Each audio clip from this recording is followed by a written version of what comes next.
Aloha Friday. Welcome to the Amazon Morning Update here for the Lexus Pipe Pro presented by YETI. Wow, we've seen a lot of this lately. Well, always on the North Shore. Rainbows and good sign. Contest is on.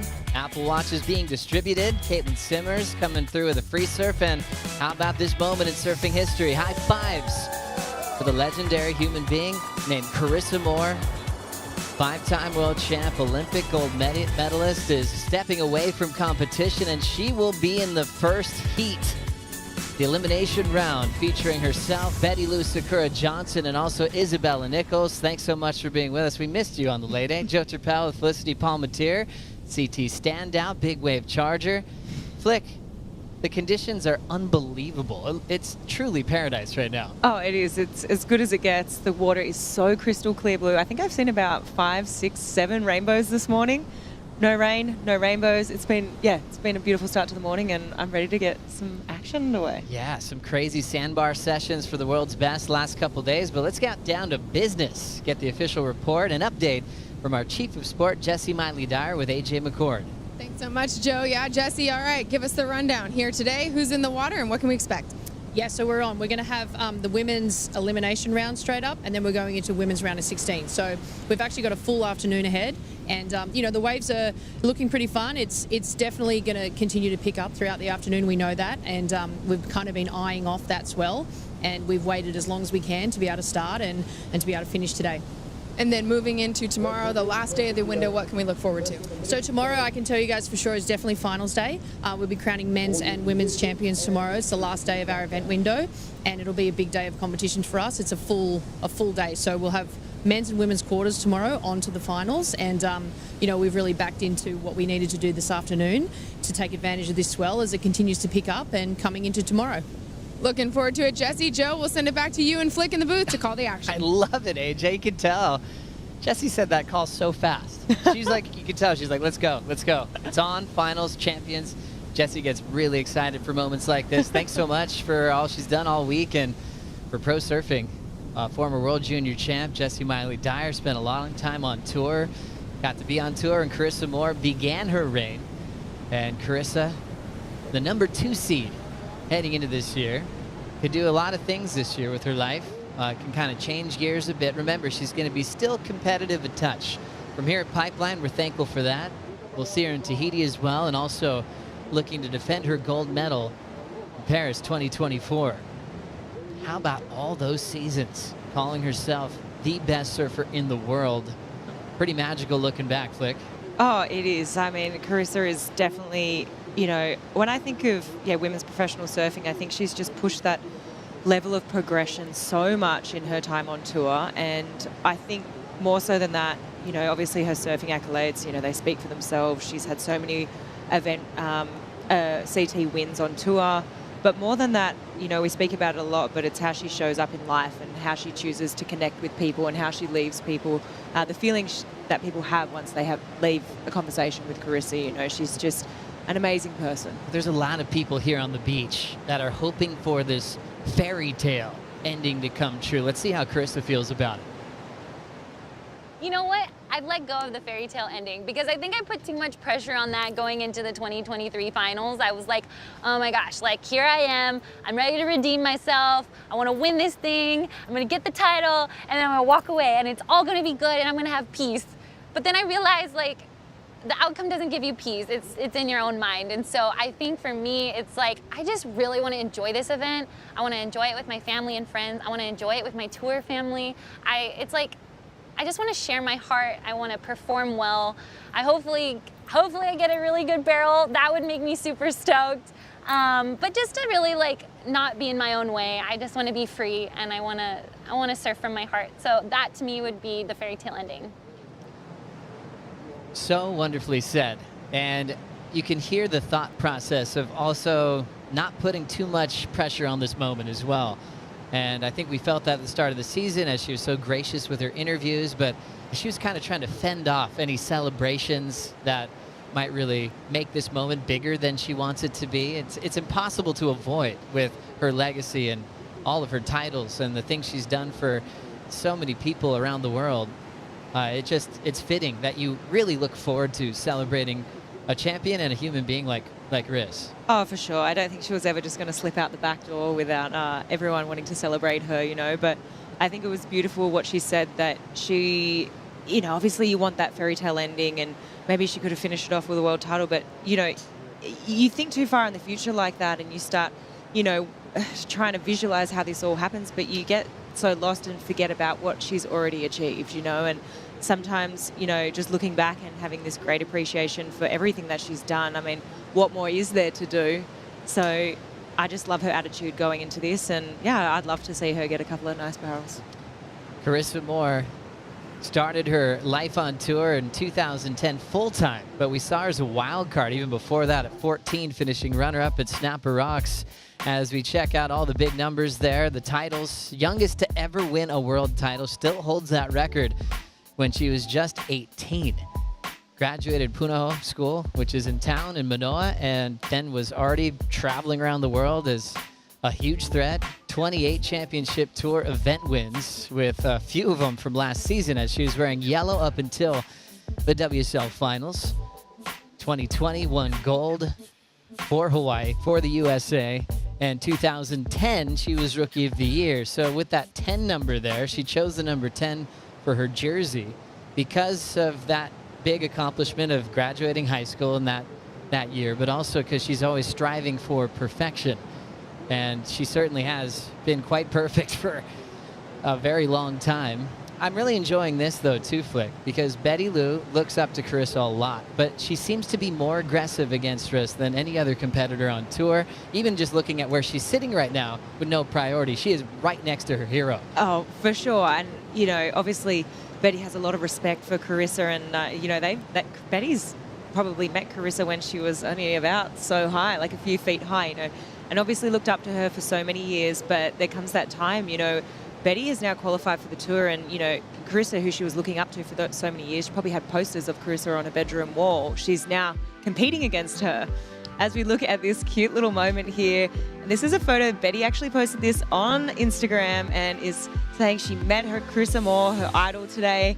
And that was in December 2014. In that photo too is actually Luana Silva as well. So Luana on tour as well this year. So amazing to see, you know, how much of an inspiration Carissa has been for so many years. And, you know, now these young grummies that Carissa was sort of fostering are on tour, and they're having a heat together. How cool is this? Sitting right next to each other, a big heat, because it's an elimination round heat, which makes it a little bit stressful for all of our competitors who are trying to get a quick start on the season with a big result. And seeing these two jerseys next to each other, they were doing this in a semifinal last year. That's how big this elimination round is. Betty Lou trying to move on from a tough opening round heat. Carissa Moore had the wave to win in the opening round. Picked off the biggest wave, pulled into the biggest barrel, and just got clipped on the foam ball. But if she would have made that, this would be a different story. She'd already be in the round of 16.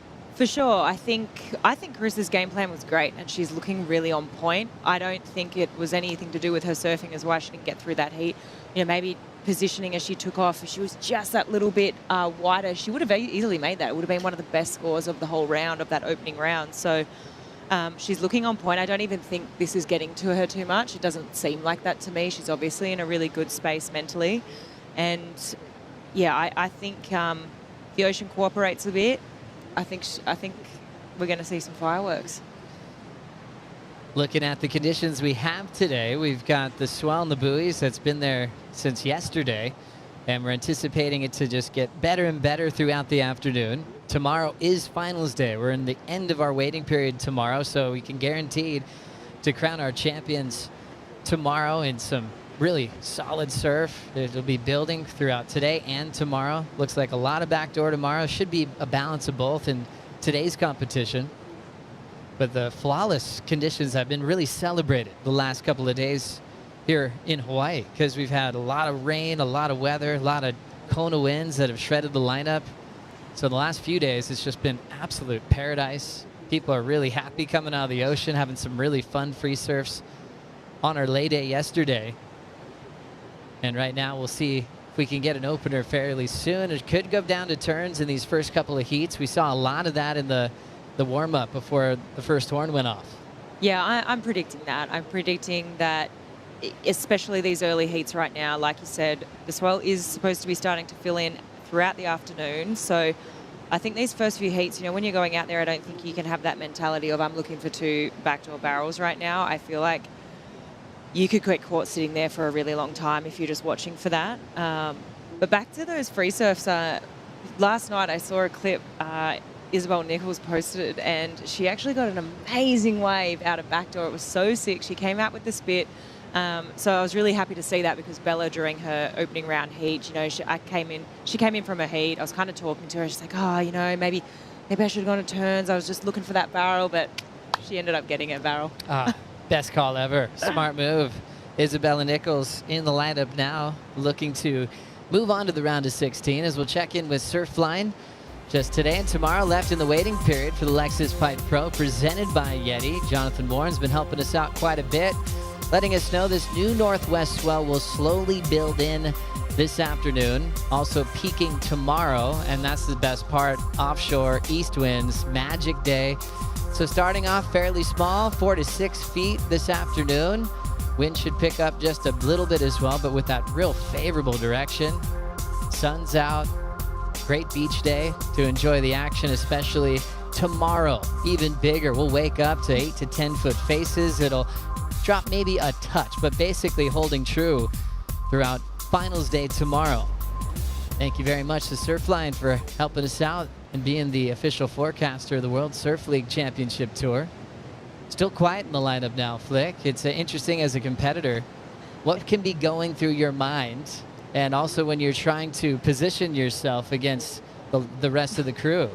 Well, obviously this is a do or die heat, right? You need to be in either that first or second position to advance through. And right now, no priority is established. And we already sort of commented on it before, but the girls are all sitting pretty close to each other. And I think it's going to be pretty telling at the beginning of this heat as to who takes off on this first wave and who sort of is the more dominant person in this heat. See, Betty's sort of given herself a little bit of room to move from Isabella and Carissa, but I mean, it's one of those things today, you could sit there for so long, you could be dominant at the beginning, you could take off on that wave, and obviously you're at the back of the line for a priority, and then all of a sudden there's sets coming through and you're at the back, right? And the other 2 girls are going to get that wave. But you've got to be thinking that these girls are probably timing the sets before they go out there, so they're well aware of, sort of the interval or that time between those sets, and they're super close to each other right now. So constantly looking in, checking the landmarks, positioning in the lineup. And also the key message that was sent out to the surfers that when they were checking in was no heat restarts today. So sometimes, they're kind of hoping the clock will restart, but they already know that as soon as this heat begins, it's going to finish. So they'll have to adjust accordingly and try to find something to work with to get through to the next round. For sure. I think, here we go. We've got some Riss family. We've got Riss's sister. We've got grandma there as well. All watching Riss, coming down to support. They're so supportive of her entire career. Carissa Moore and Kayla have a beautiful sister relationship. So much support for each other. Kayla rips too. Loves surfing. Loves just looking up to Carissa. She's traveled quite a bit over the years to give her support on tour. And now for a special moment, as she will be stepping away and not competing for a world title this year. As we see our first wave of Friday afternoon. Isabella Nichols pulling in and a little bit of travel time. This is something she's been working on for a while, just getting more time and practice in at backdoor and pipeline. I mean, she's got a wave on the board. I love her technique was great. She had the right idea, just getting that initial bit of speed. She could see that wave was sort of starting to stretch out, so sort of clamped a little bit at the end there. It didn't really give her that opportunity for that clean exit, but she's getting the ball rolling. Feet's in the wax. Pretty small score. You've got to be thinking that she's going to want to replace that for sure. Isabella Nichols was able to make the quarterfinals of this event back when she was just learning the ropes on the reef back in 2022.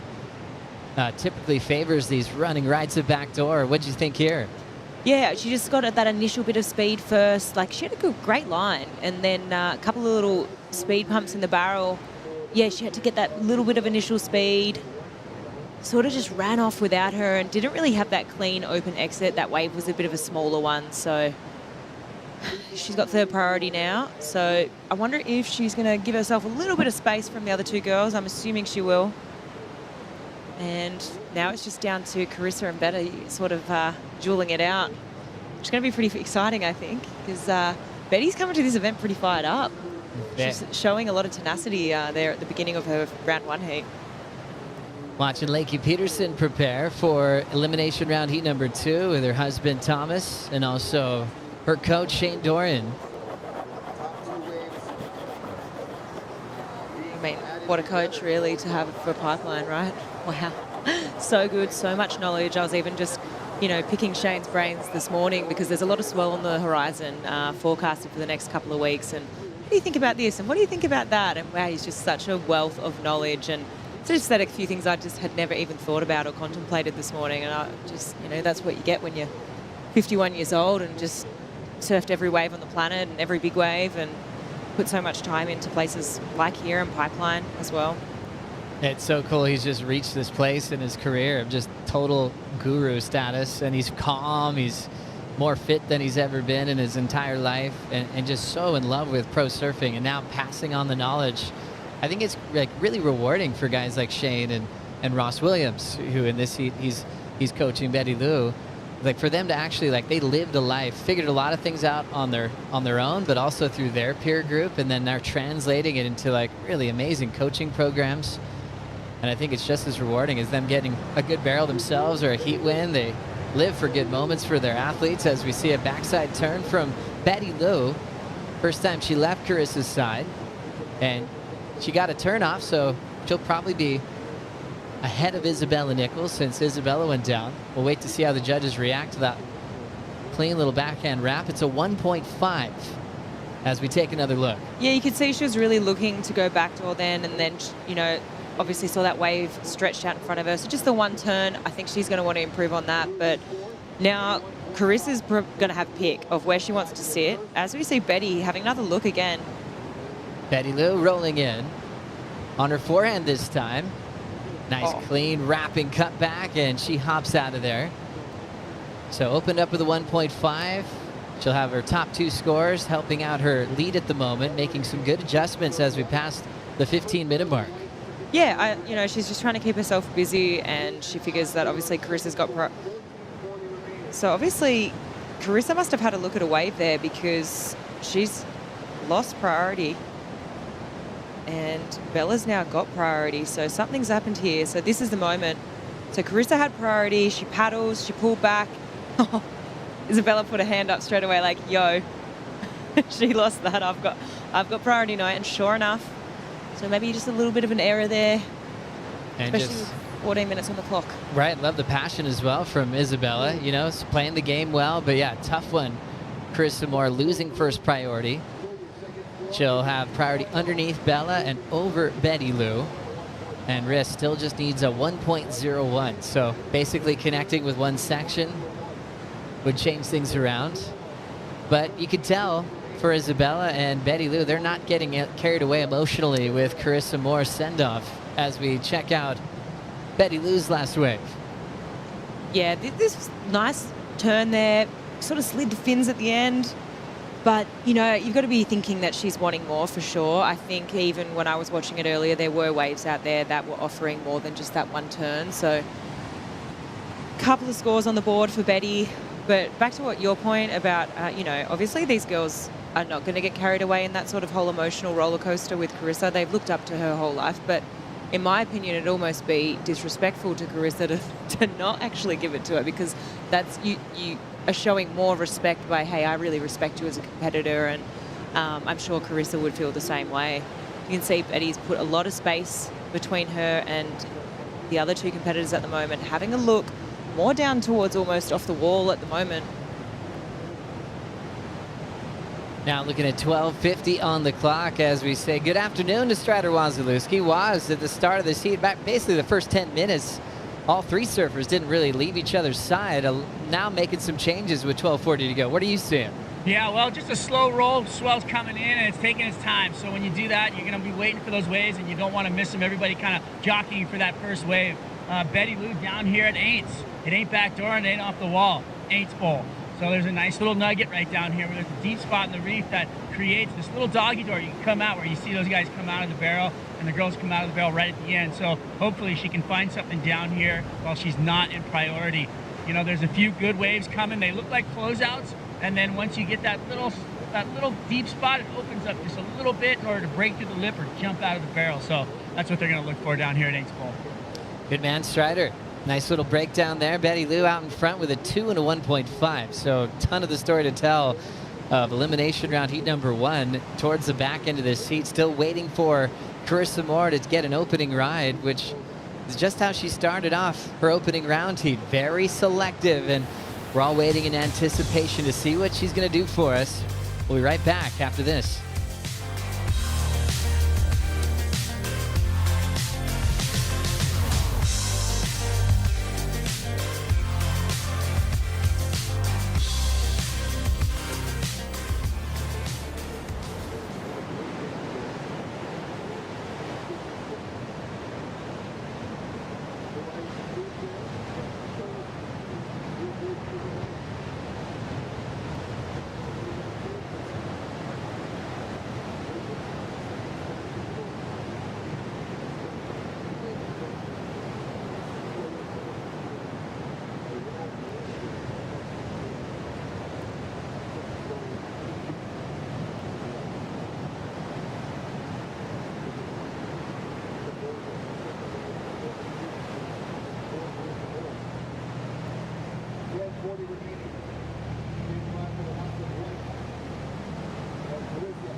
Ali'i Beach Park, tons of history with this wave.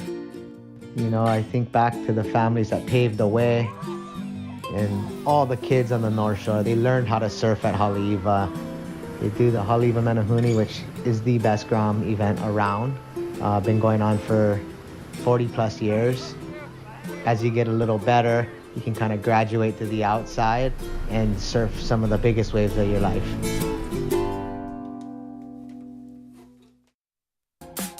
The Menehune contest is incredible. That's where it all started for Betty Lou Sakura Johnson in her first event ever over there at Ali'i. And next thing you know, she's dominating the Haleiwa Challenger event. It's been such an important wave, the most important wave for her career, her surfing life. She still calls it her favorite place to surf on the planet. This year she was there at the Menehune contest, taking photos with all the Groms. She was working though. She was passing out jerseys to everybody. And, it was so cool to see her just still wanting to give back, still wanting to be a part of that event. As we see Carissa Moore pulling in to her first wave, and she almost makes it out. Had the line, was gonna max out the tube time. Love Hodel, her coach, saw him just sigh there, hoping that she had made that barrel, but he liked the effort. And very interesting how similar her starts have been in this heat and the opening round. She got her first wave in the opening round at the 9-minute mark. This one just under. As we go to Bella Nichols, had this wave previously. Yeah, one beautiful crack off the top there. She's looking to get around this section. Another little carving maneuver and sort of taps it on the inside. She probably would have wanted to make that last turn, I think. But that first turn was really nice. She threw a lot of spray there, going into a carving maneuver, and then so we have a look at Riss here. Sort of pulled into that first section, but there was a little bit of a chandelier, and Try to pop out that tiny little exit, but couldn't just quite stay on the board. This is that little chandelier that I was talking about, sort of got caught behind it a little bit. So, look, it's a great effort from Carissa, and I think Carissa sort of has that image in her head of getting a few barrels, it seems like that. And she's got the right idea, picking a little bit bigger waves, waiting for those set waves, being a bit more selective, but with 7 minutes on the clock, and it took her, there was only 9 minutes left when she caught that wave. I'm just wondering how many more sets are going to come through like that. Well, what I'm kind of reading from what Carissa's done in both heats so far is she's sticking to her game plan of surfing from the heart. It doesn't feel like she's trying to be scrappy at this point. She's not trying to put up a couple of twos by going to turns. She's going, okay, I'm here in this event. I'm going to get barreled. It's exactly the way she did it in the opening round. So she's being true to herself at the moment. Now needing a 194 to move into advancing position. Strider, Riss, almost with a make there on her opening ride. Yeah, almost. You know what? She had to fight through that little chandelier, and that, I think, slowed her down. And then she couldn't come, and then she had to rework to get out the end of it. So there was a moment there where it was tough for her to fight through. She did the hard work, but then I think it slowed her down just a little bit. And once you have that little bit of break on, it's hard to regain all that speed to pop out the end.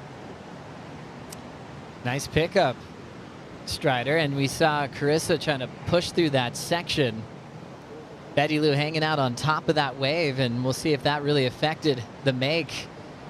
Carissa 157 on the effort, but really nice when we can slow it down in a replay, seeing all those little subtleties, seeing what Carissa had to go through on that last wave.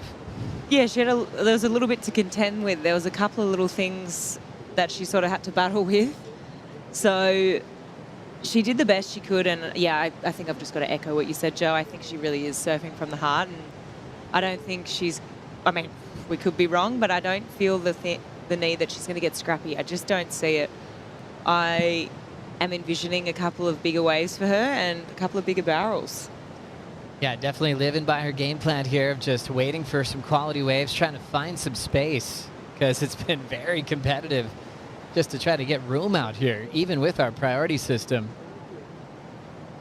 5:10 to go. Carissa making the statement that she is stepping away from competition this year, and gave it a lot of thought. People in her real close corner knew about this thought that she had popping up in her mind about when that time might be the time to step away and try new things.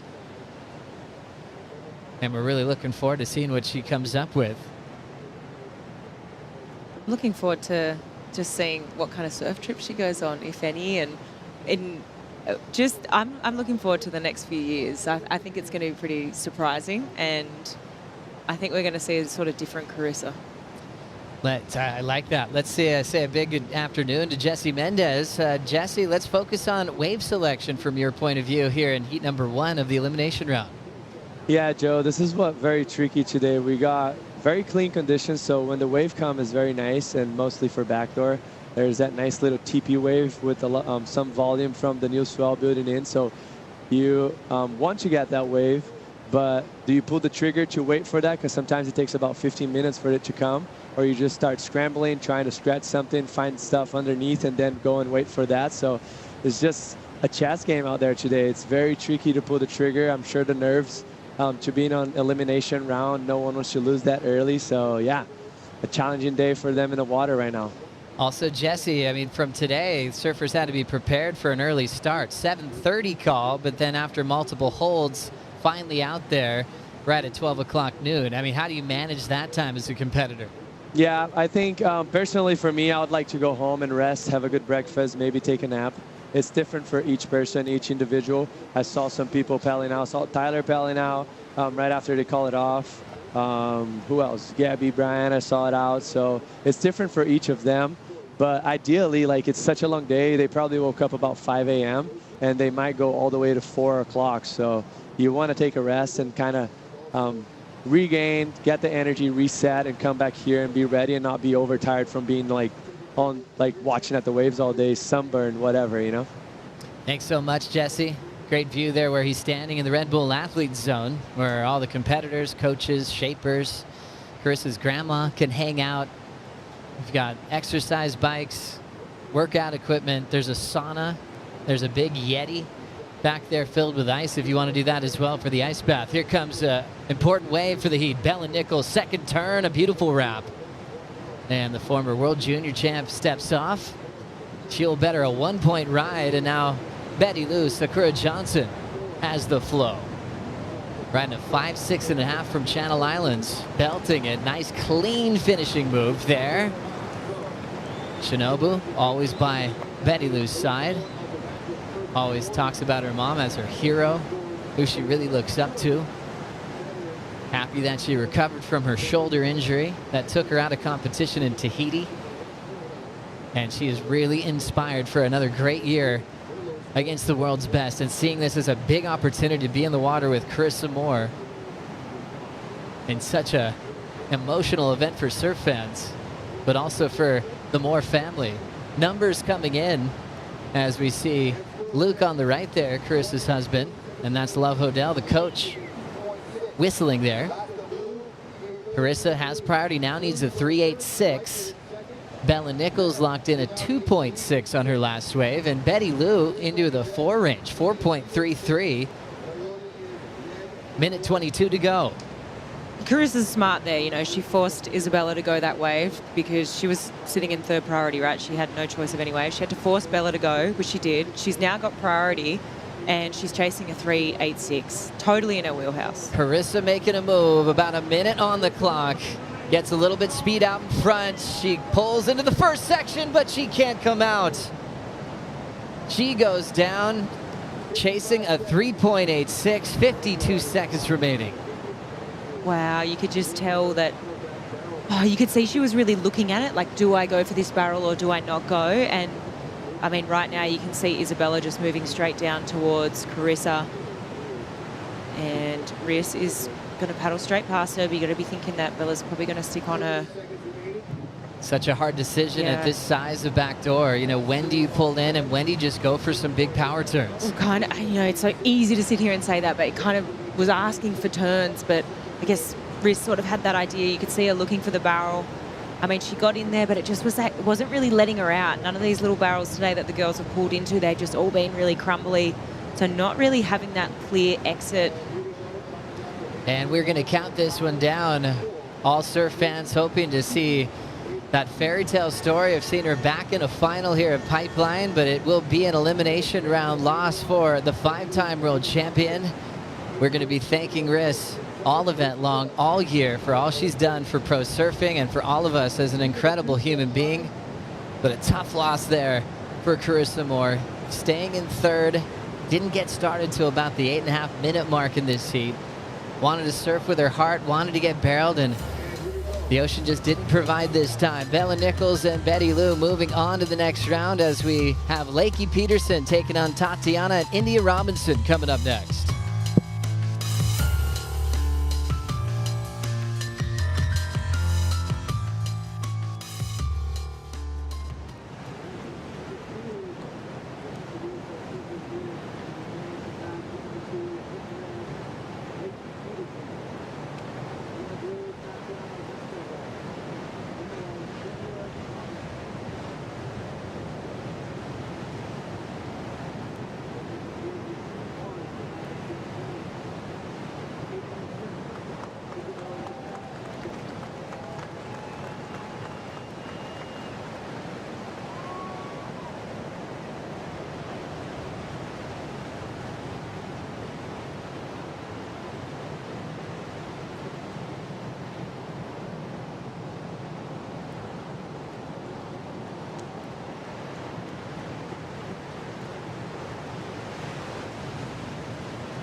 I mean, the sport for us it's a combination of athlete and equipment. There's one without each other, it just doesn't work.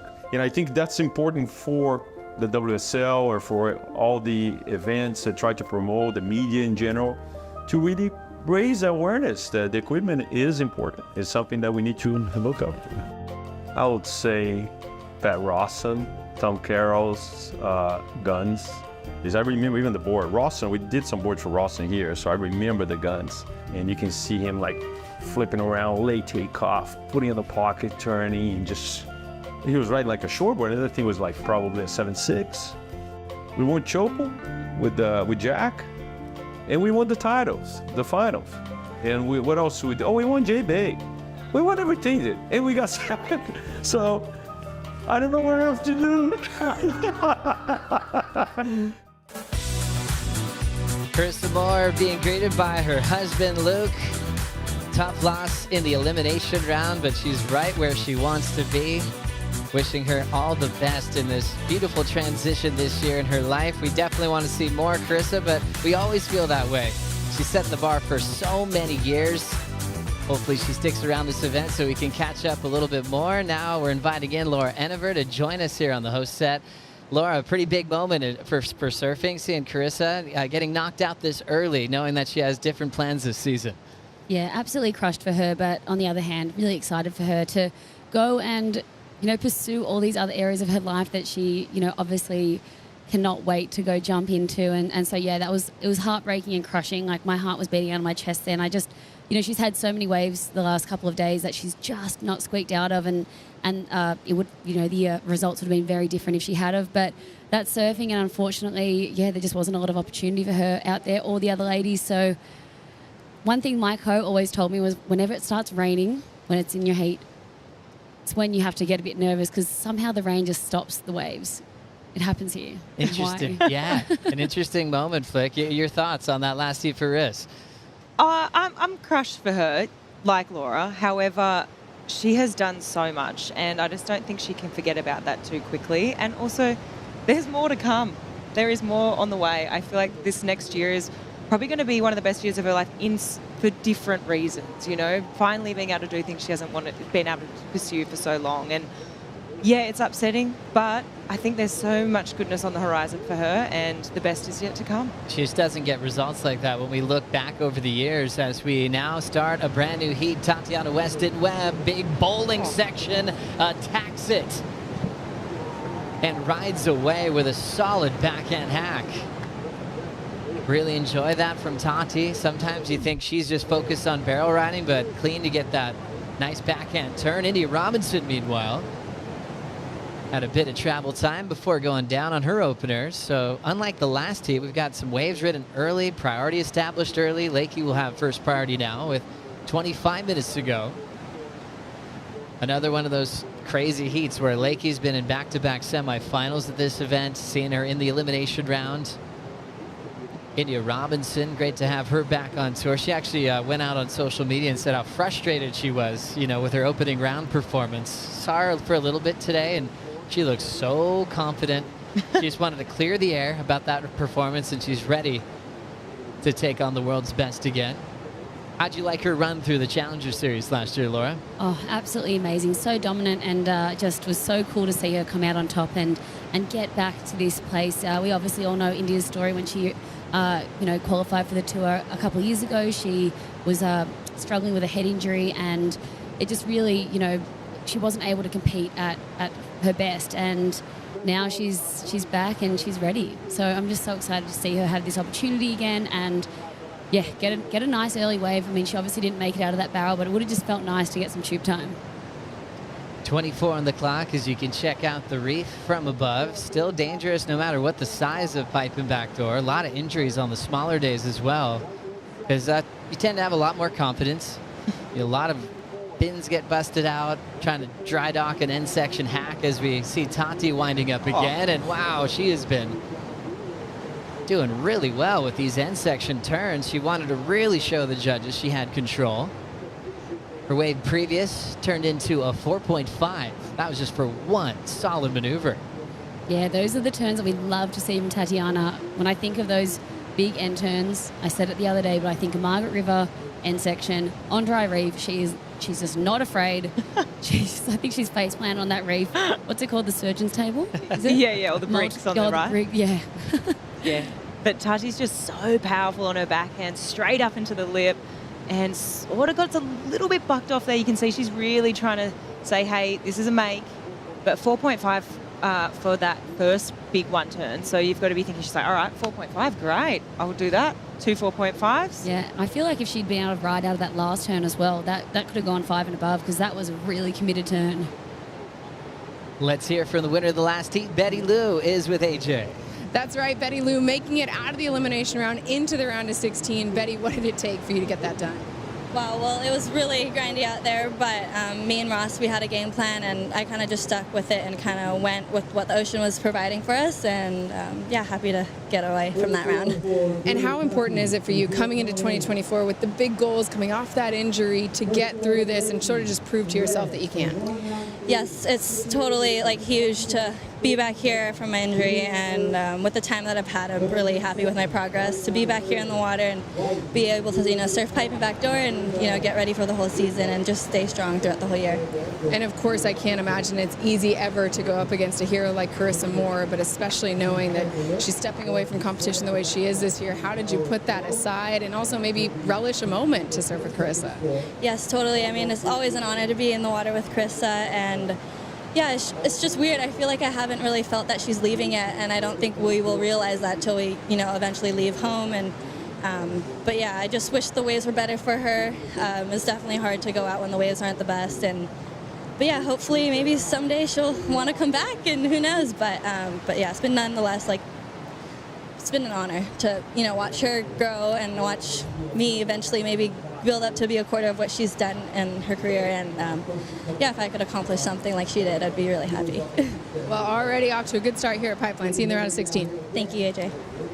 Great focus, great game plan with her coach Ross Williams. Betty Lou could have gotten carried away with the emotion of that heat that the fans certainly have. There's a lot of fans with their head down now, still scratching their head. They wanted to see a lot more of Carissa throughout this event. As we'll get caught up with India Robinson here, Flick.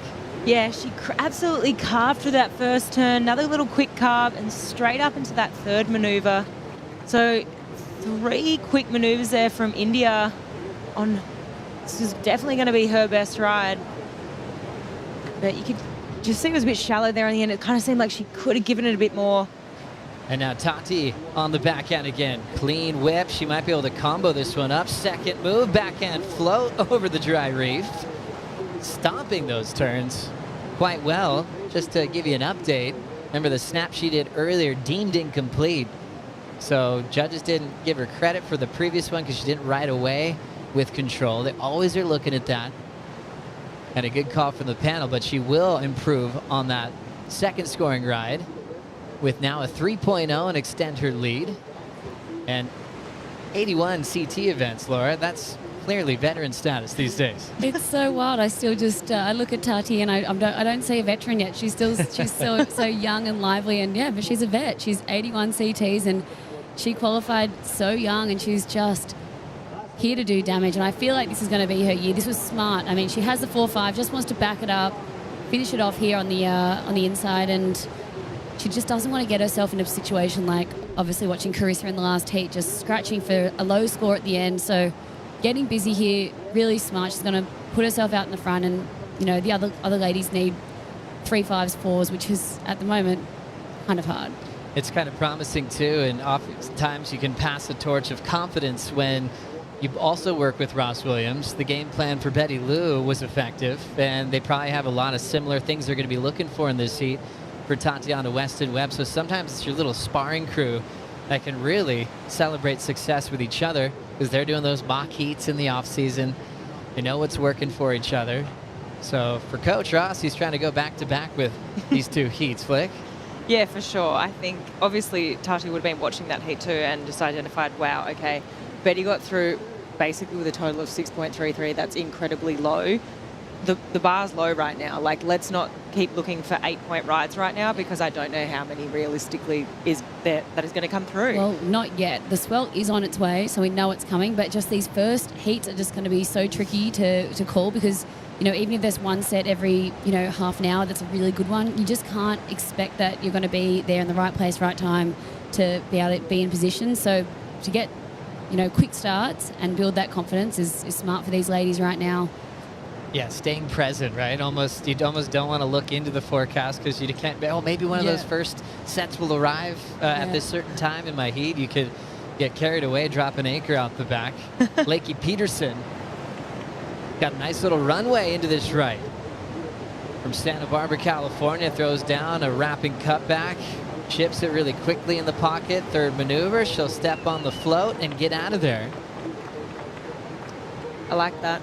That first turn was really nice. She put the board on rail, and for me, I think that's probably going to be the best wave in the heat so far. Yeah, it looks like Lakey's riding a short board out there today. I know she's been running those new boards with the pink and blue spray. They must be a step up. So just identifying, she even thought I was going to look to go to the barrel here, but then she's gone around and big classic Lakey Peterson carve, and sort of had that one section. It went a bit wobbly, but was able to finish it off. I feel like it might maybe come in around, mid-4 as well. That was nice, but it kind of had that bit of a wobble in it. She couldn't connect with the rail the whole way through the carve, but... Now we've got live action. India Robinson from the Bells Beach area ends up just stepping off in the real shallow part of that inside corner. Had a 1.33 to improve on, so this battle is on. They got to watch the first heat. Sometimes that helps with your nerves. You see what's working and what's not. All three of these surfers are like, we're not waiting for anything. We're going to turns. They've made their adjustment. And so far, Tati out front. Lakey's last comes in at a 3.8.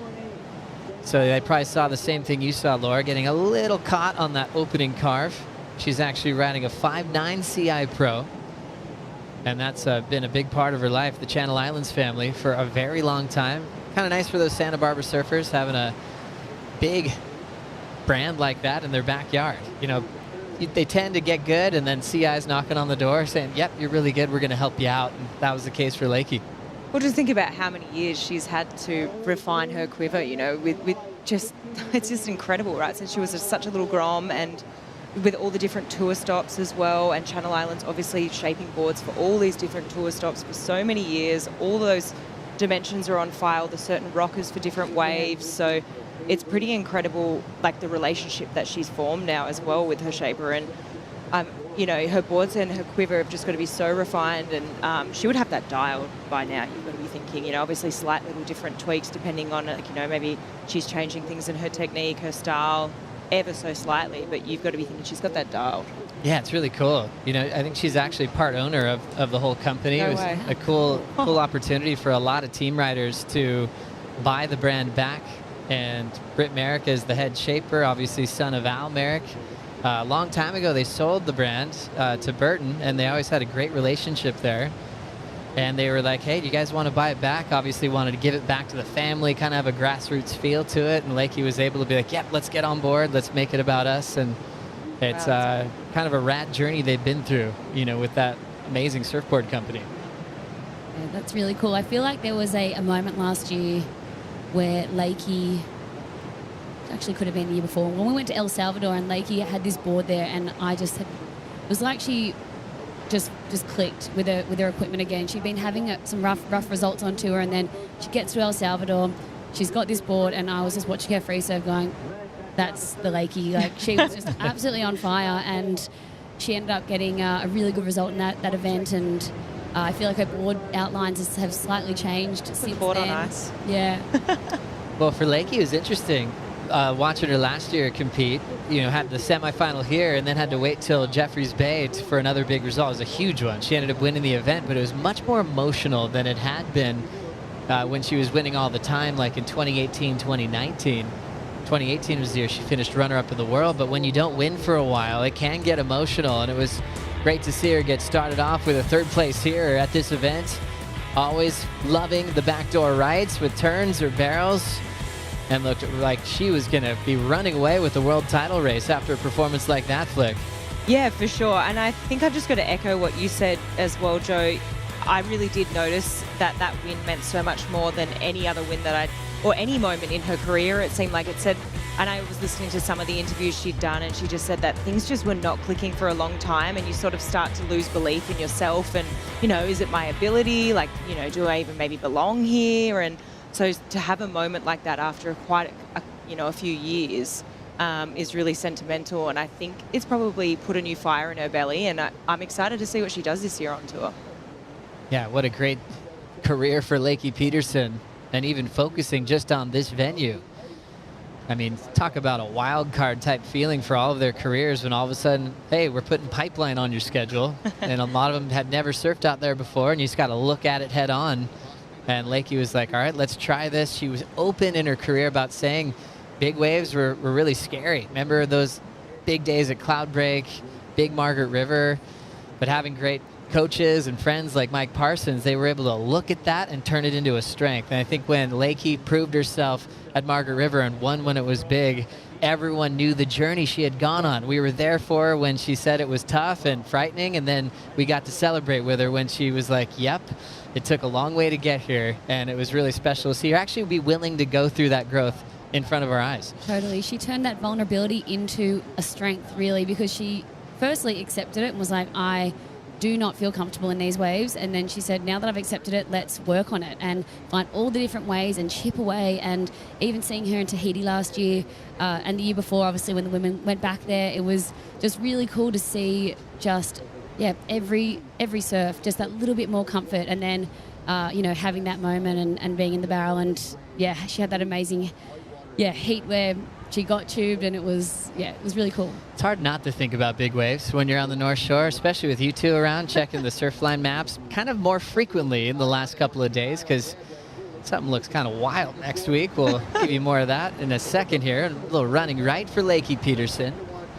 Had a 1.93 to get rid of, but also she's in third. So trying to chase down a 2.94. That's Thomas there, Thomas Allen. He's Australian. It's from the Bells Beach area, so that's a second home for Lakey, and she is dry docked on the inside after that little insider. And hopefully she'll get her equipment intact, keep her feet nice and clean as she heads back out in the lineup with 11 minutes to go.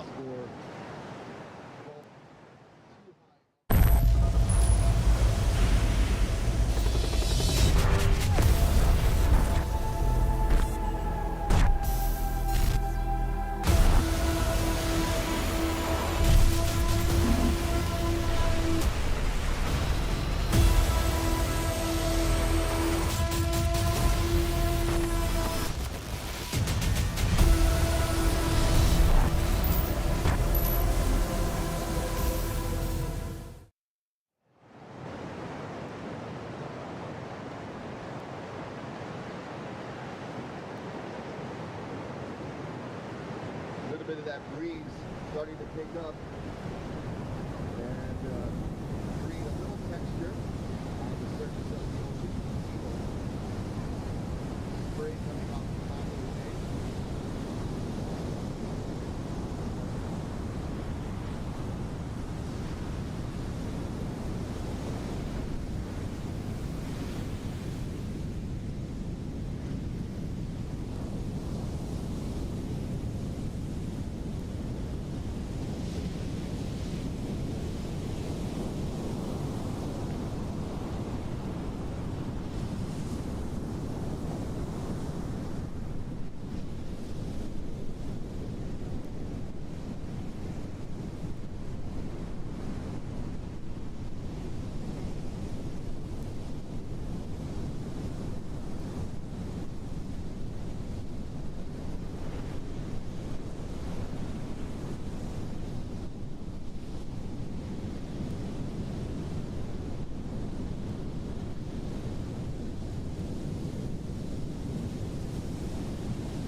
Holy smokes, I'm actually sitting next to this wonderful woman, Laura Enever. Guinness World Record moment on this wave on one of the outer reefs on Oahu. Laura, walk us through. Well, firstly, at the very start of that wave, you could see a pink board pulling off. That was actually Flick, who's sitting right next to me. I wish we caught that wave together. Holy smokes, but it was an absolute bomb. And when I took off, I looked down and I was like, wow, this is the biggest wave I've ever caught in my life. And I knew it straight away. And it was amazing. Flick actually, much bigger set came right behind that one, and so we all ended up on the inside. It cleaned up the whole lineup, and me and Flick got to the inside, looked at each other, and we were just laughing. She was like totally inflated like a turtle. She'd pulled like 4 canisters or something because it was like a 4-wave set behind that wave, and yeah, then I had a fin blown out, and Flick's like, give me one of your canisters, I want to go back out and get one. And so yeah, that was my session done, but she went out and got another one. But Flick, so from your perspective, how was that seeing your good friend on a wave like that? Well, this could be a mini podcast, the story of this, how this whole day happened. Please, continue. But Laura was an alternate for the Eddie, but she knew she wasn't going to get in. And that day I wasn't in the Eddie. And I was like, Laura, I'm going surfing. Like, do you want to come? Let's go. And so we decided that we'd, go out to one of these outer reefs, and we had organised some safety, and, we paddled out there. Well, actually, we got safety at jet ski, came and picked us up and took us out there. And Jojo, who was driving the ski, kind of just said to us, don't look at it for too long, otherwise I don't know if you guys will catch a wave. And we sort of jumped off, and I remember as this wave came towards us, we were sitting and being pretty tentative at the beginning, and Laura was on the inside, and we were both looking at this wave, and I was like, wow, like, should we swing and go? And then all of a sudden, Laura had swung a bit quicker than me. I was like, whoa, Laura's really going this one. Like, she's got her head down, and I just remember seeing your legs go be like, pew, pew, pew, like just trying to get more speed. And it's like my nipper paddle. I was like, okay, she's going, pull back, do not drop down in front of her. Like, this is a massive wave. So, yeah, it was incredible. I love it. I'm going to keep the story going. Backhand float. 3.0. Meanwhile, remember, Lakey got that little wave before break. That was a 2. She's still in 3rd. Peterson now needs a 2.94 on this one. She gets stuck again, so incomplete situation still. Tati out front, India 2nd, Lakey still 3rd. 6.5 to go. Wild. You brought me right to that moment, and especially for you two being so close to share such a monumental moment for yourselves and your own goals, but a Guinness record moment. Oh. And did you think it was going to reach that magnitude when Laura took off? Well, it was a massive day. There's no doubt about it. I think the buoys were reading 20 feet at 20 seconds, right? And I think it might have even jumped up. We were stuck in the Waimea Bay traffic when the Eddie was on, and we couldn't really see how big the waves were because there was all this sea mist that morning. And then all of a sudden we turned on the live stream and realized that it's just absolutely huge, and everyone's grabbing bigger boards, running down. John's on the beach going, oh, I didn't expect it to be this big. And so we were like, let's go give this a shot, this outer reef. And I think when we got down the beach, we saw all these boards wash up, and these guys walking up the beach going, there's 30-foot closeout sets coming through. I don't know if you girls should, I don't know, it's your call. And we were like, well, we've already put all of our gear on. We're not gonna go take it off and walk back up the beach. Those boards are heavy. First time out there too? I've been out there the year before. Yeah, so I caught a wave out there the year before, and I had a bit of help. I had Alex Gray over there, really sort of mentoring and pushing me a bit. And that was my first real big session post-COVID and coming back here to Hawaii. And so I got the jitters out, got to know that wave, and then, obviously at the start of this year, what year? Yeah, 23.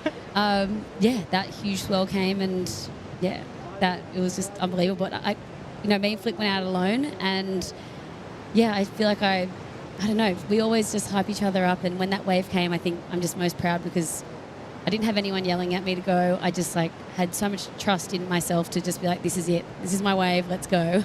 Wow. Congratulations once again. I could watch that wave over and over again, and to know you guys shared that special moment together is even better. Can't wait for more of that from both of you, and maybe a matter of moments. We'll get more on that swell coming next week. Flick's got a little injury she's dealing with, but just a little one. Laura could be out there very soon. Tatiana Weston Webb on the replay. Yeah, nice slash here for Tati, just making her way through to the inside. Let's see if she got another turn in here. Goes up into the lip. Classic Tatiana backside. We love to see that. I'm not sure if that's going to go into her top 2, but she does have the lead still with that 4-5 and her 3-point ride. Looks like she got another wave here, maybe a slightly bigger wave. Loving the activity out of Tatiana, catching a lot of waves. 8 tries so far in this matchup, holding her lead out front. 3:50 to go. Always expected to win this event.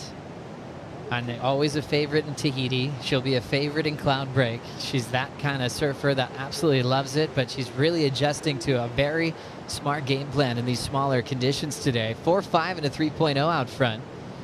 And just on the Guinness World Record topic, we got to give a shout out to Lakey's mom. Lakey's up now. Her mom was in the book for swimming in 1980, as she's incomplete. Yeah, Lakey coming from a family of athletes. Sue Peterson, I think, is here. I saw her walking around on the beach. But yeah, one of the best swimmers to come out of the United States. But started a family and just focused on loving life with her kids. Lakey was that kid that could do anything, any type of sport. She was all about it. And I guess in kind of pro surfing terms, started surfing relatively late. You know, when you think about a world-class surfer starting at like 11 or 12, it's kind of like, whoa, hang on, that's pretty rare. Usually they've got a bunch of Menehune championship trophies by the time they're 9 years old.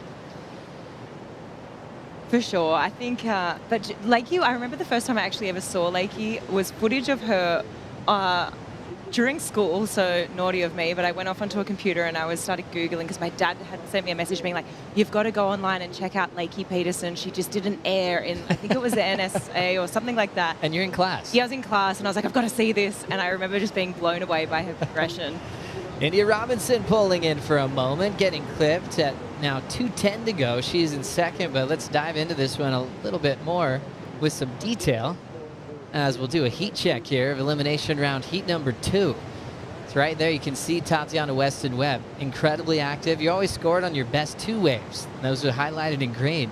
But I like how Tati's staying active. As she's riding waves at an event like this, not sitting too long, she's going to give herself a lot more chances, especially when it's not barreling. I think it's just a clear game plan with Ross Williams to continue to roll the dice at backdoor and at pipeline.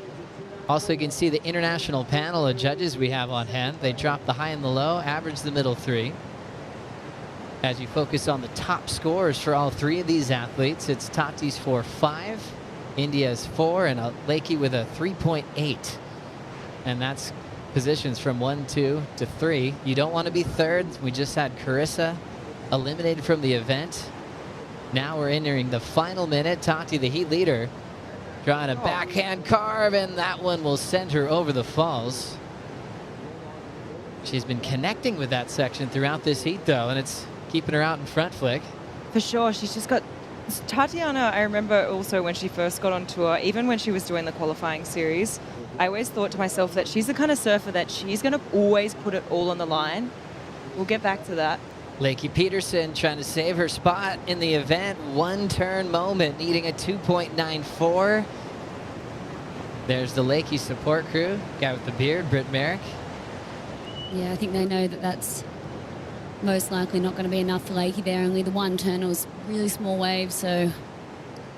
Remember, you've got 20 seconds to adjust your fantasy surf teams on worldsurfleague.com, because we're going right into the round of 16. So if you want to make any adjustments, you got to do it now. If you had Chris on your team, you got to make that adjustment in 10 seconds. Good luck. India Robinson with priority. And now she will look to get this wave before the buzzer. She looks like she is up in time. And now numbers in for last of Peterson. Not enough. So some big names and high seeds going down this morning from Carissa Moore, then to Lakey Peterson. Lakey in back-to-back semifinals. First year, Carissa Moore hasn't been in the final at Pipeline. So kind of like we saw the theme from the upsets on the men's side of the round of 32, it's filtered over to this side of the draw as well. Round of 16 coming up next here at the Lexus Pipe Pro, presented by YETI. Caitlin Simmers taking on Isabella Nichols.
spot on tour? This is like my most asked question. I knew that maybe I would regret it when I made the decision, but then when I was like watching the comps, I like felt no regret, because I was like always when I was watching the comps, I would be like at home hanging out with my friends, or I'd be on a trip kind of filming for something that I really like wanted to do and was into. And I always grew up watching like snowboard and surf edits and skate edits, so it was just wanting to replicate that but make my version of it. Toasted media is a thing that I created, just stuff that I like really like to make and want to make, but have like an outlet to put it on. So that was what that came out of. I wanted to make my mark on creation and surf movie creation. So I didn't regret it at all. Welcome back to the Lexus Pipe Pro presented by YETI. A glimpse into Katie Simmers, the pride of Oceanside. You can see that whole edit in plain sight on Red Bull TV. Katie Simmers out in the water, round of 16, heat number 1 against Australia's Isabella Nichols. Great heat to start off this round of 16, and we're going to be doing the overlapping heat format in this round. So 40-minute heats for these two women starting. Katie Simmers throws it off the top there and just disconnected. Big wipeout going for it though. However, Katie Simmers, I'm Kuiper Girl. World record holder Laura Enever joining me on the set here to set this heat, Laura. Yeah, what a way to start for Katie. I mean, just going for it. Absolutely going for it. That's what we love to see from her.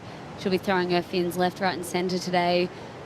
Obviously feeling like a lot more freed up. She's not wearing a helmet today. We've been seeing her wear that out there the past few heats and few days. So I feel like we're just going to see sort of progressive Katie come out today. You know, the last few heats, the women have been going to turns, and we know that that swell's on the way. So I feel like we're going to see Katie throw those fins. Yeah, I agree. Let's go out to the water and see what that looked like from sea level with Strider Wazalewski. You know what? That was just, that was a little nutball. That was just crazy to watch. I just, you know, the wave was standing up. It was like, you could see that new swell starting to fill in. You get that energy, and she was right in the apex of that peak, came up right into that lip line and just hucked it out over. I mean, she just has so much go for it in her. It's unbelievable. I mean, we've seen it, you know, throughout the year last year, but I really feel like we're going to see a lot more out of her. She was charging at Chopu. Now she's out here just throwing lip line slams out into the flats.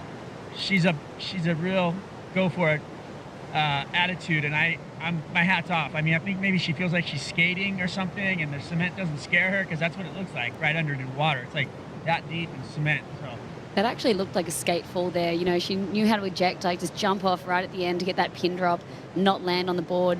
But yeah, I feel like you said, Strider, Katie last year in Tahiti, she was just covered in cuts all over her. She'd been charging right before the event period, and her first heat interview, she was just bruises and cuts and scrapes. And I'm like, how are you feeling? She's like, yeah, good.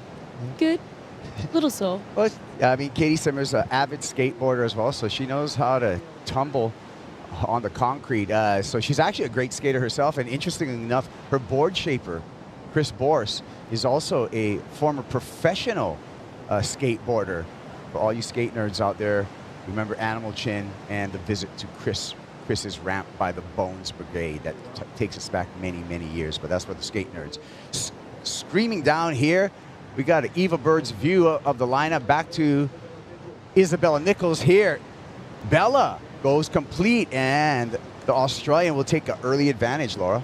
Yeah, kind of similar turn to Katie's, except she didn't throw the fins out completely, and she just obviously completed it, but kind of similar sections. I think Katie's was a bit more dredgy. Isabella caught that fairly further down towards off the wall, so maybe a bit more sand on the reef there as well, not making it as intense as where Katie did her turn. I mean, you've had a lot of surfs out here, Laura.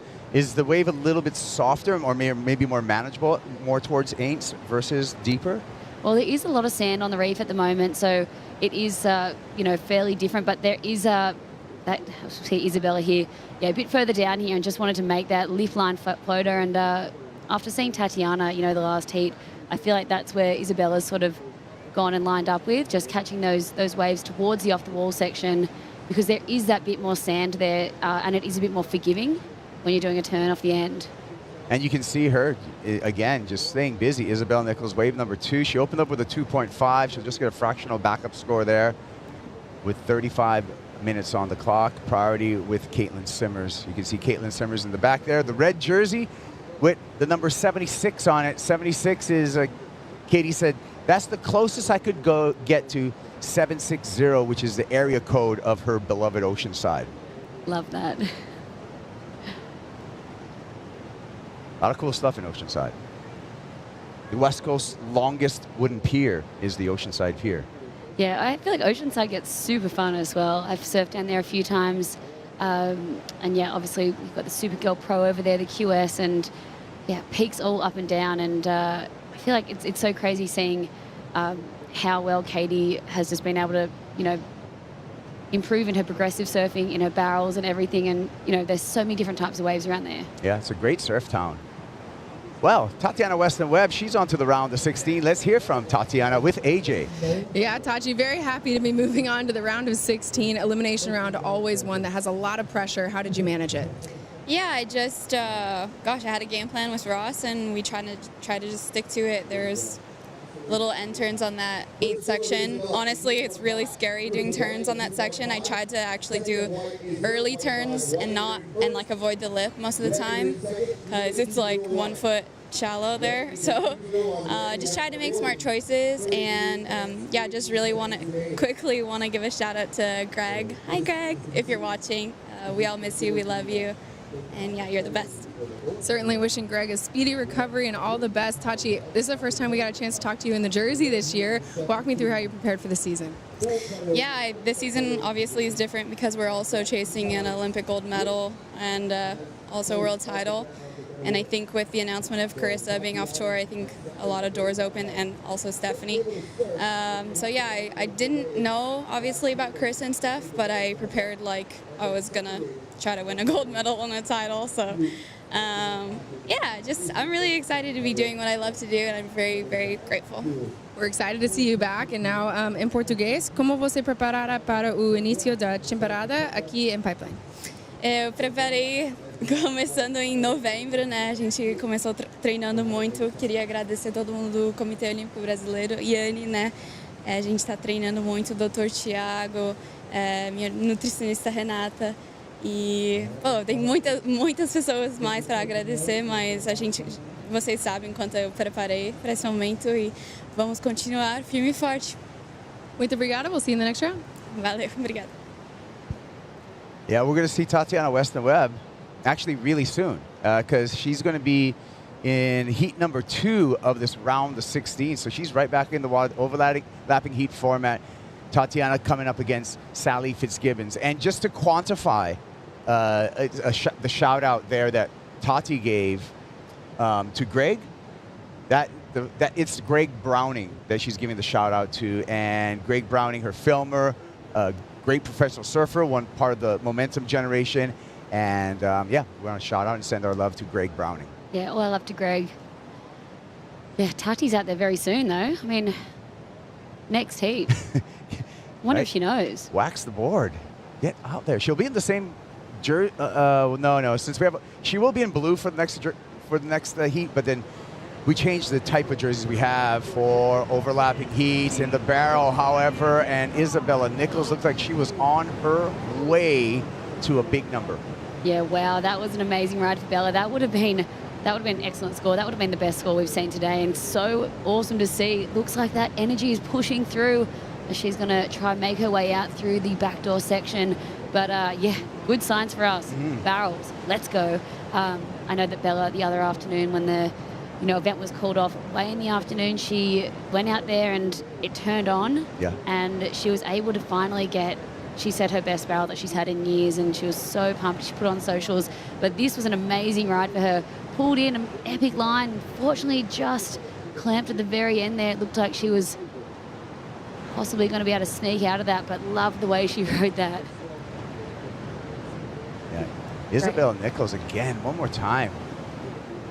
charging. Yeah, look at this wave. Hopefully once that energy just pushes in a bit more, it will drain off and those barrels will be spitting in no time. There she is, 26-year-old, 4th season, 4 seasons on the championship tour. She's our 2015 World Junior champ. But also, when we look at her maiden CT victory over at Margaret River in 2022, talking about going for it, it was big, it was mongrelly, and I think you should remember she did this one off the top that looked like inhuman. The whitewater exploded, she was disappeared, and somehow Isabella rode out into a victory. Yeah, that was, what a victory for Bella. I mean, the wildest thing about that is that she needed to win the event to make the cut. It was the first year that the cut had been implemented on tour. It was a very intense, emotional event for so many of the athletes that were right there. And yeah, for Bella, she hadn't really performed or had the results that she was expecting in the lead up to Margaret River. And so yeah, she kind of went in there with no expectations, needing to win, and came through with the win. And yeah, one of the moments of her career that she says is very unforgettable. Yeah, huge moment for her. And then, what a difference a year makes. That was her best moment in 2022 at Margaret River. 2023 was one of her saddest moments when she was eliminated. She did not make the cut on the CT in 2023. She said it was one of her saddest moments, but Isabella dug deep, surfed the Challenger Series, and re-qualified for the 2024 Championship Tour. Down the line, Katie Simmers lining up something, and just kind of stuffs the rail there. And you can see a little bit of a dig right there. So you could see Katie really building up speed. I was anticipating something huge, but a rail catch, and not what she probably planned. Yeah, I feel like this is it'll be interesting to see Katie's approach to this heat. She's obviously being pretty patient at the moment, and I mean, working with Tommy Whitaker, they would have watched the last few heats, and it's just a tricky one right now to either sit and wait and just, when you see that energy coming through, like Bella's last wave, or to just go to turns. And I know from all of Katie's interviews, she doesn't like going to turns out pipe. She looks at it and is thinking, I got to get barreled, but here she's trying to get it done. Fortunately, just a bit of wonk in her foot coming off the board there. So that's just a 1.23 for Katie Simmers. Isabella Nichols out in the lead, but it's a slim lead. She's got a 2.5 Isabella and a 1.5. Katie Simmers, a 2.77, will take her to the lead. She's on the paddle back out. She's still got tons of time on the clock too, Laura. And I like seeing these lines. I like seeing a little bit more energy, like you pointed out. Yeah, and I feel like, even though it feels like there hasn't been a lot of waves out there, it's going to come in really quickly. Hawaii, as you know, Kaipo, how quickly can things change here? Oh, yeah. 2, occasionally 15 feet over here sometimes. In like hours. In hours, yeah. Yeah, and it's wild when big swells come in, and you would know that, Laura, is just, literally you see minute by minute each set larger and larger and larger, and that's what we're anticipating. Yeah, and even, cruising around the Red Bull Athlete area this morning, the women brought down so many different types of boards, from short boards up to 6.2s, because we know by the end of the day it could be 8 feet. And so you got to be prepared. Yeah, Caddy's got to bring down about 5 boards, really. Yeah, Quiver really comes into play. Hey, I want to thank Eventbrite, our new global partner of women's surfing. Eventbrite has curated a collection of WSL-inspired surf and ocean-centric experiences happening in and around U.S. cities all across America. Enjoy surfing lessons, beach yoga, more, and there's all kinds of epic activities on Eventbrite. You can find out more. You just go to eventbrite.com, take a list of the activities, sign up, have some fun. Thank you, Eventbrite, for your support of women's surfing. We appreciate it. We'll look into some of those activities.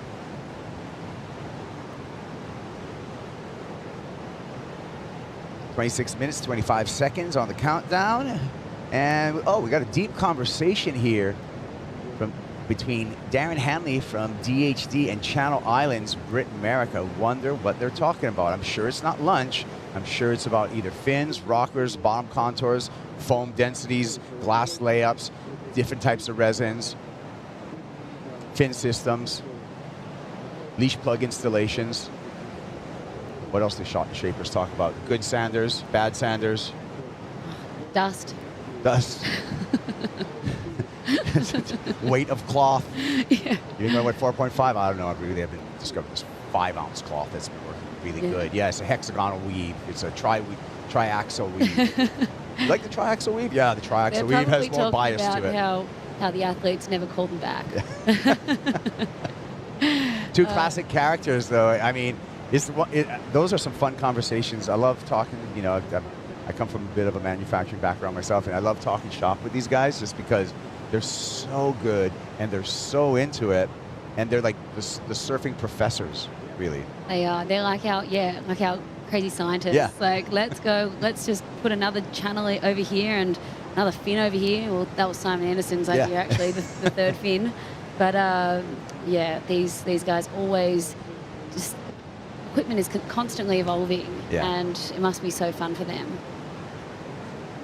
We're going to take a break right now. We're going to come back with Isabella Nichols, Katie Simmers out in the water. Next heat's going to be Tatiana Weston Webb and Sally Fitzgibbons. Lexus Pipe Pro, presented by YETI.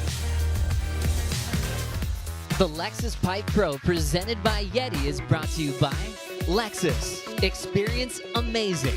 By Bonsoy, official milk of the WSL. And by Pacifico. Live life anchors up.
...2021 here at Backdoor Pipeline. Tyler Wright standing proud. This was the completion of the Maui Pro. We finished it off here at the Bonsai, and it was our first chance to see the CT women here at Backdoor and Bonsai Pipeline. Tyler Wright took advantage of that opportunity, surfed brilliantly to a win here. She was up against Carissa Moore in this final, but it was all Tyler celebrating that day.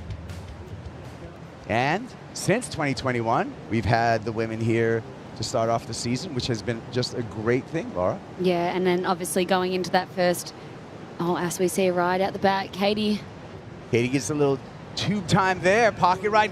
Oh my goodness, talk about a lip glide airdrop. That was a roll in from the deep end right there for the skateboarder. Pretty sick. Wow, that was a critical moment for her in this heat. I mean, 22 minutes remaining. She got that little tube. I can't wait to see the close-up version because that we saw it from quite far back. But that last lip line, you could see the air just under her board, and the way that she was able to control that was very, very impressive. And that, like you said, her skate background, there we go, sliding in up the top there. Pretty quick tube, but yeah, this is where all the points are going to come from. Throwing her board straight at the lip with so much power and control. She's such a petite lady, but she can just completely do the most powerful turns. Look at that. Talk about just balance as well as just like quick muscle twitch right there. And that's all feel. And you know what? She did that airdrop. Free fell, earned a 6.33, so Katie Simmers to the lead.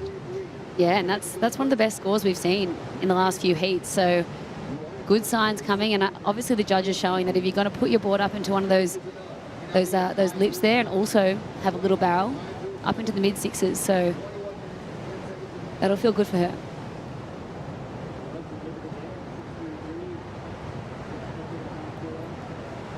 Tyler Wright preparing for her upcoming heat. 20 minutes and 55 seconds on the clock.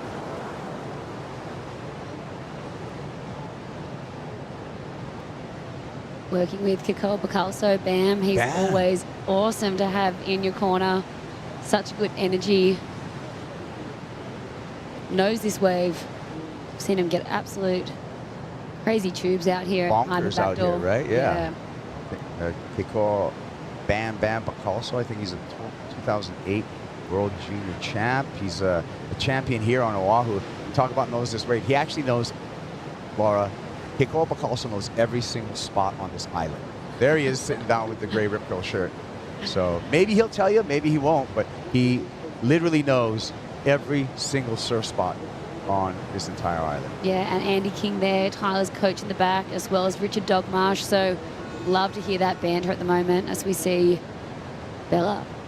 Bella with a couple slashes, trying to get back into this heat. She needs a mid-range, she needs a 5 to take the lead back from Katie Simmers. We'll see if that was the number right there. Isabella sticking with turns right now, and you talked about it, Laura, is that I feel that you have to be very flexible in your approach right now. Could be turns, could be barrels. You can't count on either one. Yeah, you have to be ready and willing to adapt today because, I mean, I just love to know what these coaches and athletes are talking about as we see Sally Fitzgibbons. The next heat has actually started, so she's getting an early lead. So there we go. So Sally Fitzgibbons has been joined in the non-priority heat with Tatiana Weston Webb. They have 39 minutes on their clock. There's the there's our two surfers there. You can see their ranks at the end of the year coming into this first event of 2024. So you can see Katie with priority there on the right to the screen, and the other ladies in the non-priority heat just. Katie Simmers going left this time. Nice vertical approach for that opening backhand re-entry. The wave just kind of dissipated after that, but what Katie will do is she will build upon her scoreline and ditch that 1.23 that she's holding on right now. Yeah, super smart there for her. Just putting that board beyond vertical. As it looks like there's a bit of a lump here. Let's see if Sally Fitzgibbons takes a look. Sally Fitz, the veteran on tour here, starts with a nice slash and a beautiful fin throw right there in really dry reef. Sally Fitzgibbons, we call her the veteran. She's already had 15 years on the championship tour, a couple of runners-up for world titles in the past. 33 years old. Did not make the cut, but fought her way right back into the championship tour, where we are celebrating her 118th career CT event. That's a lot of events. Wow, yeah, she is an absolute icon of the sport, Sally Fitz, and she's Australia's golden gal. She, 15 years on tour. She's had a long and incredible career, second in the world multiple times, and just, felt like that world title has just been right there for Sal, and I still feel like she's got it in her. She's got that fighting spirit, and yeah, good to see her in this round and ready to go. Yeah, you're right. She's runner-up to a world title in 2010, 2011, and 2012. We talked about her last year where she didn't make the cut. She went on to the Challenger Series and set that on fire, easily requalifying, finishing the Challenger Series in the second position, as we saw an up and down there by Tatiana Weston Webb at her start. Yeah, Sally had two finals last year on the Challenger Series and a semi-final at the Gold Coast. So she hasn't had that taste of winning for some time. And I feel like, as we see Isabella, pulling under the lip there, that was so well done. And Katie's replay here, straight up into the lip. This came through at a 3.07 for Katie, so she'll be putting the pressure on Isabella, but Isabella just looking for those inside drainers at backdoor, and here we go, Sally Fitz throwing her fins, buckets of water. Yeah, so right here we're taking a water view of Sally Fitzgibbons' last wave, a 3.67 for Sally. Well done, and that was a beautiful slashing final turn there on just inches of water. Yeah, love the flair for Sal there, and I love she always comes back to the tour evolving and working on something. We saw her just like keen to go to the air the last few years, and yeah, always bringing something new. So Laura Strider can't wait to get in on this conversation. Strider. I can't. I'm watching the ladies in their positioning out here, and it's just wild watching them trying to sit way down here deep on this inside peak, kind of Aints Bowl. And then with Caitlin Simmers, she's sitting way out the back, holding like a proper peak. Here we go. Looks like it could be a roll in. Oh, Isabella. Isabella Nichols, just on a closeout right there. Back to the conversation there. Katie Simmers is holding down the peak at back door. She's got opportunity to go left and right. And watching Isabella look at the beach, her coach telling her just to stay on this inside bowl. But this inside bowl seems to be offering up maybe a mid-range at most, you know, if maybe to even lower scores. So I feel like Caitlin with a great game plan, sitting out the back, waiting for those big A-frames to come through. Thank you so much for the reporting, Strider Wazalewski.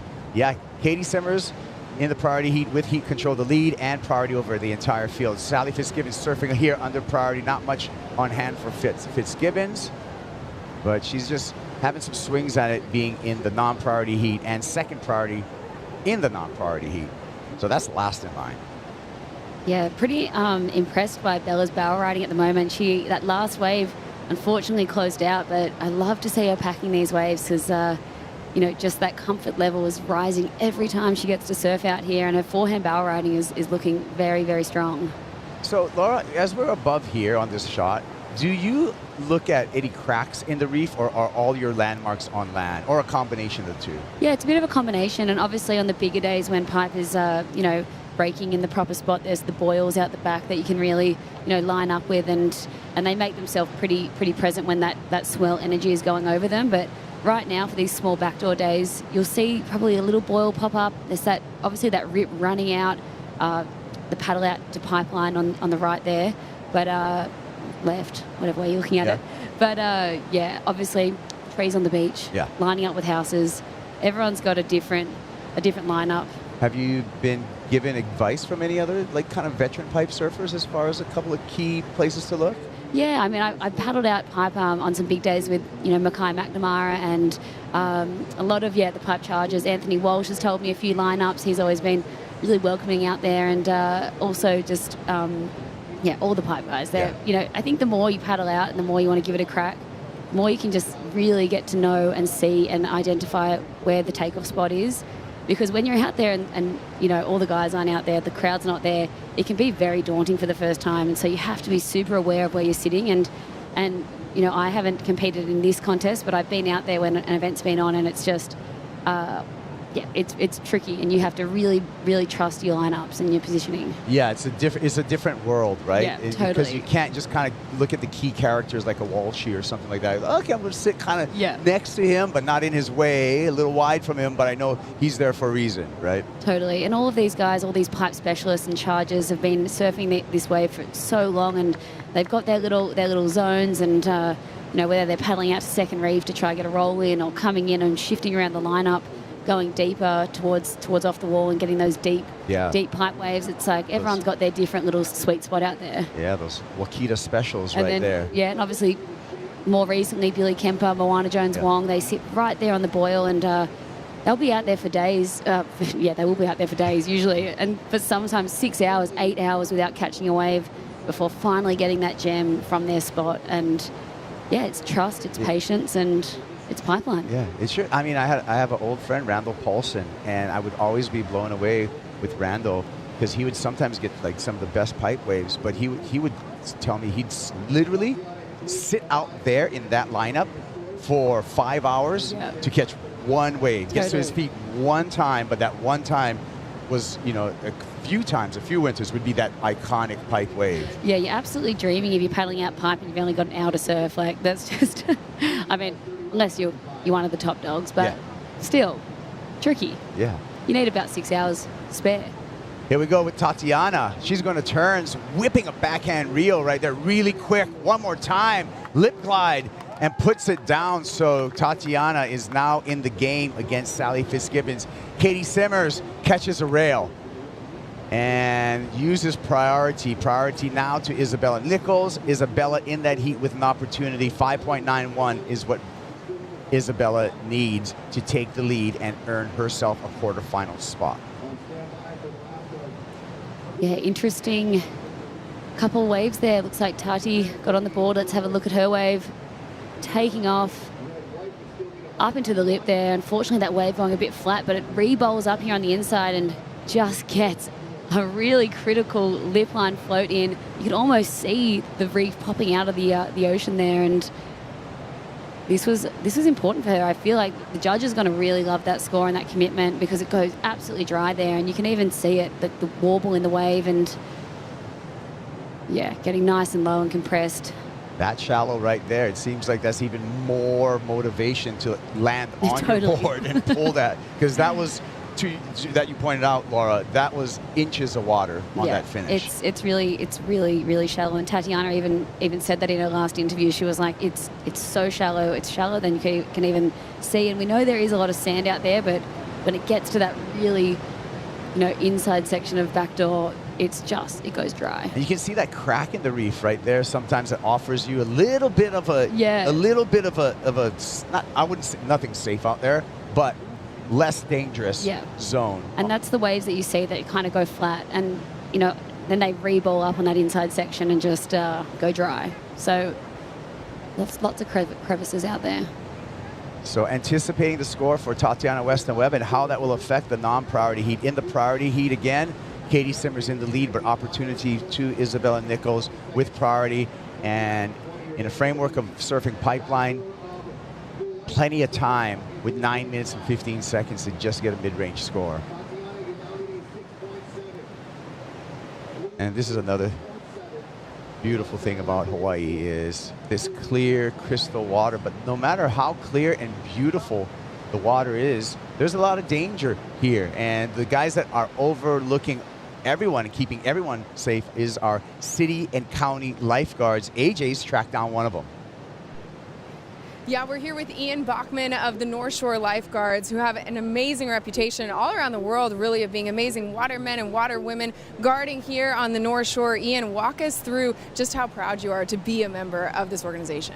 No, it's definitely a pretty awesome thing, and it's, especially being at a place like this, it's one of the most prestigious places on the planet, and it's definitely not a given thing. There's a lot to come up here. This is like one of the districts on the island where you can't come directly here when you come in. So you have to put in like time either on the west side, town, east side, Hanauma Bay, and then make your way up here. And it's an awesome spot. And as everybody knows, there's always the unknown factors of different things, from like how pipeline is, the dangers of it. And a day like this where we have all these sandbars and different rips, and especially like the influx of people constantly coming in here. So it's very busy, very busy area at all times. Yeah, and especially in the winter, we see so many people out here in the water. And I know winter versus summer, different sort of vibe here on the North Shore. What do you look for in the winter in particular? Well, it's one of those things where it's never a black or white situation. Every day is going to be completely different from the next day. There is going to be like similar things, especially like how today, for example, there's these sandbars and they change around constantly, but you'll have like little rips that kind of pull out. But you never really know with how dangerous this area is. It's always, you really never know, from like how Keiki, Waimea, Pipeline, all these zones have like different dangers in their own ways. So you always just got to be on it. And our biggest thing is like, of course, like watching the water, trying to see like certain people that are trying to go out and going to talk to them before they jump in the water, and just ourselves, like trying to keep ourselves safe and not having to run into a situation where we're going to get ourselves into trouble.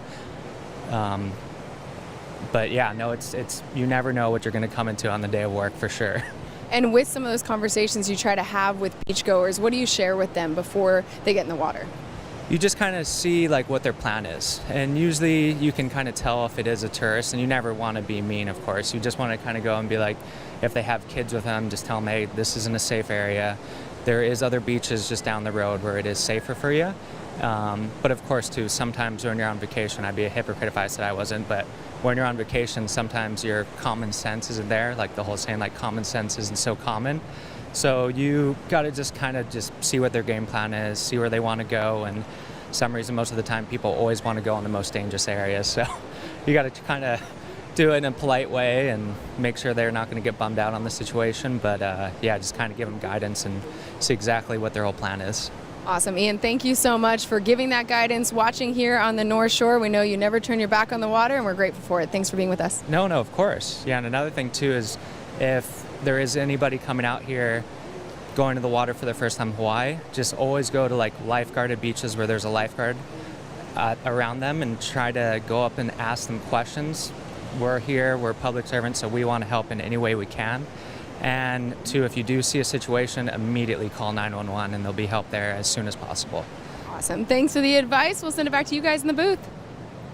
Yeah, thank you to our city and county lifeguards. Lifeguards are looking sharp this winter, and they got some new gear.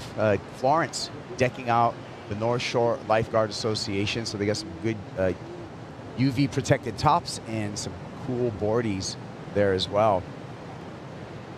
Shout out also to my good friend Rob Dorr over at veteran lifeguard over at Tower 26. Thank you for all your service. The guy's been there for, I want to say, going on 30 years.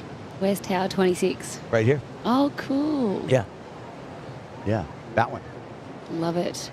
Yeah, these lifeguards are absolute heroes. They're heroes, aren't they? Yeah, I mean, even I had a wave out here years ago where I hit my head and came in, and the lifeguards were just so compassionate and just really made me feel a lot better. Sally Fitzgibbons. So we'll be waiting for Sally's waves in the non-priority heat.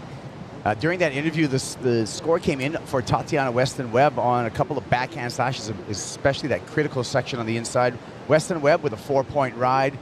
Sally Fitzgibbons still in the lead over Tatiana. Tatiana needing a 3.17 at the moment, but we'll see if that last effort from Sally Fitzgibbons strengthens her lead. We're waiting for one more score for Fitzgibbons.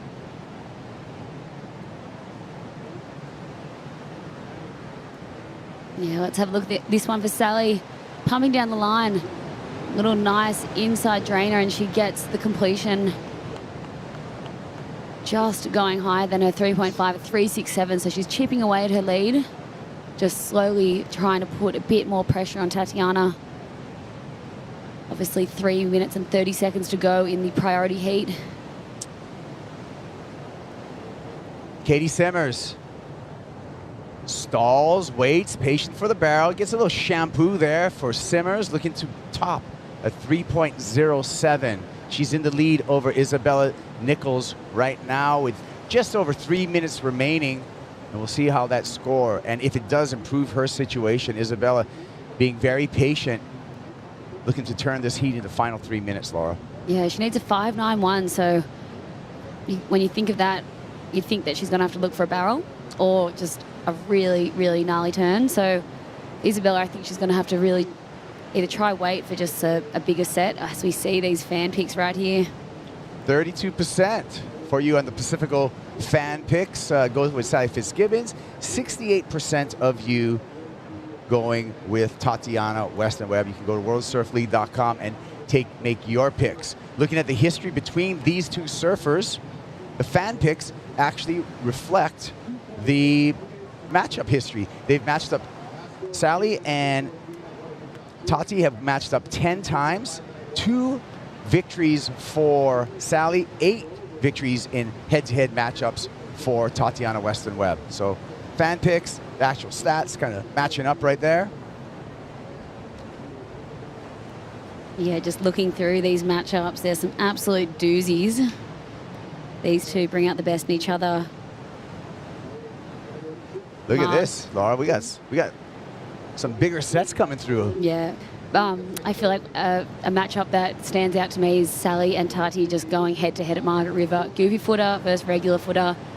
Sally has always been so comfortable out Margie's, just have that big forehand slash, and then Tatiana coming on to the scene and just going absolutely bonkers on that inside section with her backside, her massive backside turn. So these two have had some classic matchups over the years. Well, we're down to 1 minute and 20 seconds in the priority heat. So this is anxious times for Isabella Nichols. She's been holding on to that priority, Laura. She needs a 5.91. She has a minute to execute on a wave to get that 5.91. Yeah, I mean, Isabella and Katie have had different game plans going out there. I feel like they haven't even really been next to each other the whole heat. Isabella was eyeing off that section a bit further down towards off the wall, the 8th section, and Katie was sitting up top, and it's really proven to be, you know, working out in Katie's favour right now. Her waves have been given a lot more opportunity. Isabella has had those moments where she's pulled in down the line, but unfortunately those waves just kind of clamped on her, haven't given her the exit that she was hoping for. So looking over my shoulder, unfortunately not looking like any more opportunity coming through for Isabella with 20 seconds to go. So this will be a tough loss in the round of 16. Okay, on the paddle. Hands need to leave the rails before this countdown. You see 10 seconds, Isabella Nichols. This one's gonna count. Big snap there, one turn, and the horn will blow. We'll be waiting for that score for Isabella Nichols. Was that enough? It was a sick turn. I mean, just getting up straight into the lip, throwing buckets of spray, but unfortunately I don't feel like it was there. The landing of the turn was a bit off and wasn't really that critical. It was a beautiful section, but if she'd had one more opportunity on that wave to throw it up and sort of do a lip line and have that wow factor, I think could have been close, but not going to do it, I don't think. Not enough. We're going to see Katie Simmers in quarterfinal number 1. Katie Simmers, we'll see her at finals day. Isabella Nichols taking out a equal 9th. Let's take a Bonzoy brew break, froth it up, add a double shot, get amped, come back. We will have Tyler Wright and Luana Silva in the water when you return.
The new Lexus GX full-time all-wheel drive Lexus VIP bento boxes.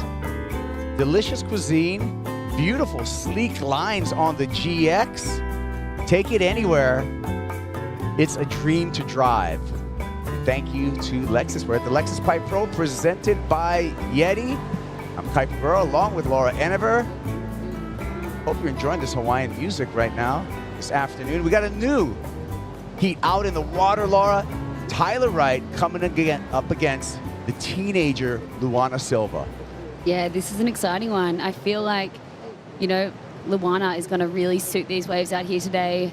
I've been watching her surfing the last few days and she's just absolutely shredding. And so we see Sally Fitzgibbons. Sally. 2 snaps to finish there for Fitzgibbons. She's in the lead over Tatiana Weston Webb. When we went to break, we were waiting for a number for Sally. She got 3.67. She's actually got 2 of them. 3.67 and 3.67, 7.334 two-wave total. Tatiana had to eject there. Tatiana chasing a 3.34 at the moment to turn the heat. No waves ridden so far in our non-priority heat, the red heat, with 36 minutes on the clock for Tyler Wright and Luana Silva. Yeah, as we can see out the back, Tyler and Luana having a little paddle battle. And, you know, yeah, these heats start before the heat sometimes. And I love that Luana's not backing down. Tyler showing a bit of authority. She is the veteran on tour. Yep, Tyler Wright, 13 years on the championship tour. And Tyler Wright, you know, in the history books of surfing, it was the youngest ever to win a championship tour event. She did that, her first championship tour win, Tyler Wright, at 14 years old. Yeah, I know. I was there. It was absolutely incredible. It was a moment where we were just like, oh my goodness. It was at Lane Beachley's event, the CT at Manly Beach, and yeah, Tyler just, she was, she's been a phenomenon since she was a grom, and she's been surfing since she was basically in diapers, and came through and smashed it. Yeah. Back-to-back world titles, 2016, 2017, before she had to take a leave of absence for, I think, a viral infection and had to get some work done 2018. She was absent 2019, but now she's back healthy. Tatiana Weston-Webb live action, banging the lip there. Tatiana just needs a 5.35 to turn the heat. Here's Tyler Wright. Glides past the floor to get ahead, but has to punch through as that wave hits the shallow part of the reef. So last wave for Sally Fitzgibbons for an update was a 5.67. That increased the need for Tatiana Weston-Webb. Tatiana needing a 5.35 right now. We're waiting for that last score for Tatiana. Yeah, excited to see some of these replays. Sally Fitzgibbons pushing up into that good range of scores, and that was well deserved because, as we can see, looks like Tatiana just and Tyler dealing with this inside section. Look how shallow it is. And it's sharp. It's not. It's not a pillow. No, it's a mix of lava reef, and then there's some live reef, and then there's those nasty little tube coral things too that can cut you up. Sea urchins. Oh, not the sea urchins. Tatiana's last going up into the lip, but that was more like it. That was a strong turn. Unfortunately, only the one, but love the way that she put power to that power of the lip. Judges are going to really like it. Yeah, there we go. 4.4. So nice number for one turn, but wasn't enough for Tatiana to take the lead. Yeah, I'm excited to see that replay of Sally Fitzgibbons' wave. She got the two turns in there, but the second turn she flared it and really sort of blew the tail and slid it around. Look, you can see even there the rocks just exposed. Yeah, out of the water. But yeah, so this is Sally's 5.67. This is the best of the heat. So she got that first turn, kind of a big speed turn into that tail blow. So showing that flair and that pizzazz. Yeah, I love this sort of speed turn. And yeah, these are the classic turns that Sally Fitzgibbons always comes back, as I've said. Just always pushing it that little bit further. Luana Silva. Lulu screams down the line, and no opportunity for the surfer from Sunset Beach. She was looking for a barrel, but that wave just did not cooperate. Yeah, plenty of time for Lulu and Tyler to try and find their waves around this priority heat. Luana Silva barely, the last Challenger Series, it was a heartbreak for her in Saquarema, where she just missed the cut for the championship tour, finishing number 6. We take the top 5 off of the Challenger Series at the end of the year. But she got some good news. Yeah. Steph Gilmore taking the year off, and that put Luana Silva on the championship tour for 2024. This is only her 7th career CT event, so we're just at the beginning of the career for Luana Silva right now. And Luana's been a super grom. I've watched her grow up on the Billabong team, and just coming through from Sunset Beach there and being an absolute shredder, and just watching her grow into this beautiful young lady now. And she's just got so much power in her surfing. She loves those deep water waves, especially right-handers. You look at her Challenger Series run this year, 5th place at Gold Coast. She came out of the 8s firing, but then had a couple of, sort of Sydney 17th, Bolito a 9th, but then got to the US Open, a 5th place. Yeah. Irasira, that was where she needed a big result, and she got to the final. Yeah. And then, back with so much support in Brazil for the final Challenger Series, I think she only needed to really make the quarterfinals, and she came up just short in the round of 16. Yeah, and it really felt like we saw her, she started working with Leandra Dora, and it just felt like you just saw a shift in her competitive fire. Yeah. And she came to Rio, and you just felt like it was going to happen, and so it was really heartbreaking when it didn't. I agree. Yeah. And the other thing, with Luana is you have a lot of time with her with Billabong, and I just watched her grow up through all the amateur series here, and just ripping young woman, just at the beginning of her professional career. Strider's got something for us. I was just going to note on Sally's performance out here, getting that high score. Both those turns from the water, you could see all the fins out the back. So I think that's where the judging is going through the roof on that, is the technical side of things, where she's actually pinpointing those turns, pivoting perfectly and throwing all the fins out of the water. And you can see that from the judging tower. You can see how much effort she's putting into it. It's very technical, very hard to do, and then to come back in with speed. Yeah, Sally Fitzgibbons on a Glen Pang Town & Country surfboard. She's got Hawaii-made boards under her feet, and it looks like they're working just fine. Yeah, and she loves riding those Pangs all around the world. Tyler Wright, I know she's on her same board from Trestles. She absolutely loves it. Goes absolutely amazing everywhere, this Pizel, 5'8", and she just loves that she can ride the same board at Trestles that she can ride it at Pipeline Backdoor, and she feels comfortable. It's a pretty special, it must be a bloody special board. Well, I mean, just John Pizel seems to be making some magic boards right now. They work well for Tyler Wright. Big acknowledgement to John Pizel putting on the Cameraman's Cup yesterday. Kalani Miniham taking a win there for all of the filmers. So it was reverse roles where the surfers were judging their filmers. Here we go. Silva winds up here. Nice snap off the top. Punches the lip one more time. So that's going to be her best ride, Luana Silva, with her start up against Tyler Wright. Going pipeline here, stalling for the barrel, gets lipped in the head, however. Tatiana Weston Webb goes down. Oh, that was a rough fall there for Tatiana. It looked like she had it. And unfortunately, just catching that outside rail as that wave just went very, very small and tight at the end. You know, you think of Pipeline and you just feel like Tatiana is just so well overdue for a massive result here. You know, she got a big result in Tahiti. We've seen her absolutely charging. But, yeah, just we're ready for it, Pipeline. And it'll be amazing to see her obviously get through this heat and be able to surf when it's bigger tomorrow. So, yeah, unfortunately that lip just kind of got her there and she just wasn't able to punch through that chandelier. And Luana. Yeah, looking back on Luana's had a bit of a wobble in this wave, so she had to time it straight up through the lip there. Nice first turn. And then another sort of stab up into the lip. So 2 turns there, nothing too critical, but she had speed throughout. It looks like she's almost riding a bit of a longer board, and I like that because it's, you know, as the swell comes through this afternoon, you've got to be ready for everything. Yeah, and you know, growing up in the islands and on the North Shore, Luana Silva, just you kind of become a product of your environment. So I would say she's okay with riding longer equipment because, you know, a lot of the local surfers will ride a little bit longer boards. Yeah, I love that about, you know, Hawaii. I feel like everyone starts on boards and, you know, their mentors or parents will be like, you're not going down to like a 4.9. You got to stay on your 5.5 and get used to riding that and learning how to put power to power in these waves over here. So I feel like all of the kids is just so comfortable on these larger boards. And probably wild to think Luana's probably riding a bigger board than Tyler out there, but she's used to it. Yeah.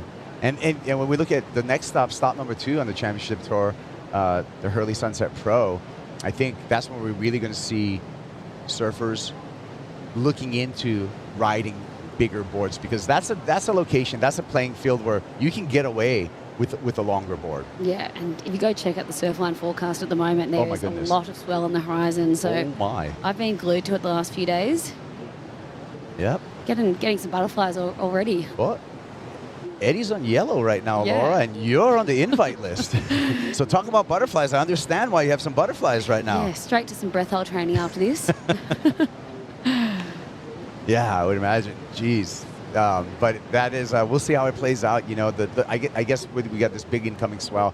In about a week from now, I guess the thing that we're going to be watching is wind direction on that big swell. And it's been swirling. I mean, it's been looking, you know, onshore, cross shore for the last little bit, but pretty light, so it could shift around. And either side of that big sort of eddy swell is going to be really awesome swell for Sunset. So yeah, everyone will be waxing up their guns, dusting off maybe their 7.0s. Yeah. Hey, and Sunset like that, I'd prefer swell on the back side of the swell at Sunset, not on the front side of the swell at Sunset, because you know the house of horrors that can be, Laura. Oh my gosh, an incoming swell at Pipeline and Sunset. get ready to dive to the bottom of the reef because you're going to get a set on the head for sure. Yeah. 6 minutes and 10 seconds on the countdown here. And, oh, some of the boys right there, Nai and Colby Leon, we call him Bubba. Jeds, Jedediah Pacheco on Jedstown. I saw my brothers from the west side right there. Kanaka Solutions, our security here. And they have their Florence gear on. They did a collab. Only the best for the best. Tatiana. Wow, how was that turn from Weston Webb? One more time. You can see the urgency in her surfing. Leads a 4.95 to turn the heat on Sally Fitzgibbons with 5.5 minutes remaining. I feel she did that, but I want to hear from you, Laura. Yeah, I feel like it's going to be really close. I mean, Tatiana, we've seen her go the 4 for one big turn, a 4-4 for that next big turn, and that's in her scoreline currently. But that turn, you could just see that extra push, that extra flare, and I think the judges are going to notice it because she threw spray to the heavens there. So I think we could see a lead change for sure. Yeah, that first hook and just like the tight radius and the punch that she had through the back half of that turn, you can see she's feeling it. She's jazzed. Yeah, I love reading body language from a surfer because you can almost tell when they feel good about something or when they're kind of dejected about something. Some are better actors than others. Some professional surfers are pretty good at trying to sell things to the judges, and some professional surfers, they just can't fake it. You know when they're disappointed. Yeah, and I feel like we've seen some good claims from Tatiana in the past, but I feel like every year she grows and has a different approach to the tour. And I loved her interview before. She took note that this year Carissa Moore and Steph Gilmore won't be here. Yeah. She's had a second in the world against Carissa before. She's been right there in title contention. Oh yeah. And so she really wants to make this heat. So waiting for the score for Weston Webb. 2 really quick, really punctual backhand slashes. And we'll see what the number is from our judges for that. I feel like it's going to go 5. Yep. Like right there. 5 will do. 5 will do. Because it's better than a 4-4, and I don't think it's as good as Sally's 5-6. Well, here's Sally. This is the insurance policy for Fitzgibbons. Let's see what she's got. She's got some backwash on this one to deal with. Gets the board under her foot. Little deep section right there. You could see the warble, little backwash coming off the bank on the beach as she began. Weston Webb. Just a little glide through that section. And unleashes on the final section. Yeah. Fist pump. So judges owe us 2 scores for Tatiana Weston Yeah, Webb. well, if she didn't get there on the last, I think she will most likely get there. And there we go, the celebration. She held it in for the last, and I think that she knows went there. I mean, she doesn't know what Sally did on the way before, although Sally... Well, previous wave, Tati's already turned the heat, a 5-point ride. Just as you said, Laura, checked in for Weston Webb. She still is owed another score by the judges. Will she extend her lead even further from Sally Fitzgibbons? Fitzgibbons hearing the news right now and knows that she's trailing. I mean, still 2.5 minutes to go, 2 minutes 45, sorry, and it's going to feel really good for Tatiana because, I mean, she's going to go, I think, best wave of the heat with that last turn. That was really critical. She got 2 turns in there, and I feel like that'll be high, mid 6s, maybe even 7. Take a look at some replays. Yeah, so smart here to just hit that first section. This was a bigger wave, and then into this end bowl and just absolutely stabs it vertical. Has that sort of wow factor. She got disappeared from the foam, and that's what she's so incredible at doing. But yeah, just look at that, just straight vertical, 12 o'clock, maybe even 1 o'clock. 12 o'clock, lunchtime. And the next score for Tatiana, a 5.07. So she did extend her lead over Sally Fitzgibbons. Fitzgibbons with priority, needs a 4.4 to turn the heat. We're under 2 minutes on the countdown.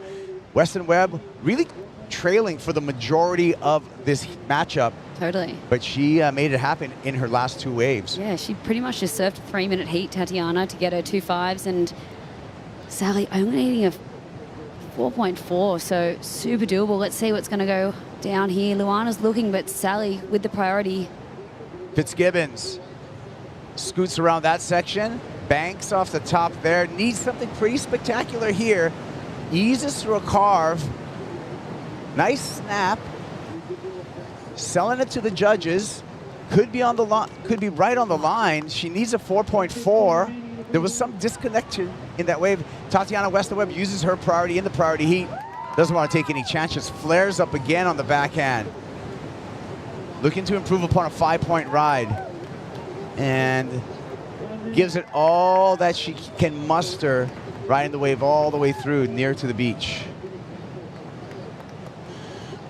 Yeah. So really the question, I don't know, I don't think Tatiana improved upon her scoreline. Really, I feel the question is, Laura, did Sally do enough for a 4.4? Yeah, 4.4, it's right there, but I felt like that was a really hard wave to surf for Sally. It kind of stretched out a little bit. Then by the time she got past that first section, it went a little bit flat, so she wasn't really able to connect with the wave, I think, the way she wanted to.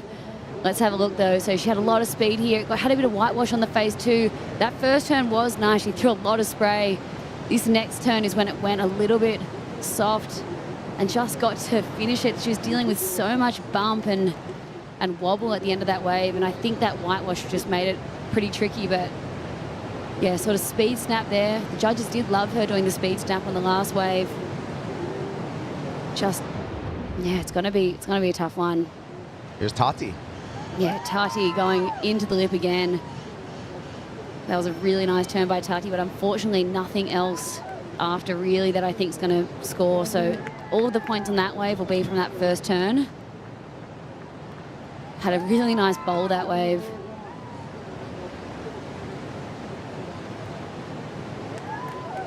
But yeah, unfortunately, just small turns on the end there. And some good sports at the end. Still waiting for the numbers. Undecided as of yet. Still waiting for the judge's decision as Tatiana Weston-Webb walks up the beach. Yeah, I feel like it's right there, Sally's score. I feel like the only thing that the judges might pick apart is just that last sort of turn was pretty flat because the wave was so wobbly. She couldn't really do much more. Yeah, well, the score comes through for Sally Fitzgibbons as a 3.5. But there may be one more score that the judges owe us for Fitzgibbons. 3.5, you can see all the numbers there. So we're still waiting on some scores, according to the score screen. So we're gonna hold on this. There's a new heat out in the water. Gabriella Bryant and Brisa Hennessy in this overlapping heat format, but we're waiting for confirmation on Tatiana Weston-Webb and Sally Fitzgibbons matchup. We feel that it went to Tati, but let's take a look at some replays. Yeah, she had a lot of speed on this one. Speed step there, and then wave just goes really foamy and frothy, so she gets a nice carve. And then, yeah, just had a bit of a bump there, so couldn't really connect with that last section. So kind of, to me, really felt like two turns. That third one, I don't think would get much scoring potential, and I think scores are in. Looks like Tatiana's taken that. Next heat here, we talked about it. It's Brisa Hennessy is up against Gabriella Bryant in the non-elimination heat that just started. They have 37 minutes, 50 seconds on their clock. And again, heat 2 of the round of 16. Tatiana Weston-Webb advancing out of that heat. Weston-Webb will be meeting Katie Simmers in quarterfinal number 1. The action continues here at the Lexus Pipe Pro presented by YETI after these messages.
congratulations. You have provisionally qualified for Paris 2024. Wow, that's amazing. Yeah, the Olympics is one of the coolest experiences of my life. With the experience under my belt, I have a really great chance at winning the Olympics. It would mean the world if I could get that medal. So many brilliant athletes. Just gotta work hard and do my best. You feel like you're representing every single person. You're a medalist forever. Those people are not forgotten.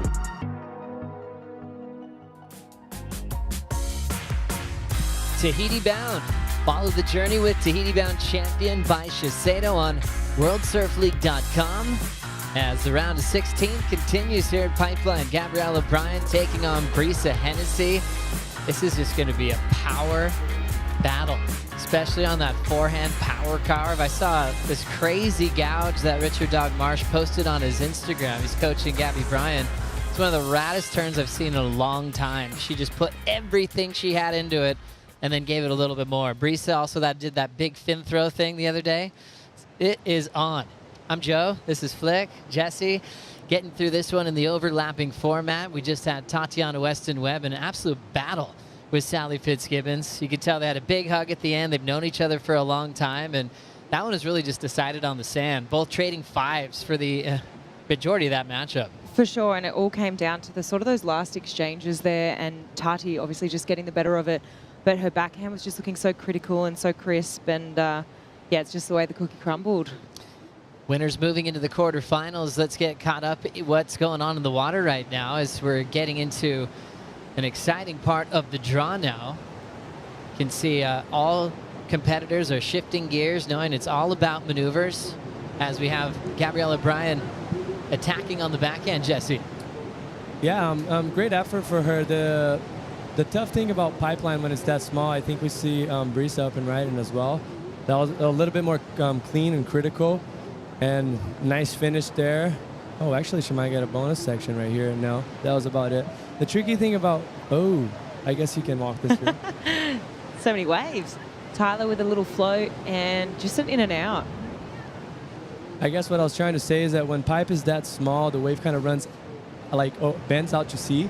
So it's tricky for you to actually find a critical section that matches the power that you want to actually throw it out there. So it's tricky to find lefts out there today, but something to start. Obviously, the girls are probably going to be looking with the first priority going right, so they managed to maybe get 1 or 2 waves before they have priority or something. Luana Silva aggressively getting back into position. Still plenty of time to enjoy her battle. Continue here at Pipe as we catch up with Katie Simmers with AJ. Katie, grinding it out in that round of 16.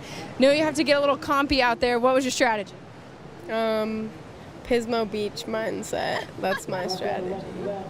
I don't know, just backside turns, try to get away from like my competitor, and like just, I guess it worked. I don't know. I would say it did work, and I know you found a little bit of a shampoo in there too, but for you to start the year, how important is it to prove to yourself that you can win when you have to adjust your strategy? Yeah, I guess last year I was like kind of only waiting for the barrel, and I kind of just wanted to like go into this year being like, I just kind of want to surf more than last year. Like I feel like I just didn't surf that much, I guess. I mean, I had a lot of heats, but I just want to like keep surfing and kind of surf if the conditions are horrible, just like surf your way into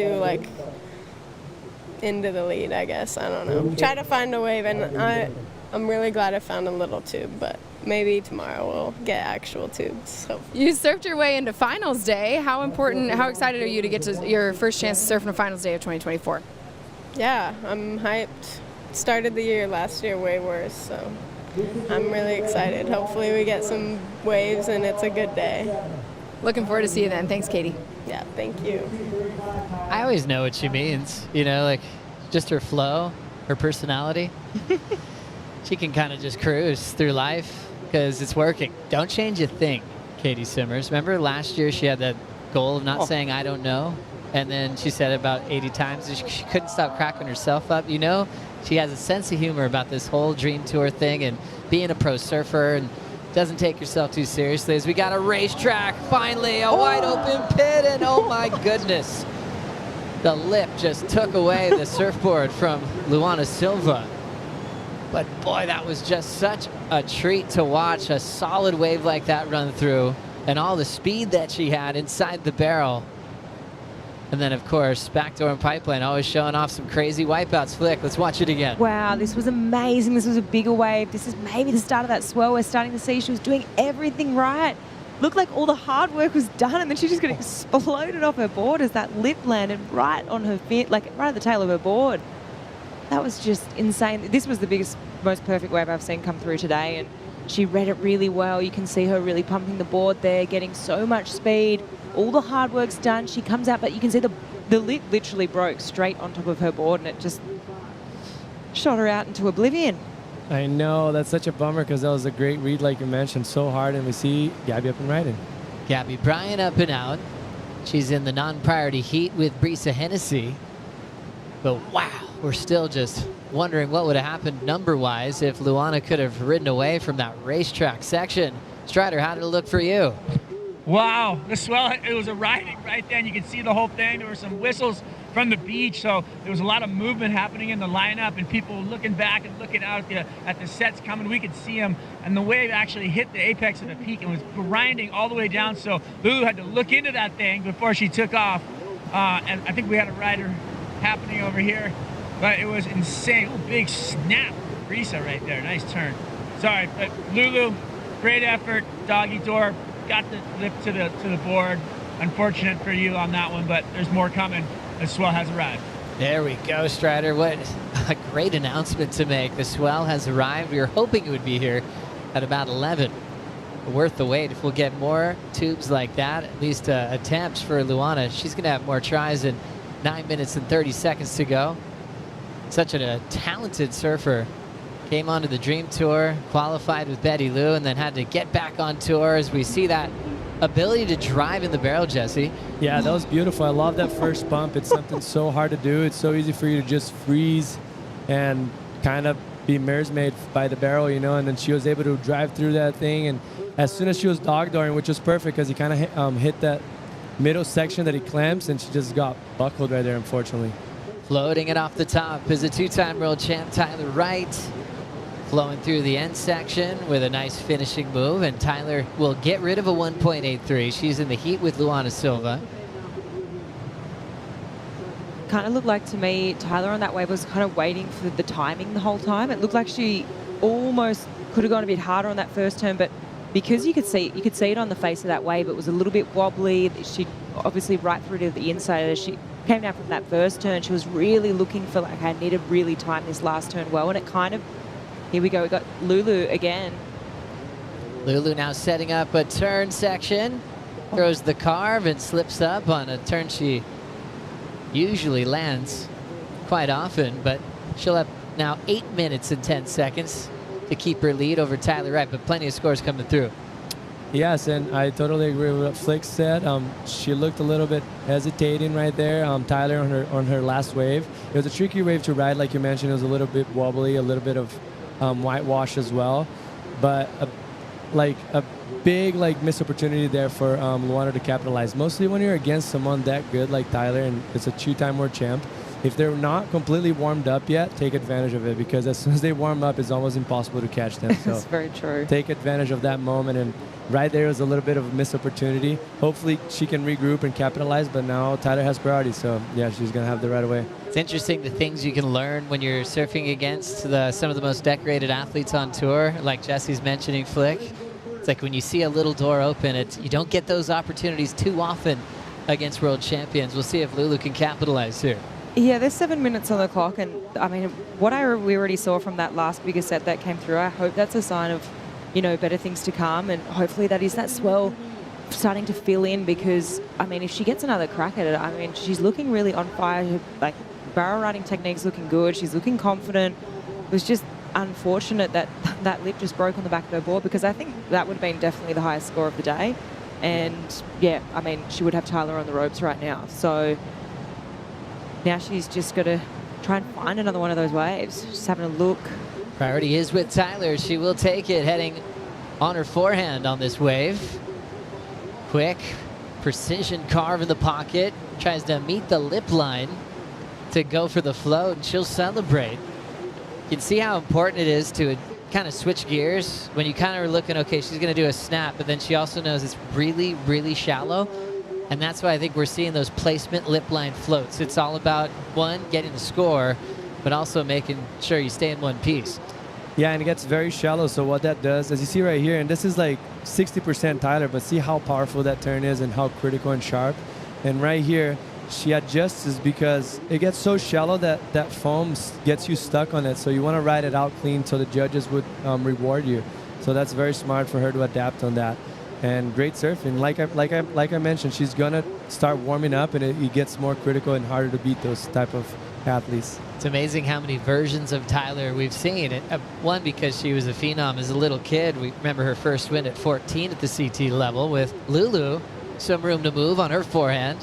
Drills the snap, second effort. She'll throw it off the top and stays on her feet to improve on her low score, which was a 1.83. It was a spicy first turn. I really liked it. Had a bit of finesse to it, but that wave just kind of got a little bit smaller. And one thing I've noticed, the girls are going to turns today, is that I think the judges are really liking it if the wave sort of maintains that same height the whole way through.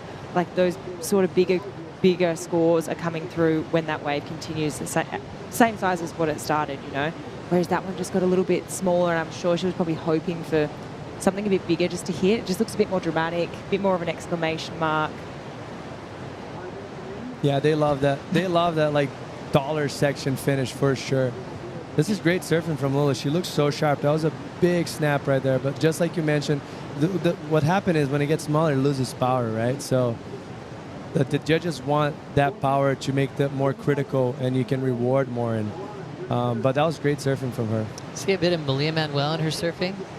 Wow, good call. Good call. Feeling that, especially with how silky the carve is. Once Lulu commits to a turn, there's a lot of flashes of Malia Manuel, who spent a lot of great years on tour.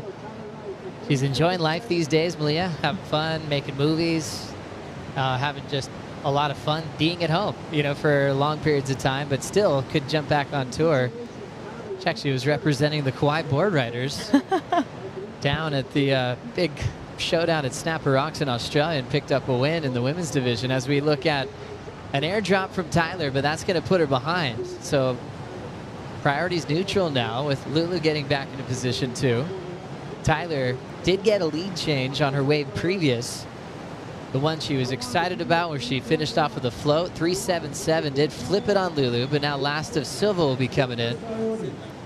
Now let's chat with Tatiana Weston Webb with AJ. Yeah, Tati, getting out of the water filled with adrenaline after the way that heat ended. How did you maintain your calm, pick the wave you wanted to find the score that you needed to turn the heat? I just believed it was going to happen. Even if it didn't happen, I still would have believed it was going to happen. So, yeah, I just trusted in my thought process and my surfing and my training and my belief. E para o Brasil, em português, como você preparara para o dia da final da primeira da temporada para aqui? Vou me preparar para amanhã comendo bem, dormindo bem e fazendo tudo que eu pratiquei na temporada off. Well, best of luck. Get some good sleep. We'll see you tomorrow. Thanks. Valeu, thank you so much. As we catch up with the tail end of Carissa Hennessy kicking out into the channel, as she's still in the heat with Gabriella Bryant. Mind translating for us, Jesse, that last interview? Not at all. So AJ asked Tachi what she's going to do preparing for the final days tomorrow. And she said she just needs to eat well, rest well, and believe in all the work that she's done on the off season. That was pretty simple. The belief part is something that we've been hearing more of the surfers really focus on. Just having that mental coach, if you want one, or even just the journaling effort to kind of write down your goals and will them to happen. I think the whole tour has been really open about that, the last couple of years. Oh, I think, yeah. Definitely in the last couple of years, we're seeing a lot of that narrative, and a lot more people are more open to talking about it. I think 5-10 years before that, there might have been the odd select male and females. As we look at the back, Split Peak will stick with the priority heat. Lulu trying to protect her lead now over Tyler Wright. Throwing some beautiful wrapping turns. Little tap there on the inside section, and Lulu steps off. Next wave's going to her opponent, Tyler Wright, seeing the end of her wave. So similar to the adrenaline back and forth battle that Tati just had with Sally Fitzgibbons, Lulu and Tyler going wave for wave. Lulu catching 8 waves. That was Tyler's 9th wave as we approach the final minute. Yeah, that was a good exchange right there for Lulu. I think what could keep her score a bit short is just what, I guess we'll talk about that later. Gabriella Bryan from Kauai lays down that power hook as she shuts it down off the top. It's a tough section to flow through, and she almost started breakdancing on that mayhem. Just boogie boarding. But gosh, the first turn was electric and powerful. Easy to put her in maybe the most powerful surfer conversation on tour, maybe the most, especially with what she did in the offseason to even increase that strength coming into a brand new year. Yeah, I love the way Gabby surfs. I mean, maybe it's because I'm a bit biased and I love power surfers, and I love the way it feels when you can't. In my opinion, sometimes, I mean, a barrel's a great feeling, but sometimes that big carving maneuver or big roundhouse is just equally as good. But I mean, we've both seen Gabby and Brisa in that non-priority heat have those 2 moments. Brisa had that one too, just absolutely laying down into it. So definitely going to be some damage done if they get that opportunity for 2 turns. Now the priority heat comes to a close with Lulu and Tyler Wright waiting for the last numbers to come through for heat number 3 of the round of 16. Tyler Wright, multiple-time finalist at this event. Remember, Carissa Moore out this morning in the elimination round. Still hurts knowing that she's stepping away from competition, but she had that consistency in the final, and Tyler's had a lot of consistency at this wave as well. And we'll wait to see what the judges think. Lulu has a score to come in, and so does Tyler. Tyler chasing at least a 3.77. And Lulu already on the beach with some fans. This is when the competitors are in 2 minds. They're getting a little bit distracted by what's going on the beach, but they're still listening for the beach announcers to see if anything's going to change. Last of Tyler Wright, not enough. Officially, Luana Silva moving on and getting past a 2-time world champion. She'll be in the quarterfinals of the Lexus Pipe Pro presented by YETI. We'll be right back.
The Lexus Pipe Pro presented by YETI is brought to you by Lexus. Experience amazing. By Eventbrite. On or off your board, you've got plans with Eventbrite. And by Shiseido, official sunscreen partner of the World Surf League. Great to be here on the North Shore of Oahu. A lot of great places to surf, have fun, and even get some great food. You can head down to Lele's, which is right at the Turtle Bay Resort. A lot of the broadcast crew went there the other night, had a huge table there, and they got to just exchange stories of coming here each and every year as they do a good job behind the scenes, getting all the great interviews and insights, especially from these 2 ladies. Caroline Marks coming in as the reigning world champion, taking on Moana Jones-Wong. The wild card that overnight became globally known as the Queen of Pipeline. Everyone locally already knew about her reputation, but for her, kind of just being born at the right time as well, of having a pipe event for the women come up, and she was already doing it. She was going to surf there anyways for the rest of her life. She just fell in love with the challenge of this wave, proud of earning her spot, in the lineup for all those hours and hours of sessions she put in when she was a Grom and not getting the waves, now she's earned that spot and always earning her spot as a wild card in this event. Exciting times as we saw a little bit more of that new swell come through. You know, Moana would be excited to see this place maxed out when she's ready to compete, Flick. Yeah, for sure. I think we all know Moana absolutely loves Pipeline, and today has been a bit of a backdoor day. And, I mean, look, that's not to say that Moana can't get the job done right now. For sure she can. I know she has a really strong backhand as well, but she's coming up against, you know, the current world champ, Caroline Marks. Marksy on her backhand, I mean, she's absolutely lethal. Yeah, you kind of look at this heat when you break it down with skill sets and strengths, you know, and you're the world champion for Caroline Marks. If you're going turn for turn against Moana Jones-Wong, you already know that she is going to be heavily favored in a matchup like this. Moana will be hoping there's more barrels to make it interesting. What are your thoughts on that, Jesse? Yeah, I totally agree with you, Joe. And I don't think Moana has a simple task in her mind. I know she's looking for that backdoor wave that it's going to double up and run down, or maybe even a pipe wave.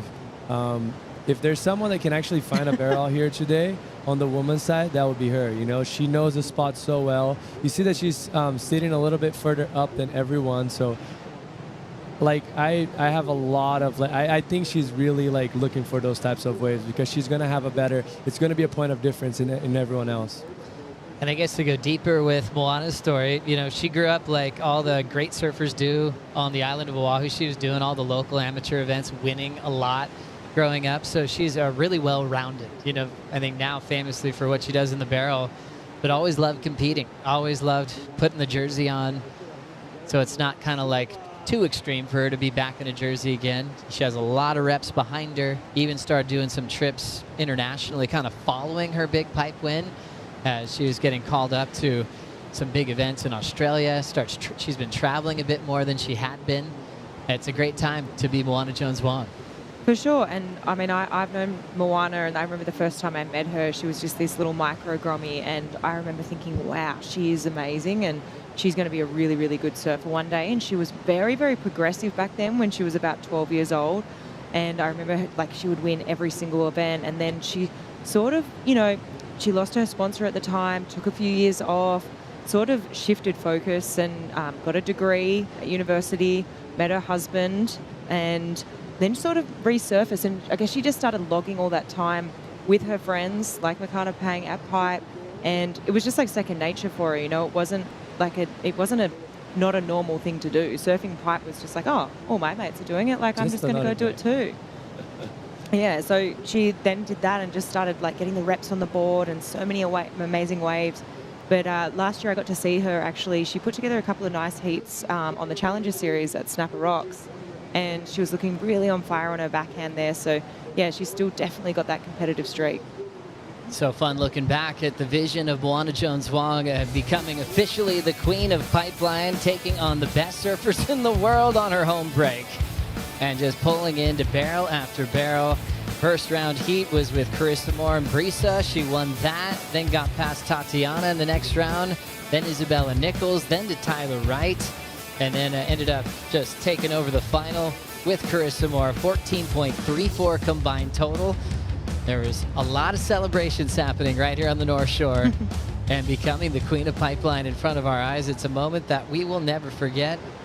That was the time where we also saw Kelly take over as well. And that was the last CT event that Kelly won in pumping conditions, calling it the best win of his career. So that event for Moana, for Kelly, for surf fans in the sport will go down as one of the greatest events in history at Pipeline. As we'll catch up now with Luana Silva with AJ. Luana Silva still trying to take it in after winning a very scrappy heat. Walk us through what was going through your head in the water.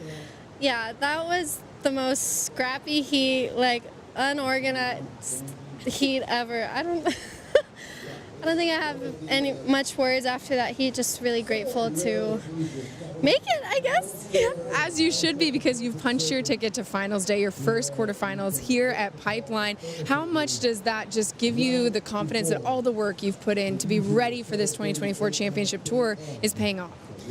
Yeah, I mean, last year and especially the year after the cut was probably one of the most difficult years for me. mentally, and I just feel so prepared now mentally and physically this year, and I'm ready to give it my all, and this is a great start for me this year, so I'm really stoked. As you should be. Para o Brasil em português, por favor, como você preparada para o dia da final aqui em Pipeline amanhã? Dia de finais amanhã é a mesma preparação que eu estou fazendo, acordando cedo, tomando café da manhã e no sofá, sendo feliz também, estou muito feliz. E obrigada a todo mundo que está na torcida lá em Brasil e vamos nessa. We'll see you then. Congratulations. Obrigada. Thank you. Thanks so much, AJ. Back to you, Jesse. It was the same question, and then she asked, AJ asked her, what is the preparation for tomorrow? And she was like, same thing as it's been every day. I'm going to wake up, have a good breakfast, come surf, just another day. Obviously, she lives right there, so it's just literally just another day on the North Shore for her. And one thing that was very cool that she mentioned is like, just, I guess, be happy, because I'm so happy to be here. Obviously, getting a last-minute call. So I'm stoked for her to see that happiness, and it's paying off. Flick, did you have like an emotion that was really good for you to compete when? Did you like to be happy? Did you like to be angry? Did you think about that at all? Well, my name actually translates to happiness. So happiness is the state of mind that I'd like to be in, for sure. Perfect. Yourself, Jesse? Yeah, happy is always better. But people always mention that when I was angry, I would do better things. But it was hard for you to make yourself angry. I mean, it shouldn't be normal, right? 9:50 on the clock for our priority heat. The two powerful surfers, Brisa Hennessy representing Costa Rica, but spent a long time here on this island of Oahu. So a lot of great work at Sunset Beach, working with coaches like Kahea Hart, who pushed her to learn how to charge well beyond her years of what she thought she was capable of. So she had people believing in her, I think, before she completely did. And now Brisa's taken that to a whole nother level with their family, basically living in Fiji, in paradise. There's that wave called Cloud Break, which, yes, is on the schedule this year. And that's kind of Brisa's backyard. And she's been surfing it really, really big, like firing. She's we've been able to watch her growth and her progression of charging that wave over the years. It's really impressive. Yeah, well, you've got to think, out of all the women on tour, I mean, her and, Tati's got second out there before, but other than those two, and Brisa, right, I don't know who's logged more time. I mean, Brisa's definitely got to have logged the most time. I think if Brisa can pull it together and make the cut, I mean, wow, she's definitely going to be in one of my picks to at least be making finals out there. And I've got to echo what you said, Joe. I mean, I saw that clip that she posted on socials just not that long ago now. It's only maybe a month ago. And she was standing up pretty tall in that big barrel, like, wow. So that shows me that she's not scared. You know, if it gets big, 8 foot, 10 foot, Brisa's going to go. And one guy that loves big tubes, Strider. Some insight on Brisa. She's been impressing us a lot lately. She has, and I caught up with her just before the event, kind of talking about, she could basically retire in Fiji right now. She's got the setup like you guys were talking about. But you know what she said? She said that these events give her purpose. That's why she comes back for these events, to be here and feel that purpose and know that she can still win and have something to go for. She can always check out if she wants, but she said, I'd rather be here surfing these events, have the opportunity, have the platform, why not use it? She's super stoked on the WSL and being here. I like that. That makes sense to me. And I think people always wonder what's gone into Kelly Slater's longevity. And I think it's also, one, he knows he can still compete with the best in the world for all those years. Because he was getting questions about moving on when he was like late 20s, 30s, believe it or not. And he's still winning world titles. So obviously there's a clear purpose. But when you're at that level and you have something to work for, I mean, that just feels good, especially athletes that strive for excellence. It's one thing that pushes you to train, to do the things maybe you wouldn't do, to really push your surfing to another level. And I still think the best is to come for Brisa. I still feel like she's warming up on this tour, and her best waves haven't been ridden yet. 7 minutes on the clock. Let's check in with Kaipo. Hi guys, I'm over here at the Vista Shaping Space with Darren Hanley from Darren Hanley Designs, and of course, one of my favorite subjects, we're going to talk surfboards. Darren, first of all, thank you for joining us here, but let's talk about this board, and it looks like it's a board from Molly Picklum. Explain some of the design elements you have going on here. So this is a backup from what Molly rode the other day, which is a 510. She normally rides a 5.9, in bells and other competitions. So the waves were they were pretty good. Just a little bit of a step up, a little bit more narrow pintail so it holds in. And this is what she'll ride on days when it's 3 to 5 foot here in Hawaii. Then she goes up in increments of 2 inches. Then she's got the 6.0, the 6.2, the 6.4 and the 6.6, and that'll get her anything from what we had the other day in the free surfing all the way to sunset. But the 5.10 that she's riding, she can get barreled and do manoeuvres. The boards are quite light but still reasonably strong, so with today's conditions I think she'll be back on the 5.10s again. Is there a difference when we talk about gender between men's boards and women's surfboards? Not really. What most of my team and Stephanie Gilmore especially, she always says, give me what Mick rides, because Mick did a lot of time coming into the shaping bay with me and learning about the craft of how to make surfboards, what double concave, what rails, and what he liked. And he did all the work, and all the other team riders got the benefits from that. I saw a piece with you and your team rider, Joel Vaughn. Joel Vaughn coming to the shaping bay and shaping a board with you. How many of your team riders actually get involved with making their own equipment or be a part of it in the bay? When they come to the Gold Coast, because not everyone lives on the Gold Coast, I encourage them to come in, and I encourage them to shape their own board and just understanding and feel it. And Joel came in, and he's an amazing surfer, and he shaped himself a board, and he was surprised how well it went. So not as good as mine, but it went pretty well. Lastly, the Vissla CT Shaper rankings starting right now. Last year, you were in the lead for a lot of the year. Your feelings coming into this year's Shaper rankings? Yeah, well, I had the yellow jersey there for a while at the wave pool, and Matt got me at the end, and I think even Sharp White got me as well at the end. But yeah, so looking forward to a long year. So hopefully at the end, we can come away with the victory and knock Matt off his perch. There you go. Thank you for your time, Darren Handley. That was awesome. Thank you so much, Kaipa. I love the competitive energy that we're getting from these shapers. My favorite thing is to walk into the Red Bull Athlete Zone when they're talking and just kind of sit behind them when they don't know I'm there. The banter is amazing. And gosh, they're pushing each other, they're pushing the sport. And it's really cool how he broke down certain key team riders that a lot of these stables have. Like for DH, it's definitely Mick. And for all those hours of feedback, all those times in the shaping bay, it actually affects all the team riders in a positive way. As we look at the reigning world champ, Caroline Marks, on the left here, Flick. Yeah, this was a super wedgy little bowly left that just kept on giving and blew the fins there at the end, which I was really impressed with. I think she's got the right idea, as we have a look here. This is Brisa. Beautiful first turn there. Super, super critical, but just the one. Yeah, I liked what Caroline did. I think she took the drop, and I think the drop was it was a lot longer than what she thought it was going to be. She was like trying to get around that first section, and she probably would have liked to get there a little bit sooner than what she did. But once she did, I mean, she laid the board on rail a few times, and yeah, it's going to be a pretty nice score. Caroline Marks is obsessed with pro surfing. Absolutely obsessed with it. She said it was interesting because after celebrating a world title, best moment of your life, she had so much media to deal with and obligations and things she really looked forward to. Said it got to a point where she had to start saying, I can't make it, I gotta go surf again. But she enjoyed it all. She loved going on big TV shows, the Today Show. She had been on it before with Carissa when they were talking about the Olympics, but this time she was by herself because she just won a world title, and she said it was crazy nerve-wracking having all the attention on her, but she absolutely loved it.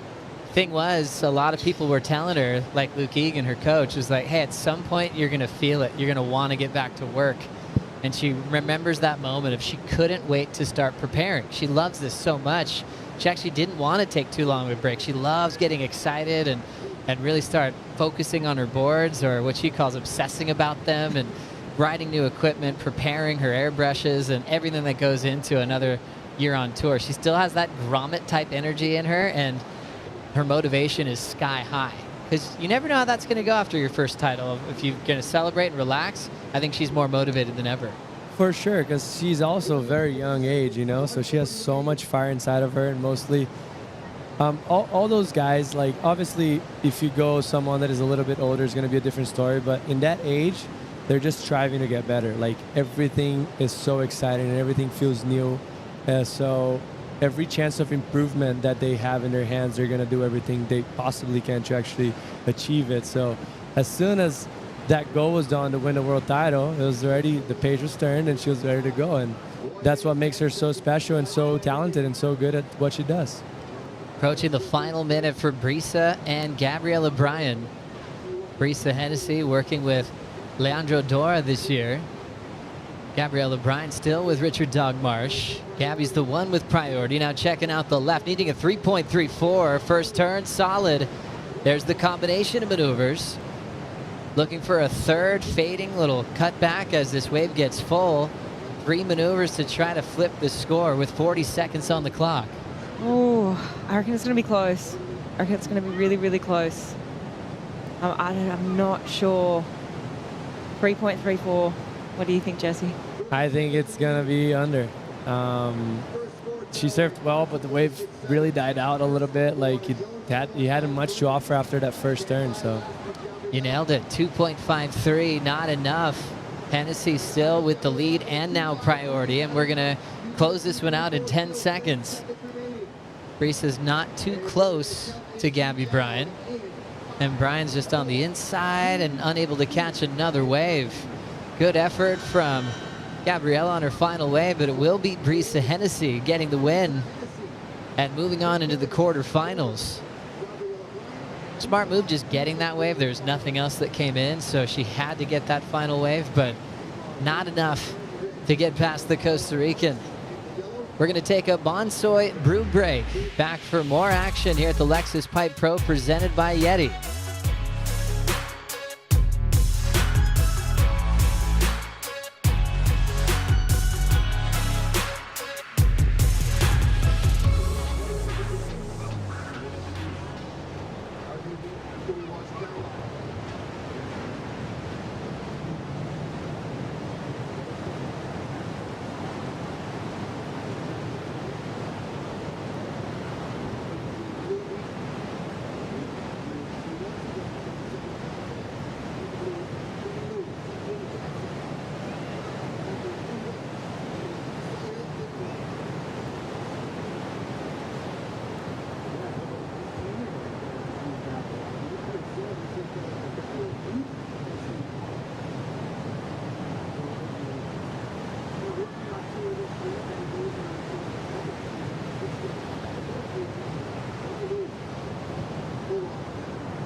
It is time for The Pulse, where we show you all the most important highlights from the day of competition, and this was a tough one.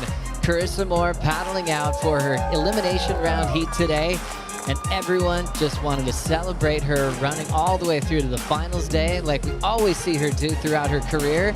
She caught her first wave with about 8 minutes to go. Another story of like her opening round heat. If she makes that barrel, it's a whole different story. Betty Lou and Isabella Nichols in this heat were not giving Riss an inch. They took this heat so seriously and handed Carissa Moore a tough elimination round loss. First time she's lost this early since 2017. As we moved on to Caitlin Simmers. Wow, she is fun to watch. Natural, improving on a result from last year. She joked about earlier today, finding some gems and ripping some big turns off the top. Got past Isabella Nichols to move into the quarterfinals. She's getting really, really good out here. Tatiana Weston Webb also escaped the elimination round and was able to find 2 late fives to knock off Fitzgibbons. And Tati will face Simmers in the quarterfinals. We see Brisa Hennessy just coming in from a big heat win. It was just a showcase of power with herself and Gabriella Bryan. And now enjoying the time with the fans. She'll be a fun one to watch on finals day. Very incredible human being, always has time for everybody. And there's Malia there getting some hang time with one of her heroes. Fresh out of the water. I don't know if a lot of sports kind of have that where a fan could just walk right up to you on your way in. There's just Really cool access for all the locals and visitors here to the North Shore to watch the best surfers in the world compete. Betty Lou's back for more after getting through the elimination round with Chris and Bella. Now we've got Betty Lou taking on the rookie named Sawyer Lindblad, who had that highlight of getting that barrel at backdoor the other day.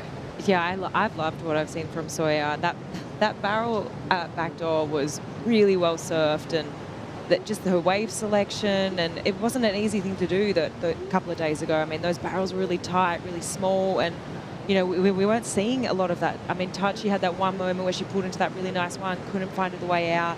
But yeah, I'm really impressed with Sawyer, and I'm looking forward to this heat. I mean, Betty's still so young, and yeah, they both bring this like sort of tenacity, you know.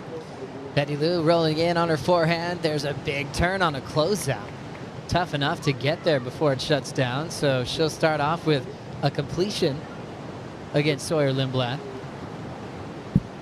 Yeah, that's smart for Betty. She's obviously in the heat without priority, and she gave herself a little room and a little bit wider, almost to Ains section right there, and found that one big turn, which we've seen it getting very rewarded the first few heats. And smart enough her to just get the score on the board. So moving quickly through this overlapping format, the priority heat is Caroline Marks and Moana Jones-Wong. Moana Jones-Wong with a 1.93 and trying to find a special wave to get past the reigning world champion. Now rolling in now. Moana setting up the backhand attack, frames it up right in the pocket, throws it up again and ends up bouncing off her board. So right there, that's her second scoring ride, trying to break down a 6.41 that she needs to take the lead. Yeah, it's not going to be the 6-4-1, obviously. I think she needed to get the ball rolling 100%. There's only 14 and a half minutes left, but to me, it looked like she was waiting for that section quite a bit at the bottom. It was like, oh, do I hit it now? Do I hit it now? Do I hit it now? And that sort of little bit of hesitation, sort of, as we see Sawyer on her opening wave there, just a quick little belt to the lip. But yeah, I just think Moana was kind of just looking at it a bit too long maybe, and instead of just being able to go straight up there. And then obviously she got to that last turn really late and she fell. Always tough when you see opportunities to capitalize on maneuver-wise, but you're always reminded how shallow it is out here, how tricky it is to perform when you have that shallow reef. For Moana, always hoping for big barrels. She's hoping that she'll get some more activity with 13:50 on the clock. And for Caroline, this is exactly where she wants to be. Loving her work with Luke Egan. She kind of calls him more of an uncle and a friend, because then you're reminded how much downtime you do have in this travel life on tour. And she just loves asking him a million questions. And they've even gone on some really crucial trips together to prepare. They got to spend some time in the Mentawais before her official comeback to compete. And that's where they really got to work on a lot of things. Luke identified that she just doesn't fall. He was like, she doesn't fall. And he actually, for some sessions, he said, I want you to fall. I want to see where your limit is. Because she was always in a place where she was getting scored by big turns. But he's like, I want to see you overturn. He really pushed her for a few sessions to see how much bigger her turns could get. They had so much great feedback back and forth. And she actually increased out her repertoire just by that practice with Luke Egan. Yeah, and that's actually very interesting that he noticed that, because once you go past it, it's easier to come backwards a little bit. So for him to notice that and put a surfer in that caliber to actually put themselves out of in a challenge position, so the more you land, the more comfortable you get. So he wanted her to actually get out of that position and push herself. That was impressive for him to actually notice that. Let's catch up with Brisa Hennessy with AJ. That's right, Brisa, all smiles coming out of the water here at Pipeline, your third straight quarterfinal appearance happening tomorrow. How did you get it done today? Yeah, it definitely was a grindy one for sure, but yeah, we can't complain. It's absolutely beautiful. Just like Hawaii, you know, if you don't like the weather, you wait 5 minutes and there's rainbows and sunshine and beautiful waves when they come through. But yeah, it was definitely a tough one, and I'm grateful that I was able to get it done. Well, and watching the heats before you, how did that affect the way that you approached your heat in the water? Yeah, the overlapping is definitely makes it really, really interesting. I feel like it brings a lot more strategy, and me and Leandra were talking about it, and yeah, we just wanted to be busy and kind of like, you know, it's an opportunity to surf. And so I'm going to take that opportunity. I'm going to take all the opportunities I can get. And yeah, it's interesting. I feel like you don't really understand all the little chess game that you're playing in the lineup as far as just competitive surfing. And it's cool to see that happen. And it really, those wins actually feel more like better sometimes when like you actually had to play the chess game well. So yeah. Understandably so. So we'll see you tomorrow. Before we let you go, do you have anything you want to say to your fans in Costa Rica watching you surf? Yeah. Gracias a todos en Costa Rica. Realmente estoy muy agradecida por todos ustedes. Me siento todo el amor y apoyo y vamos con todo y vamos con grande corazón y grande amor. Pura vida. Gracias. Always great to hear from Brisa Hennessy. Lived in a very remote location in Costa Rica. Didn't have technology, but had great surf. And look where she is today. Her family then moved back to Oahu, and she got to really put the jersey on this island. So it's another home for her. She's definitely a citizen of the world. She definitely saw a lot of this type of surfing from Moana Jones-Wong. Moana now kicking out of her third wave, still in the matchup with Caroline Marks. Her best a 2.07, chasing a 6.27 to move on to the quarterfinals, which are getting pretty exciting so far. Katie Simmers has Tatiana Weston Webb in quarter one. Luana Silva will have Brisa Hennessy. Top half of the draw, looking solid, Flick. Yeah, looking really, really solid. I'm really liking the way that first quarter's shaping up. Katie v Tachi, I think Tachi's still waiting for that. I think we all know that she absolutely charges, and she sort of brings this tenacity to waves of consequence. And I think she's yet to have her really great moment out here at Pipe or Backdoor. And obviously Katie, phenom, really young. She's obviously been able to still find these barrels out here when it's been pretty tricky. So I think it's going to be a really good matchup. Rolling in again, Moana Jones-Wong looking for the lip to hit, and a big connection there. Nice wind-up, well-timed frontside hack to give the judges something to think about there. Yeah, that's definitely better for Moana. A little bit more possessed, not indecisive like Flick mentioned on that right she had. You could tell that as soon as she took off on the wave, she knew exactly what she was going to do. And the section came to her, she delivered, and yeah, that was a great turn for her, very critical. What do you think, Flick? Yeah, I love this turn from Moana. I thought it was so critical. She could really pivot it off the top there, just really tight little snap in the pocket and really explosive. So I think that's a pretty good score, just the one turn. But yeah, I was liking what I was seeing. I mean, it's going to be dangerous if she can string two of those together. Yeah, such a great surfer all around her as well. You know, obviously she surfs big pipeline, but if it's 1 to 2 foot, she's out there as well, surfing all day long as we have a fun-looking wave popping up. Reigning world champ pulls in under the hood. Great technique to start and almost pulled off that one, getting off balance, going for the exit.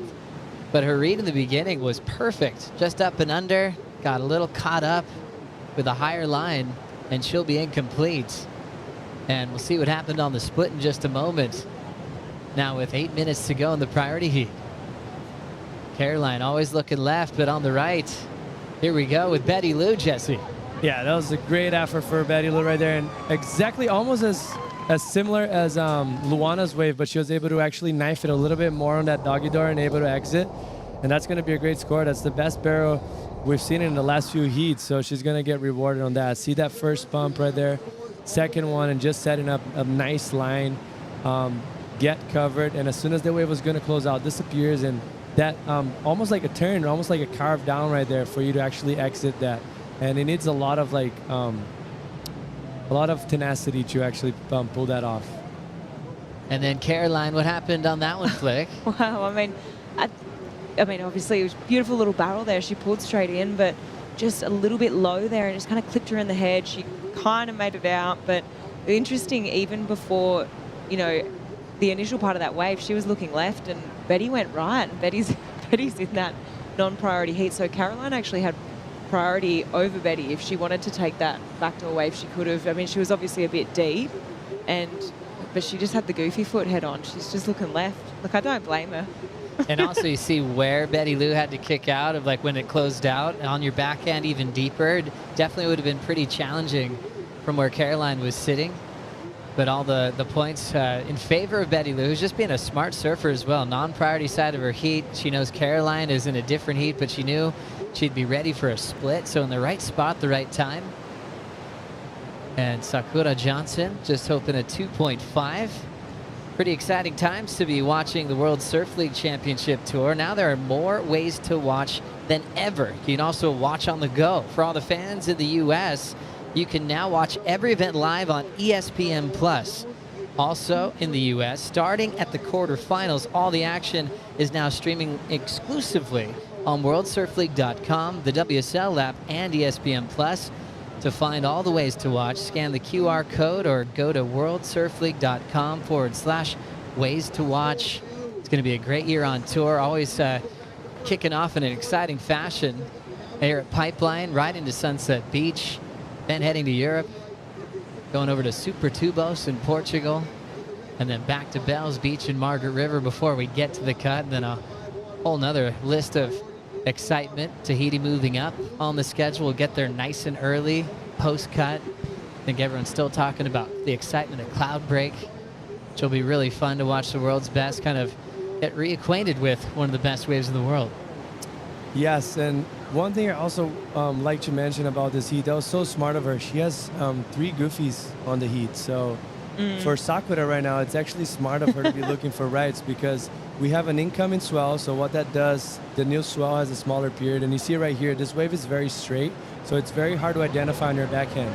Mostly only regular footers can find those waves. And that was clutch. That was clutch moment. For sure, and I just feel like obviously Caroline went left because of what you're saying, Jesse. If she was to go that wave on her backhand, I mean, she's done a really, really bloody good job to make it out of that barrel. It just wasn't really a clear exit. It would have been super difficult for Caroline.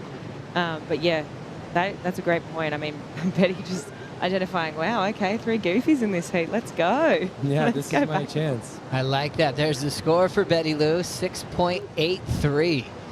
Out in front over Sawyer Lindblad. And looking really comfortable. She's got a really rad crew that she surfs out here with all the time.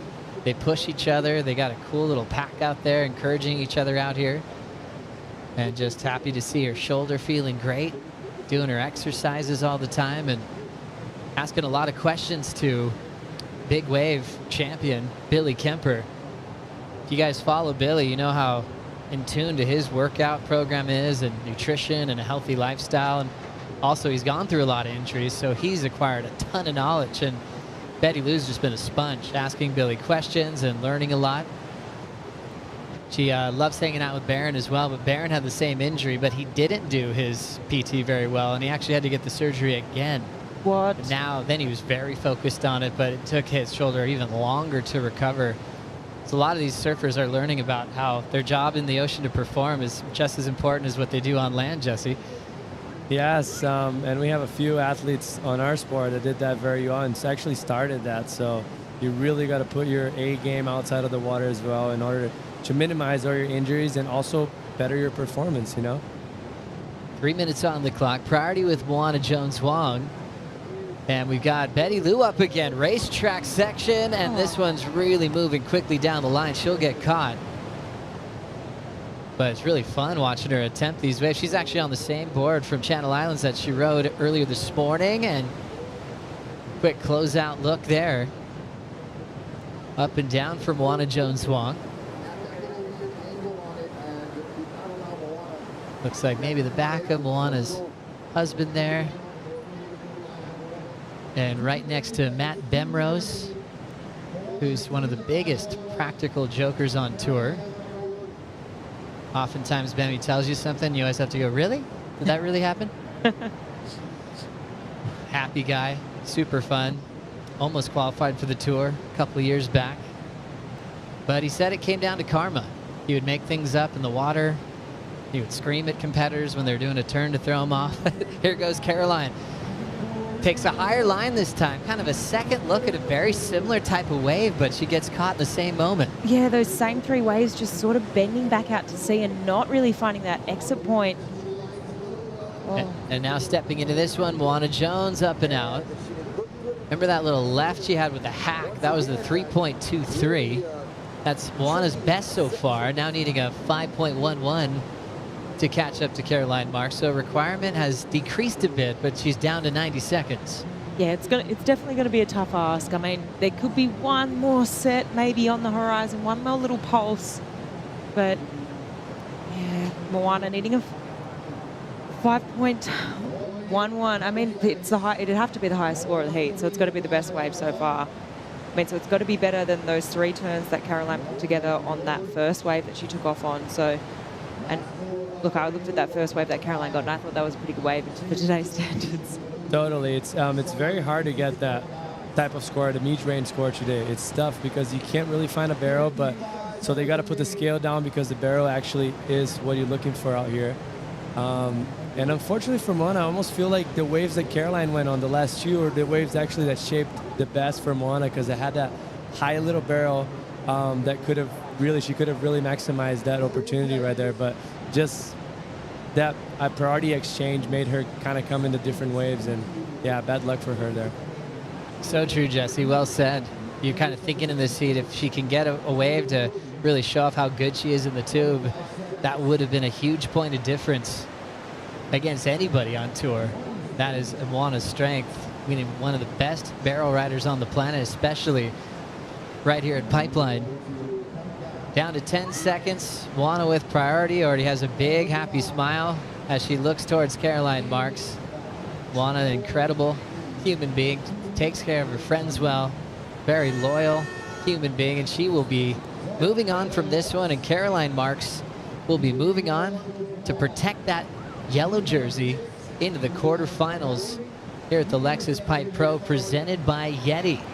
Exciting times here on the host set because Kanoa Igarashi just showed up. He's going to be with Laura Enever and Kaipo Guerrero as the round of 16 continues.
Caroline Marks and Moana Jones-Wong on the paddle back in.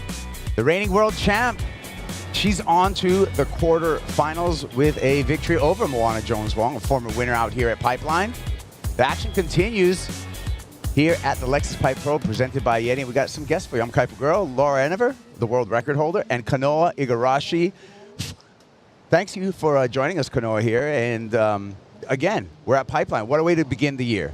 Yeah, I mean, well, Pipeline is obviously, I guess when you think of surfing, you think of Pipeline, and it's really nice to be here. It's, you know, it's fun conditions today. It's obviously it's not that scary Pipeline that you would imagine, but it's definitely still really contestable and fun backdoor. This place must have a special place in your heart because as a rookie, you had an incredible finish here, runner-up to Michelle Borez in 2017. Yeah, you know, just it's crazy looking back at that. I was just a little kid. I was trying to find my feet on tour, and all of a sudden I was in a Pipe Masters final.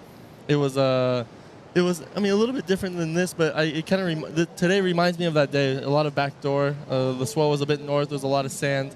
And but yeah, fast forward. I mean, 8 years, 7 years. I'm still on tour, and it's never gets old. It does not, and that's just the beginning of another year on the championship tour. This is stop number 1. We're in the round of 16, heat number 7. Molly Picklum, Laura, coming up against Alyssa Spencer. Alyssa Spencer, a rookie to the championship tour this year. Yeah, this is a good heat, and Molly obviously so dominant out here, and she's just shown time and time again that she's rising to the occasion, rising to pipeline, rising to backdoor. She's just, comfortable out there in all types of conditions. So I feel like you can already see her having a look at these wider waves. But Alyssa Spencer, the rookie, and she has a deadly backhand attack. And we've seen the likes of Tatiana and Caroline get through today with those backside attacks. Yeah, the goofy footers have fared pretty well today in this size at backdoor. What's the go, do you think, Kanoa? I mean, is it turns right now? Barrels? What's going to get you through a heat? Because there have been grindy heats. Well, I mean, the thing about the overlapping heats is that you can really structure your heats based on what part of the priority heat you have. I would say the first 20 minutes, you would really go for those turns, and then you would go for the barrels in the priority heat. So, I mean, Alyssa is definitely not taking that advice, but I would say if I was competing, I would go for the turns in the first half of the heat and then go for the barrels in the priority heat. So that's the start. Replays, Laura, of both Molly Picklum and Alyssa Spencer, both of them under their 2-point mark. So the non-priority heat not really getting going yet. Molly Picklum on the camera right here, she's actually won a specialty event over here at Pipeline. So she knows the winning feeling at this break. Yeah, she does. She's just, like I said before, rising to the occasion. Every time she comes here, she's just getting better and better. Working with her coach Glenn Micro Hall and just like posting up and spending a lot of time getting to know this wave. Just started off obviously when it was smaller at backdoor, then worked her way up to pipeline as we see Alyssa Spencer here on the forehand. Spencer, pipeline, threads through that barrel, gets clipped on the head on the way out. So priority in will go to Molly Picklum in that non-priority hit. Betty Lou Sakura Johnson, Sakura with the lead over Sawyer Lindblad with 14 minutes on the clock in the priority heat. Alyssa Spencer is 20 years old, Encinitas, California, nearly made the championship tour in 2020, in 2019, in 2021, in 2022. She finally cracked through in 2023 on the Challenger Series for her spot here on the championship tour. Rookie year, you remember, we just talked a little bit, Kanoa, about your rookie year. Any special kind of stories or thoughts on when you come, you make it onto this big stage? Yeah, it's always super overwhelming.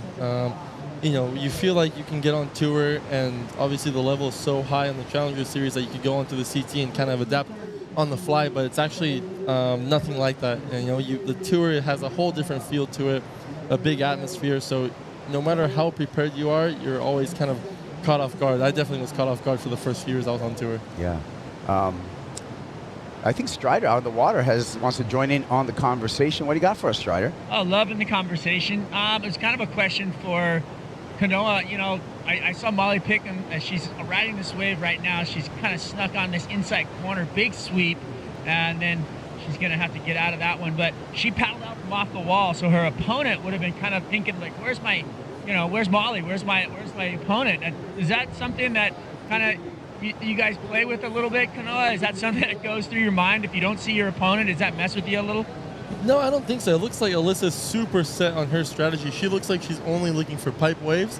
So when it's almost like you have two competitors. Ooh, ouch. Oh. It's almost like you have two competitors that are very focused on themselves. And then it's kind of like, okay, let's see where we end up when the heat finishes up. So it's kind of like, you're sort of both competing with the ocean. And I think Molly always prefers backdoor, and then it looks like Alyssa will prefer pipeline. So it's kind of like classic regular footer and then classic goofy footer. Yeah. And I think another explanation for that paddle out too, not just strategy, is that Molly Picklum's down, the Rip Curl house is down on that side of the beach. So maybe that was some preheat preparation straight out into the water for Molly Picklum. Picklum, made the final 5 last year on the championship tour.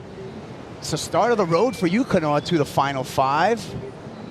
How do you process that? I mean, this is just stop number 1, but that's the end goal. Yeah, it's so the whole year is so big that you forget that each event is has the same amount of points as the last event.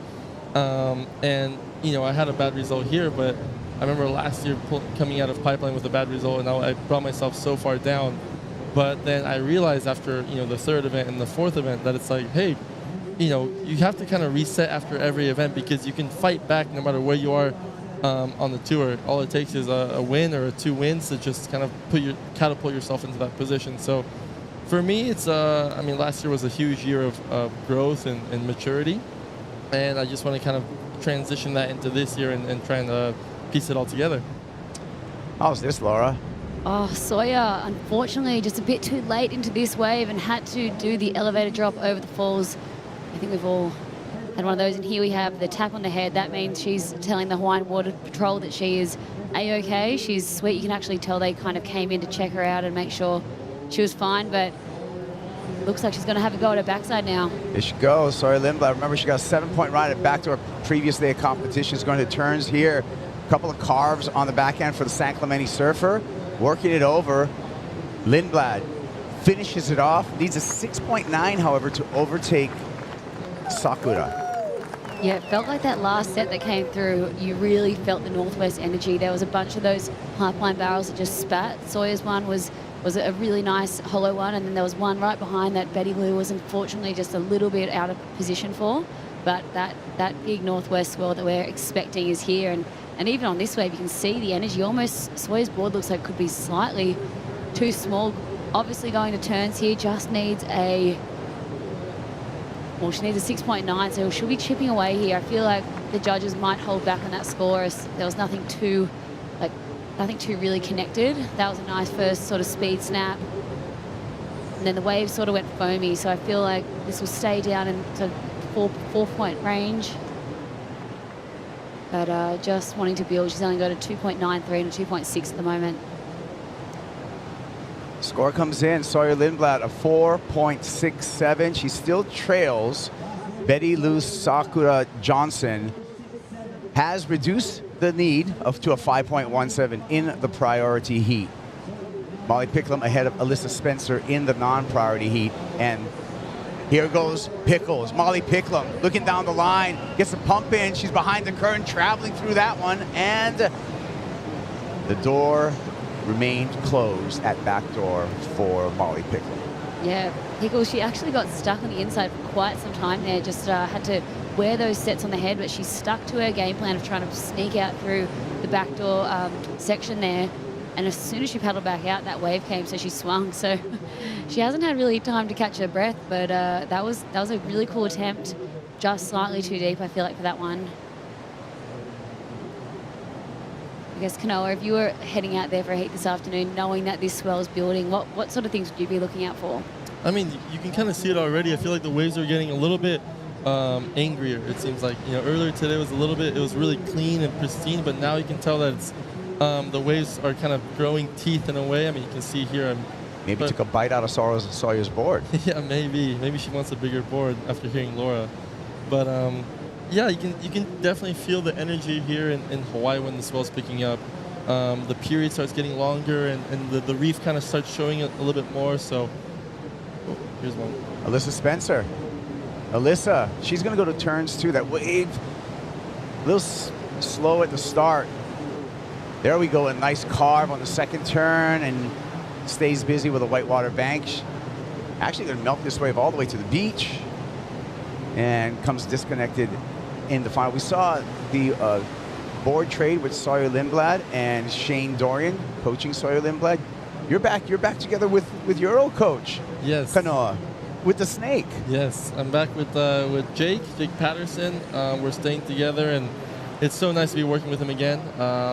We had a couple years off, and yeah, it's nice to be working with him again. It's like, feels like, I guess a connection that we've built on since I was around 14. Yeah. So, there's no other person in the surfing industry that knows me better than Jake. So it's Is it going to be just Hawaii? The whole? No, the whole year. The whole year. Yeah, Jake's on tour and Snake's back. Snake's back on tour. I'm excited to be working with him, and there's a lot of things that we have a lot of similar opinions, and we look at heats the same kind of way strategically, and it's nice to kind of sort of bounce off of each other and create strategies and create sort of I guess ways to win heats. It wasn't the best start, but Pipeline, this contest was I feel like was one of the hardest contests we've had in a while. So, but like you said, they're all worth the same points. Sunset's worth just as much as Pipeline, but probably doesn't get as much attention, but the points are exactly the same. And on the championship tour, to me, sometimes we're just big kind of traveling circus or family or whatever. And so it was really good for me to see Jake the Snake Patterson get out from behind the desk and back on tour. Yeah, exactly. He loves being on tour, and everyone loves seeing him on tour. The knowledge that he passes on to me is something that you realize that a coach is so much more than someone that's yelling at you on before your heat starts. It's someone that you share your routine with, and they kind of create that comfort space for you, and to be able to perform at your best. Great guy to have in your corner. He really. He's won here at Pipe. He's won at Sunset a couple times. Yeah, he's won a lot of events on tour. He's made the top 5. He knows how to win heats. So for me, I leave all my trust in his hands a lot of times. Oh, good news. You got a new sponsor this year as well? Yes. Cup Noodle? Cup Noodles with Nissin. They're a Japanese company, and they've been a company that it's been a part. Being Japanese, we always have the instant noodles, the cup of noodles Oishi. In our house. Oishi desu. In Japanese, you say nishin. Nishin. Yeah. Hi. And but it's kind of a staple in our family since we're super young, and to be partnering up with them, it reminds me a lot of my childhood. That's such an organic kind of sponsorship that I love the story behind that. Yeah, it's for me, like coming, I remember so many times just after school, I just want to go surf, and my mom would just put some hot water in a cup of noodles, and I would eat it in the car on my way to HB Pier. Yeah, we had the World Junior Championships in Oceanside, and they were giving away to one lucky person a year's supply of cup noodles, and I really tried to win them.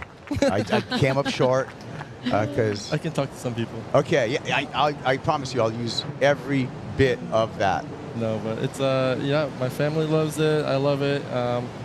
With our schedule, there's so many places that we travel to around the world that it's so nice to have I guess homey flavors. It's comfort food. It's comfort food, and so my board bag always has at least 4 or 5. Sweet, yeah. And when you're in a pinch, no matter what, you can always make it. Yes. And you can't really stuff it up. You can't mess it up. No you add matter egg to it, though. You take it to another level. You take it to another level. But no matter how good or bad of a chef you are, you can make good cup noodles, I promise. I love that. Well, we're down to under 4 minutes for the priority heat with Betty Lou Sakura Johnson out in the lead over Sawyer Lindblad. Betty Lou does have control of this heat right now. She's got the lead, she's got priority, and she only has to fend off Sawyer for another 3 minutes and 40 seconds, Laura. Yeah, this will be nervous times for Betty Lou, but Sawyer, I loved seeing the rookie on tour. She came out of the gates absolutely firing with that backdoor barrel. Actually, in her interview, saying that was her first backside barrel that she's had out here, and it just felt amazing to obviously get that done in the heat, and her first heat ever on the world tour. So she came out firing and won that heat, and obviously coming up against a tough opponent here. Betty Lou knows this reef really, really well. Yeah, Betty Lou's sticking next to her. Oh no, the Woz phone is ringing again. Strider, you got a question? Oh, I love you, Kaipo. Yes, I do. I have a question for Kanoa, just about Pipeline, the intensity of the backdoor section, and getting beat down in the heat. We saw Molly take some serious donuts out here, just in this heat alone, having to getting caught inside and getting rolled around on the reef. How much does that take out of you, in your heat, or is your adrenaline taking over? No, obviously you have adrenaline, but literally you're getting physically pounded into the reef, and even on a small day like this, it's so shallow, and especially that inside of the backdoor reef, I feel like it's the sharpest part of the reef. And so even when you're just duck diving, your knuckles are grazing the bottom, and your board's getting beat up, and you're just trying to punch through these, even if it's 2 foot, kind of little slabs. So it's very takes a lot out of you. I mean, luckily that, you know, there's a little bit of a channel there once you punch through that inside section, that back door. But if you miss that, you could be going into off the wall or just into the middle of the lineup pipeline, and you could be in for a board break or a leash break, and you don't want that to happen in heat. We're under 2 minutes in the priority heat, Laura, and we'll see how this is going to play out. Sawyer Lindblad has to get away from Betty Lou and get a score. Yeah, it feels like all Betty Lou's work was done in that first half in the non-priority heat. So she really hasn't even taken off this, you know, in the last 20 minutes. So just trying to play it smart here, Betty Lou. This is her third year on tour. Third year on tour. Yeah.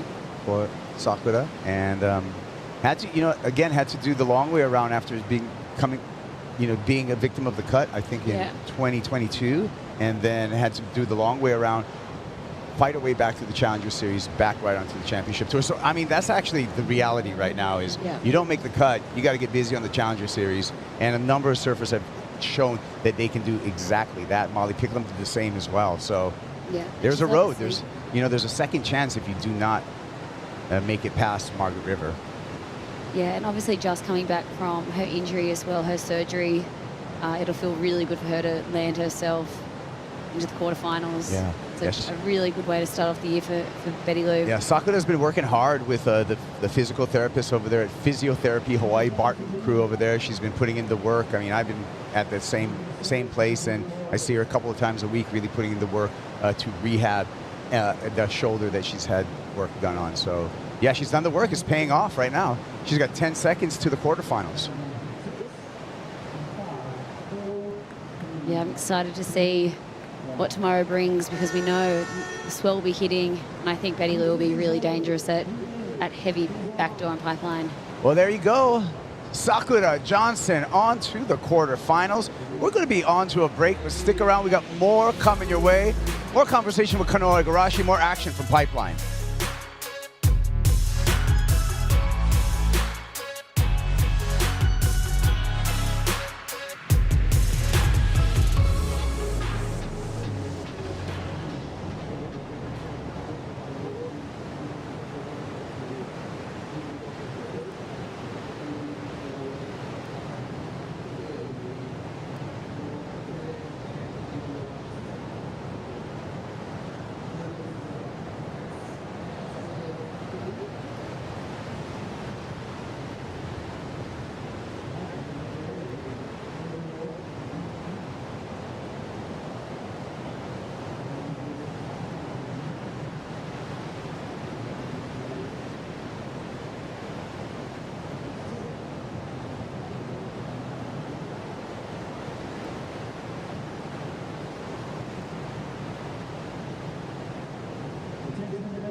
I think it makes it more interesting, because surfing is all about the board itself, what the tool is to get you to do this or do that.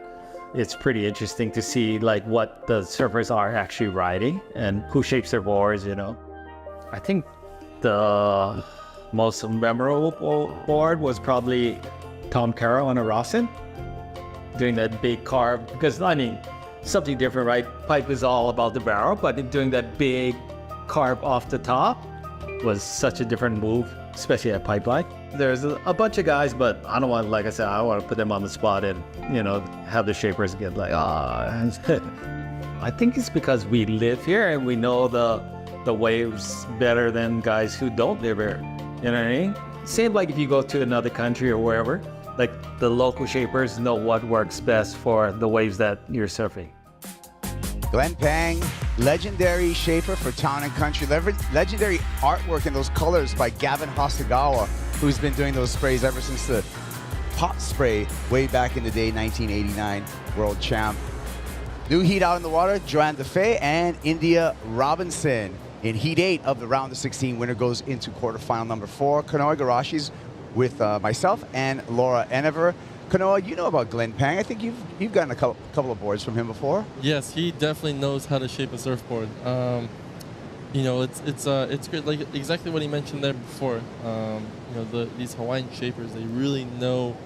There's something to shaping a board for Hawaii. It's definitely very different. The water moves different here in Hawaii. I feel like the water feels denser, feels heavier, and so yeah, I've had multiple Pangs in the past. They've gone really good for me. I love the way you can ride a 6.6 or a 6.8, and it feels like you're riding a shortboard, and you still have the paddle power and the drive of a 6.8. I think that's what some of the magic that the local Hawaiian shapers bring is they're able to make big boards turn, and big boards surf like small boards. And then, of course, that you feel also is just like having that special rocker to deal with how fast these waves are moving. Yeah, someone should definitely open up a case study on these Hawaiian boards, because I don't know if it's the fin placements or the rocker or the wood that they use. I don't know what it is, but they definitely have something special. Here we go, the opener for India Robinson, Laura. Oh, yeah, Joanne Defay, I'm sorry. Just taking off, and nice little slash there. We know Joanne is so deadly on her backhand. When we look back at her career, she's also a veteran on tour, and I'd say majority of her wins have been at heavy left-hand reef breaks. Yeah. Cloud break, G-land, and Uluwatu. Yeah, 10 years on tour for Joanne Defay, raised in Reunion Island, so it all makes sense why she has a good, great surfing on left-handers. Because she was brought up on a nice left-hand reef break. And you can see that comfort in her style and the way she's able to use that technique and just the body mechanics that she has in her surfing. Yeah, totally. And I mean, I feel like when we went to Cloudbreak and the ladies had the event there for the first time, that was where everyone, you know, Joanne just shone. Like, she just came out and she was just surfing so critical over those shallow reef, and just, yeah, like you said, Kuiper, the comfort level that she had at Cloudbreak just was absolutely amazing to watch. And yeah, she got her maiden victory there, and it was really, really cool. Cloudbreak's back, Kanoa. Yeah. Yes. I'm so excited. I mean, the Dream Tour. Yeah. I mean, I was lucky enough to compete in one or two, I think, events at Cloudbreak when I was a rookie on tour. And so, yeah, for me, it was like a rookie on tour, here's Cloudbreak. And I was like, you know, growing up in Huntington Beach, I wasn't used to that. So hopefully now, 8 years later, I'm a little bit more used to it and have a better run. Yeah. Laura, you got some fond memories over there, too. I think you got a perfect score. Yes, I got my first ever 10 out Cloudbreak, and yeah, it was very memorable. Although I did lose the heat still to Carissa Moore. She's just unbeatable, even with the 10. Well, let's hear from Caroline Marks. She's on to the quarterfinals, and Caroline's with AJ. Caroline, punching your ticket to the finals day here at Pipeline. What was your strategy for that last heat? Yeah, obviously Moana, she's like the queen of Pipeline, and you know, the swell's building and there's some left starting to come through, so I definitely was like, okay, you know, she's a lot more experienced out there than I am, so I was just trying to keep her off those lefts, but also I'm goofy foot as well, so I feel like that was an advantage to me as well. And yeah, it was unfortunately a couple of those barrels clamped, but she's just such a strong surfer, and I was just kind of trying to take the best waves possible out there, and really stoked to make it through. As you should be. I understand there might be a little bit of magic under your feet too as well. Walk us through your equipment. Yeah, I've been riding the board that I won Tahiti on last year. I haven't ridden it since. It's funny, Luke Egan, my coach, was like, you should just put that board on ice because that board will be so good for pipe, and I haven't touched it since. And even here, I just rode it the morning of yesterday, or 2 days ago when we surfed, and then I was like, oh, this thing feels still so magic. So far, it's an undefeated surfboard, so thanks, Matt. It's a magic, and yeah, hopefully we can keep it going. And with it being finals day tomorrow, how do you regroup from an exciting win today and get ready for the challenge ahead? Yeah, I mean, I think the waves are supposed to be really good tomorrow, so that's always really exciting. And yeah, I just want to surf really well and just really enjoy pipe with only a couple people out, and just really try to learn about the wave and put on a good show. We're looking forward to the show, Caroline. See you then. Thank you.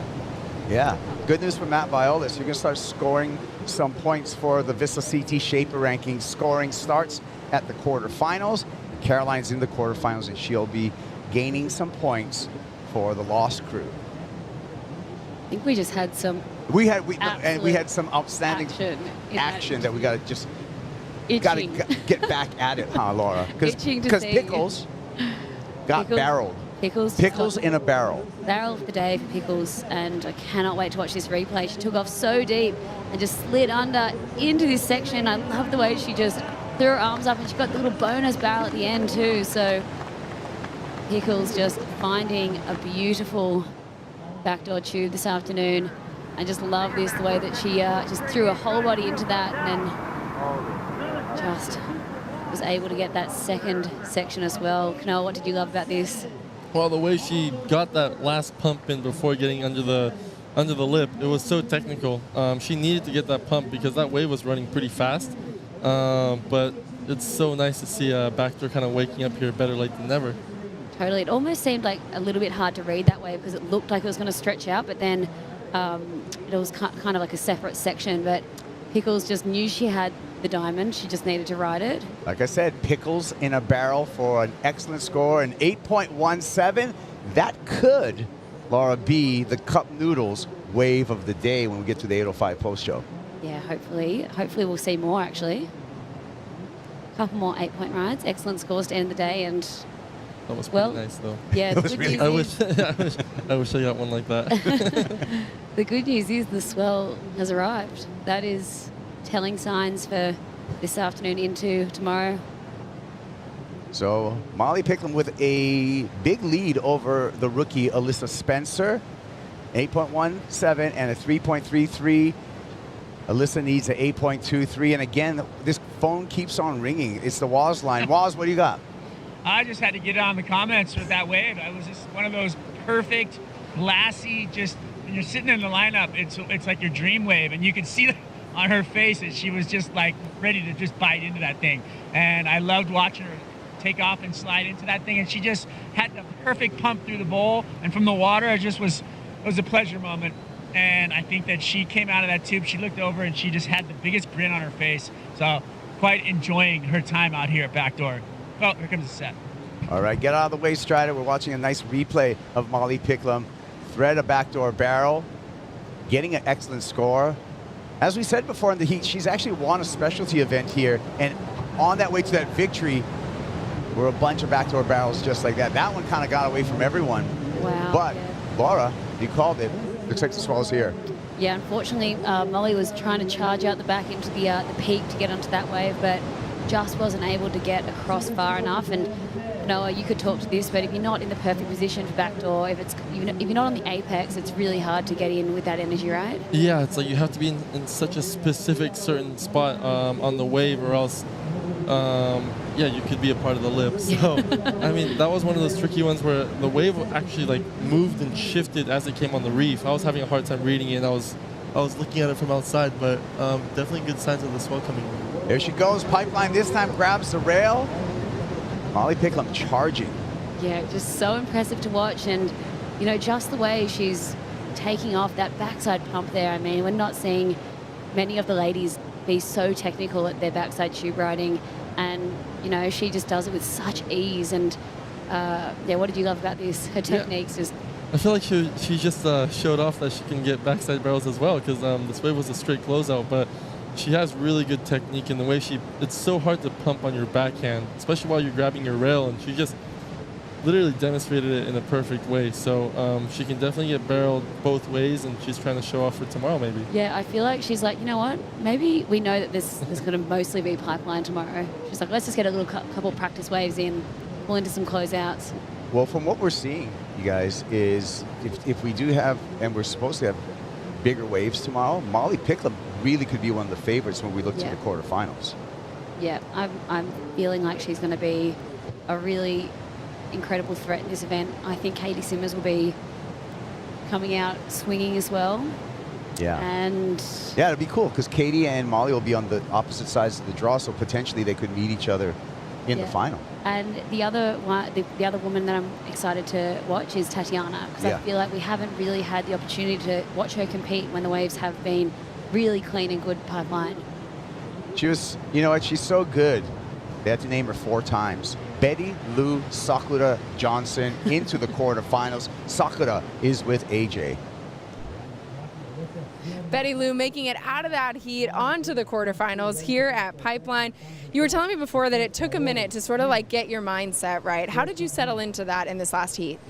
Yes, I mean, compared to my very first heat of the season, I was absolutely just not feeling good about myself. So coming into today was a new day, was able to reset my mind and think strategies with my coach Ross, and were able to identify what the ocean was doing and put a plan to it, and I'm just happy the way it went. I would say you could see what the ocean was doing because you got that 683 on a backdoor barrel in the non-priority heat. How did you find that wave? Well, the other three girls were goofy footers, so no one was really looking right. But yeah, super fortunate to get that wave. I kind of saw a couple doing that. It was opening up down towards Aints, and that one was just lucky enough to let me out. And yeah, I couldn't be more happy. And I know there's a lot of family watching you, even though you're from right here in Haleiwa. It's pretty rare to have your entire family. What does it mean to have their support? It's the best thing in the world. For them to just, pull out of work, get my brother out of school, and be here at the beach that's like the most best thing ever. And yeah, having their power, their mana, their support, and just good energies, and I think that goes such a long way through competition. How do you get ready for finals day? Man, just tomorrow's gonna be pumping, so I'm just really excited, and just hopefully just keep the momentum going and pick my waves and just have smart heats. We'll see you then. Congratulations, Betty. Thank you so much, AJ. Oh my. During that interview, we just saw Molly Picklum again find the pit, thread right through there, and Pickles will certainly increase on her scoreline, Laura. Yeah, absolutely. She found another beautiful backdoor drainer, and she's just having so much fun, you can tell. Also, Alyssa Spencer got a nice pipeline wave, but seemed to be just slightly in front of the barrel. Yeah, read the story. Molly Picklum drops a 7.33. Add that to the 8.17, 15.5. Two-wave total, the highest of this round, the highest of today, to Molly Picklum. Yeah, wow, she's coming out swinging. Here we go. Just read this one so beautiful. She knew that 8 section was going to throw. Betty Lou talked about it in her interview, and then she got to finish off with this beautiful carve, slide the tail out. How comfortable is she looking, Kanoa? Yeah, I mean, like we said in the beginning of the heat, she was going to serve the backdoor side, and then Alyssa was going to serve the pipeline side, and it looks like backdoor is the way to go today. I mean, she looks like she's in rhythm, and she's having fun, and you can just tell that everything's kind of clicking, and I mean, with this incoming swell, kind of a smaller swell now, I feel like backdoor always has more potential, more opportunities. So I guess it was just like maybe a strategical error on Alyssa's side, but Molly's definitely got the whole lineup to herself for now. Seems like when the waves are, this sort of size out pipe and backdoor, it's positioning really. Like on backdoor, like you were saying, you can really pump into the barrel and get that sort of draining section that's longer, and you can get deeper, be more technical, whereas at pipe you have to really be in the right position to take off to backdoor, the pipe barrel, which is pretty hard. Yeah, it's funny. It's like they're two really different waves.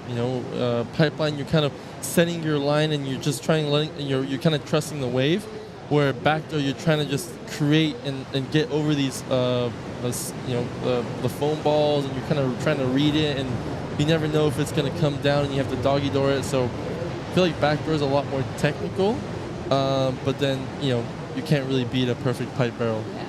Yeah. Do you have like a favorite wave that you've had out here? I think it would be the wave I had in my round 1 heat in 2021. I was in the water with Carlos Munoz and Seth Moniz, and it was just to start the season. It was my first wave of the season. It was like this most perfect pipeline barrel. It was really good size. It was just capping second reef a little bit, but then the ones that weren't breaking out the back were just coming all together in first reef, and that was a really special wave. I remember that as well, and that one was imprinted in my mind, along with the Tahiti wave as well. That one was another crazy one. Yeah, with WSO, the platform they've given us, it's crazy to say that I've got some of the best waves of my life in heats and jerseys. Yeah, that's true. Cool. And that's something very special to be able to say. And the cool thing is, for the rest of your life, I mean, there's so many camera angles. You'll always have those waves available to you. You know what I mean? That's the cool thing about what we do is exactly. Everything's like it's done. it's in the bag once it happens. Like nobody's, there's no, it's the same way there's no hiding. Yeah. There's huge celebration because when you do have something epic that happens in your life, it's caught by multiple camera angles, slow motion, all that. It was so cool having, you know, the WSL vault that they've unlocked this year, where we got to see Jake Patterson beat Bruce Hines in that final where he won here at Pipeline. So, Kanoa, when you're like 30 years later, we'll be able to get your vault for your Chopes barrel. Like I always say with my friends, if it wasn't filmed, it didn't happen. So these ones actually happened. I'm happy. Yeah. So Molly Picklum, that 7.33 Strider. Wozniacki was able to catch up with Molly after that wave Strider. Yeah, Molly paddling back out, obviously elated, all stoked and smiling and just like splashing water and doing the Molly that we've all seen. And then she just kind of stopped and looked over and she's like, but how good was that wave I missed? And so, you know, just seeing that stoke and that fight that she's got in her, like she wants more. She wants it all. And, you know, she's still thinking about the one that got away. So I love that in her, that fight is still there. She wants another one. She's back out there. Yeah. We're looking at the one that got away. It was a mongrel of a wave for sure. Yeah, that was an absolute beauty. And you could almost see the line in that wave where if you weren't under it far enough in, it was just going to be almost impossible to get into it. And even if she did get into it, would have been like probably an airdrop. Catching up with Joanne DeFay when we were going through that replay, this is what happened. Yeah, Joanne DeFay taking off here, really looking to get things started. Nice little tube here. She's only got a couple of twos at the moment, so it'll feel nice to get the ball rolling on dry reef on the inside there. A little bit of froth on this wave. It is a bit smaller. She'll be pretty excited to get her shot in the priority heat because I know every wave that Pickles has been going for, Joanne's been right there going, are you sure you're going? Well, Molly Picklum 30 seconds away to a quarterfinal position, and it looks like it's a done story given that Alyssa Spencer needs a two-wave combination of 15.5. So it's just all about letting the clock wind down and congratulating Molly Picklum on the quarterfinal. Yeah, that board's looking beautiful, although could change tomorrow. Maybe a bigger board tomorrow. We'll see. Definitely. Yeah. Definitely. Kanoa says. Kanoa's calling it. Well, heat of the day for Molly Picklum as we look at the numbers: an 8.17, a 7.33, a 15.52 wave total. Sounds like it's time for us to take a Bonsoy brew break. And thank you, Kanoa Igarashi, also for joining us. Thank you guys for having me. It was a pleasure. You can go give Molly her cup of noodles. Yeah, I think she deserves it now.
The Lexus Pipe Pro presented by YETI is brought to you by Lexus, experience amazing. By YETI, built for the wild. By Eventbrite, on or off your board, you've got plans with Eventbrite. By Sambazon, bringing you the delicious powers of acai. And by Vissla and Florence Marine X, official outfitters of the Lexus Pipe Pro.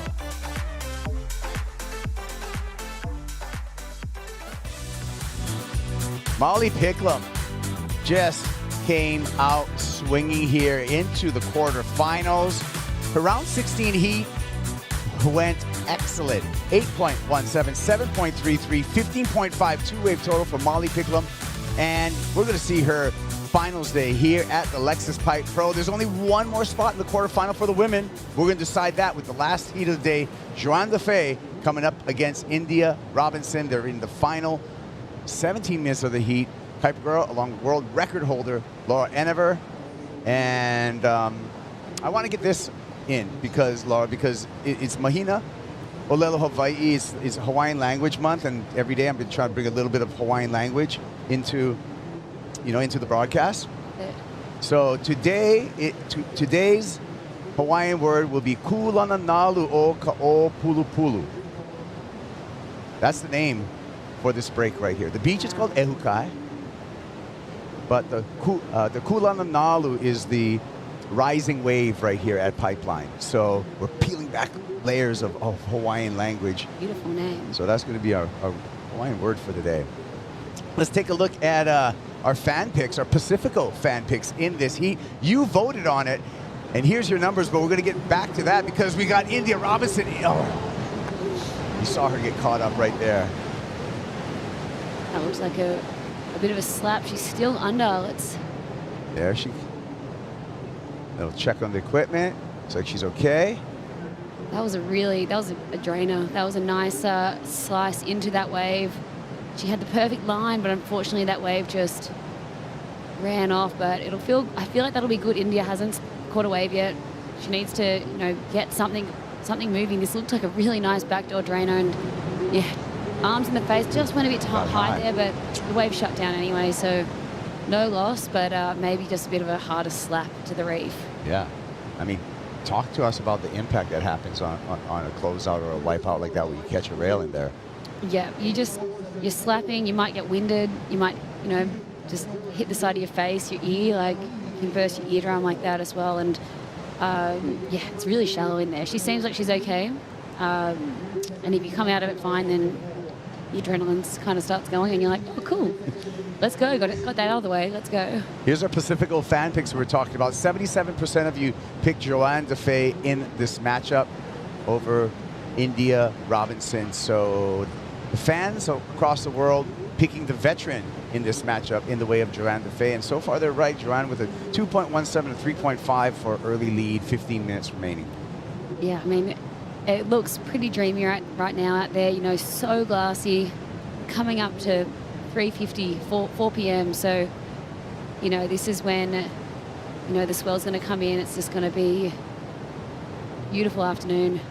And in a way, I feel Pipeline almost has happy hour in a way. Yes. Just that last hour before sunset. It does. It does, right? It's like there's I'm not imagining that, No, right? no. There's champagne hour. It's like from 10:30 to 11:30, 12, and then sometimes the wind goes a bit variable, just after lunch, and then it always seems to go glassy. Some people go have a late lunch and then they come back at 3:34 because it just sometimes turns on and the sun pokes out and sets, and it's just, yeah, she has another little happy hour, like you said. Pipeline, backdoor, happy hour afternoons on the North Shore of Oahu. This is the last heat of the day, however, so that's the action's going to set us up for a finals day tomorrow. But even after the end of this heat, stick around because the 8:05 post show is going to follow straight after the conclusion of this heat as we look to the 8:05 post show, where we're going to wrap up all today's action, today's best action. Finals day tomorrow, of course, the Nissan Cup Noodle wave of the day. I got a pretty good guess which one it's going to be, but there's 13 minutes for that wave of the day to get topped right now in this matchup, and the conditions are turning dreamier and dreamier, Laura. By the minute. And we saw Joanne Defay, she was right next to Molly when she was paddling to those last few waves, so I feel like she would have been able to get a real, idea of where exactly she wants to be to try and get those excellent scores like Molly had. And when those waves come through, I know Joanne and India are gonna go. Yeah.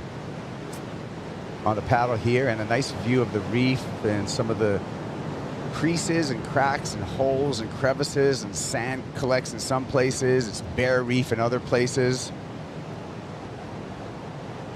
Joanne Defay with priority heat control right now, the lead and priority. India Robinson from Janjuk has a cool movement that she has a groupie. She has a logo on her board called the Queen in Me. Yeah, it's Laura. really cool. And what's that about? Well, she started this movement, and it was called the Queen in Me, and it was basically like a submission yes, we see her taking off. She's going to go to turns. Slash there for Robinson. Second nice turn. So shifting gears a little bit, but back to the Queen and Me. Yeah, but that looked really nice, that board, and her connecting with that lip there. Joanna, quick in and out.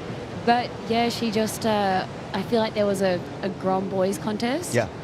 King of the Groms, and I think she might have felt as if, well, why isn't there a Queen of the Groms? No. And she was like, I'm gonna create it. So she made the Queen and Me, and it was basically young girls would submit their waves and she would post them online, and she ended up getting, sponsors to come in and have, prizes and everything for all these young girls. And now it's just like a beautiful young community. And she's gone into workshops and camps and doing so many cool things for the next generation. So yeah, I feel like India started the Queen and Me quite some time ago when she was even, young, doing the QS and Challenger series herself. So giving back to the community, she's just such a little legend. There was a time that India Robinson, and we have that old footage, was actually a bonsai board caddy at Bell's. Yes. Remember that? Oh my gosh, that is just So we've actually kind of watched India Robinson grow up. Yeah, and all of us girls, like we remember India just always down at Bell's Beach, such a little frothing grom, and it's just been amazing to watch her grow up and realise her dreams. And it hasn't come without challenges. She's had, she's getting slammed on this backdoor reef. It's been a long road for India, and she's had a lot of adversity to jump over, and she's done it with so much grace. And it's just, amazing to see her back here at Pipeline, because I know that her first year on tour, she's just wearing these sets on the head. She was still dealing with her head injury and didn't really feel comfortable heading out here, but it's just amazing to see that she's healthy, she's strong, and she's ready to give it a crack. Difficult spot she's in right now to get back out. At what point, how many duck dives do you do before you decide to take the long road and paddle out through the left? Yeah, well, all the ladies have been getting out through the back door area this afternoon, but it looks like she might be trying to paddle around because there's just a few too many sets coming through, and the energy is really, really pushing in at the moment. Yeah, at some point you just got to say, hey, plan B, I'm going to take the long shore and I'm going to go out through the pipeline channel. Yeah. Obviously, you kind of know it's going to wipe at least 4, maybe 5 minutes to get out, but... Yeah, there she is. Yeah, so that's going to be a tough one for her. It's only 9 minutes, 50 seconds, so it's, going to be tough for her once she gets out there, but the good thing is she's got the biggest score of the heat, 3.77 for that last wave, so she only needs a 1.9, which is similar to what she needed in her first round heat. She only needed a 1.9 to get through that first round, so I'm sure she will not let that happen again. Hey, you got Strider out in the water. Hey, Kaipo, how's it going? Really good. Well, I just wanted to touch on a few things. With Pipeline and the rising swell, originally I thought there was going to be like a 17, 18 second interval. Well, I went before I paddled out, I checked the intervals on the buoys, and it was actually a 15-second interval, which in a way makes it a nicer, easier pipeline to surf. When it's one of those deeper, longer intervals, the waves are approaching much faster.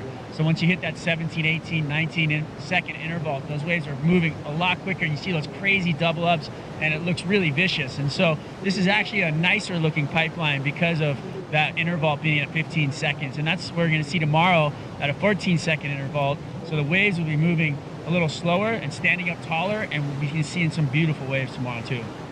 You guarantee that, Strider? I guarantee that. All right, there we go. The commitment from Waz on the water. We got a great finals day, and we're all have really positive spirits. And you know what, though, Laura? It's been a long road to get to finals day, but I think finals day is going to be the best day of the window. Yeah, I'll chop a finger off if it's not. Maybe not, but I am putting all my bets on tomorrow being an absolute I think we're set up perfect. Banger of a day. I think we're set up perfect. I know we've had to get through some grindy heats. I know we've had to really make things happen, but the goal is to have the best finals day possible. Yeah. India Robinson, after a struggle back out, smartly grabs this wave because she just needs a 1.9 to take the lead off of Joanne DeFay.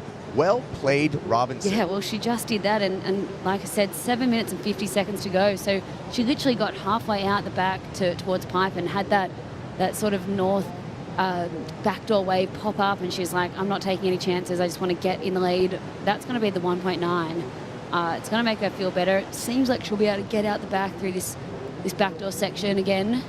now because there's not too many lines coming through. That was a heads-up move to me. Yeah, just to be aware right there and get that score. Yeah, really smart by her. So she's going to put a bit of pressure on Joanne. I think, you know, it's not going to be anything too high. I feel like it'll be maybe just the 3. Yeah. But still, she'll feel good about being in the lead. So we're waiting for the score for India Robinson to see if that's going to turn the heat in her favor. We're at the 7 minutes and mark here. Final heat of the day. 8:05 post-show after this final heat of the day.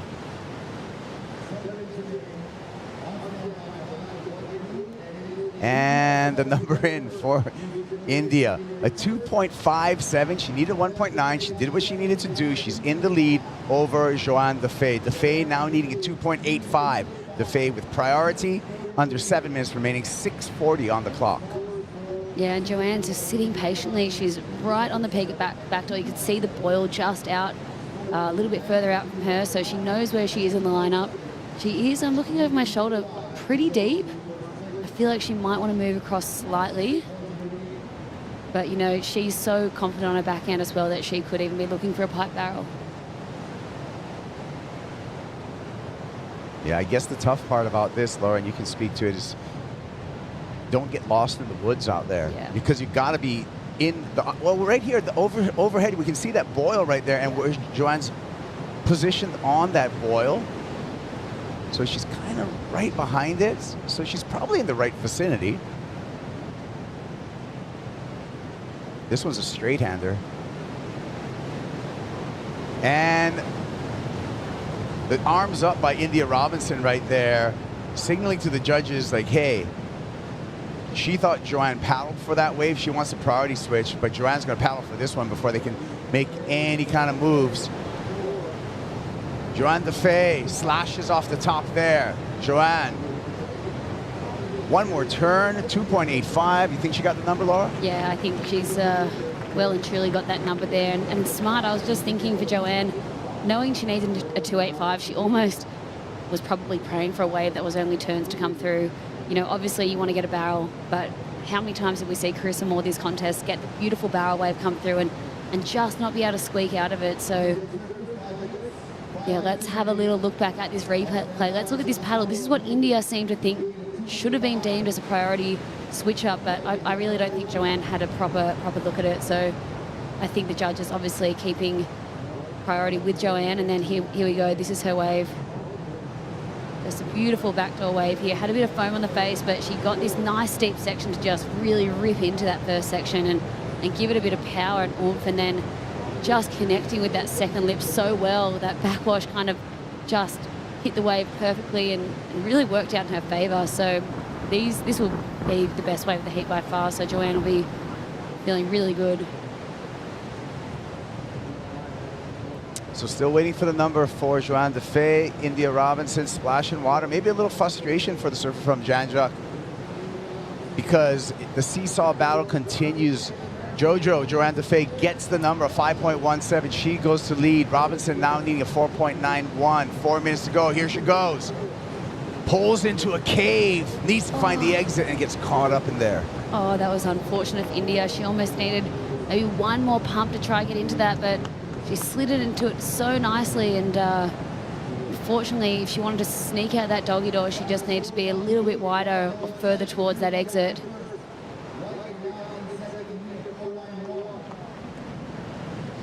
So India looking for a 4.91 to advance, and you'd have to think that that would have been the score if she'd been able to sneak out of that. Oh, yeah, that and more. But now it's the really, really tense time to play the priority game. Final 3 minutes, 20 seconds. Joanne with heat control, priority, and the lead. She can really lock India out at this point. Yeah, for sure. Yeah, she can really use her veteran knowledge and status to hold out India for the rest of this heat. 3 minutes. It's so fast, but it's also an eternity. Well, the hope for multiple wave sets coming through here, just to give India a chance in this heat. How many heats have we seen this event where? 30 seconds, 10 seconds, 4 seconds. 2 seconds. 2 seconds. Oh, Jackson Bunch. 2 seconds to go. We got that. 8.33. Yeah, that was so cool. Yeah, so here we go. Here's the dance, though. The end of the heat dance when you have priority and you're trying to shake someone off you. Now you force them to use priority just like that. So now it's up to JoJo. In the barrel, gets caught up, and now India's going to give herself a chance. Yeah, India's got a chance now, but unfortunately, JoJo not able to put her stamp on that. She would have really been able to.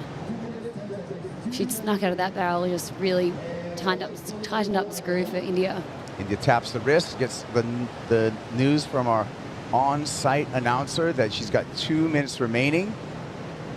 And she's well aware of the situation that she's in right now, so all her focus is out in the ocean, out the Pacific Ocean. Looks like there's some lines, Laura. Yeah, there is some lines. Looking over my shoulder, these first lines look like they're pushing a bit too far down the beach towards off the wall. Ooh. But there's some more lines coming out the back. You can see them, and they'll get here on time. So let's see. They almost look like they could be. Yeah, there's quite a lot of them coming. So there's going to be an opportunity here with a minute and a half to go.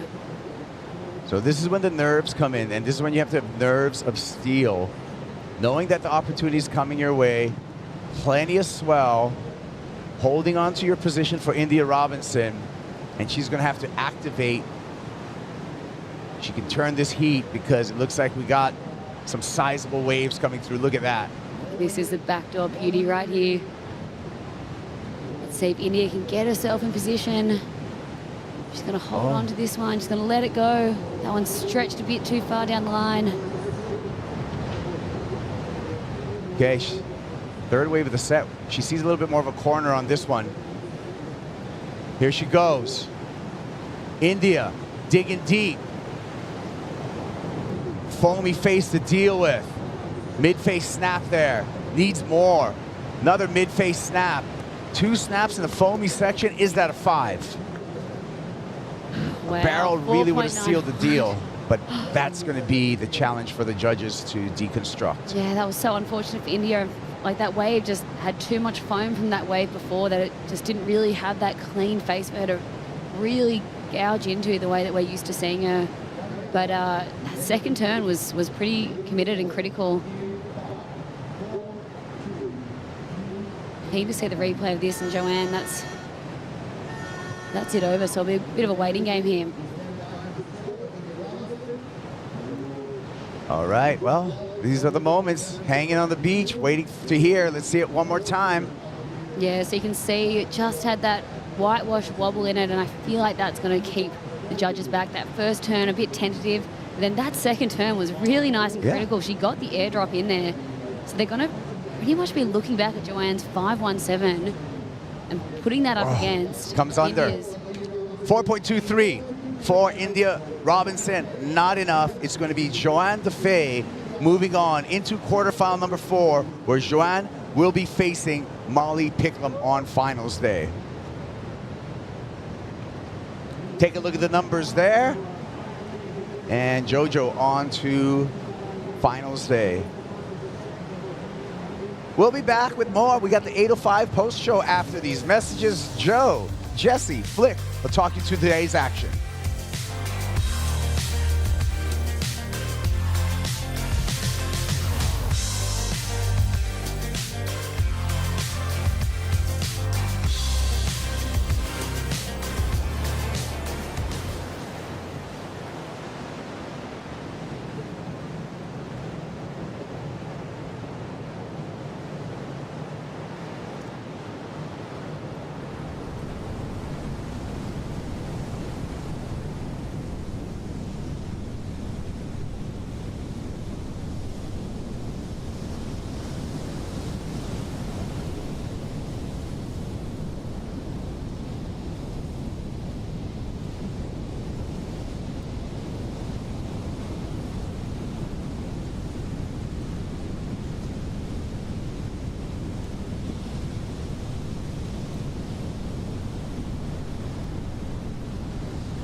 Happy Aloha Friday, everybody. It is time for the 8:05 post show to go over all the major stories from a big day here at competition for the Lexus Pipe Pro presented by YETI. Quarterfinals are now set up and stacked for the men and the women. Thanks for being with us. Joe Turpel, Felicity Palmatier, and Jesse Mendez.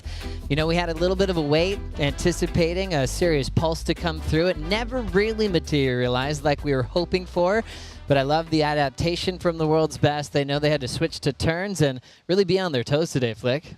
For sure. Today was really tough. There's no beating around the bush. It was really hard. And, you know, we saw 8 women rise to the challenge. And, you know, highlight for me was Molly. Once again, hits the water and found 2 absolute gems. So there was a couple to be had. Even making really smart decisions. I think there was that one that you really picked up on today, Jesse. Caroline making sure she was on the lefts, knowing that there was going to be Moana's strength. Saw Caroline right after her heat, and she was doing exactly that. Totally minimize your opponent's advantage on you, I guess. Moana obviously being the best two-breader ever out here at Pipeline, so she identified that before the heat probably, and it was right when the swell was kind of picking up, so we actually started seeing some lefts, and she actually got the only 2 that actually had a potential of a barrel, and yeah, maximize on it. Well, the way we started the day wasn't really what surf fans had planned or the Moore camp had planned. Elimination round for Carissa Moore, knowing that she's stepping away from competition. This was pretty tough. It was painful to see her go down in this kind of fashion against Isabella Nichols and Betty Lou Sakura Johnson. Great job for them. Carissa waited for some barrels to come through. One she didn't quite make. That could have been the difference. But we're going to miss her deeply. That's the biggest message today. For sure. We're definitely going to miss Rios. And, of course, it kind of hurt my feelings to see her go down like that. But I just don't think we can forget about the amazing career that she's had. And, I mean, she's not defined by her last heat. You know, it's just not at all. And I think, you know, we saw shades of brilliance. Like, she almost made it out of that one there. If she was to make it out of that, would have been one of the top scores of today. 100%. And smart surfing from Bella Nichols and also Betty Lou. They didn't give the 5-time world champ an inch. And Betty Lou made great decisions. Her boards look great from Channel Islands.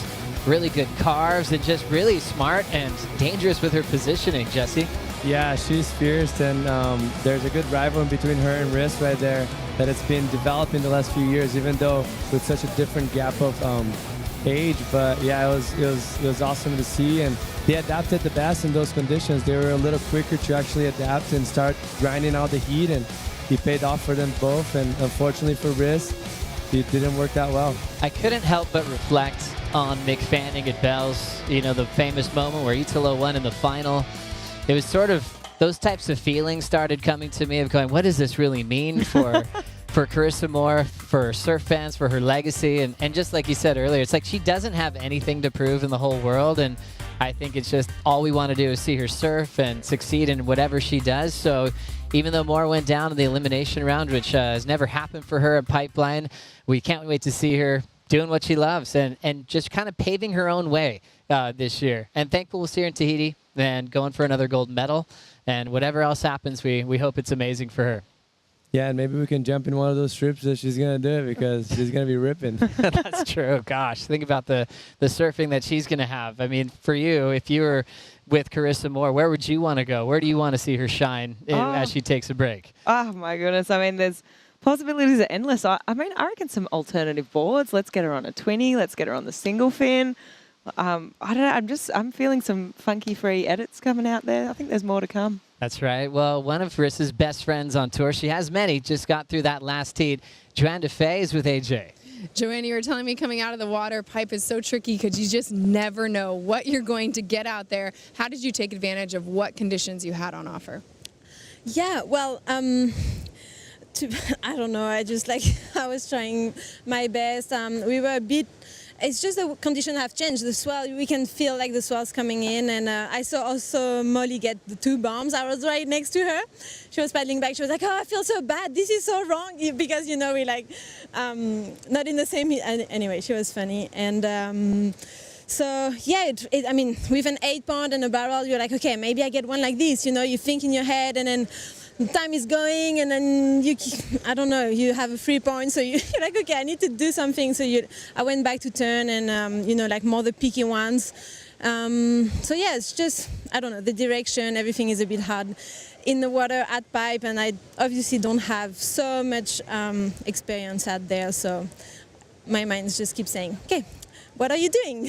What are you supposed to do now? But yeah, just happy to make it, I guess. And you got it done. And so I think that was one of the things we talked about ahead of the season is just your mindset heading into this one, knowing you have the full year, all 5 events ahead of you for the cut. How has that affected your confidence out in the water? Yeah, I mean, I feel so, I'm just feeling good in my body, in my mind.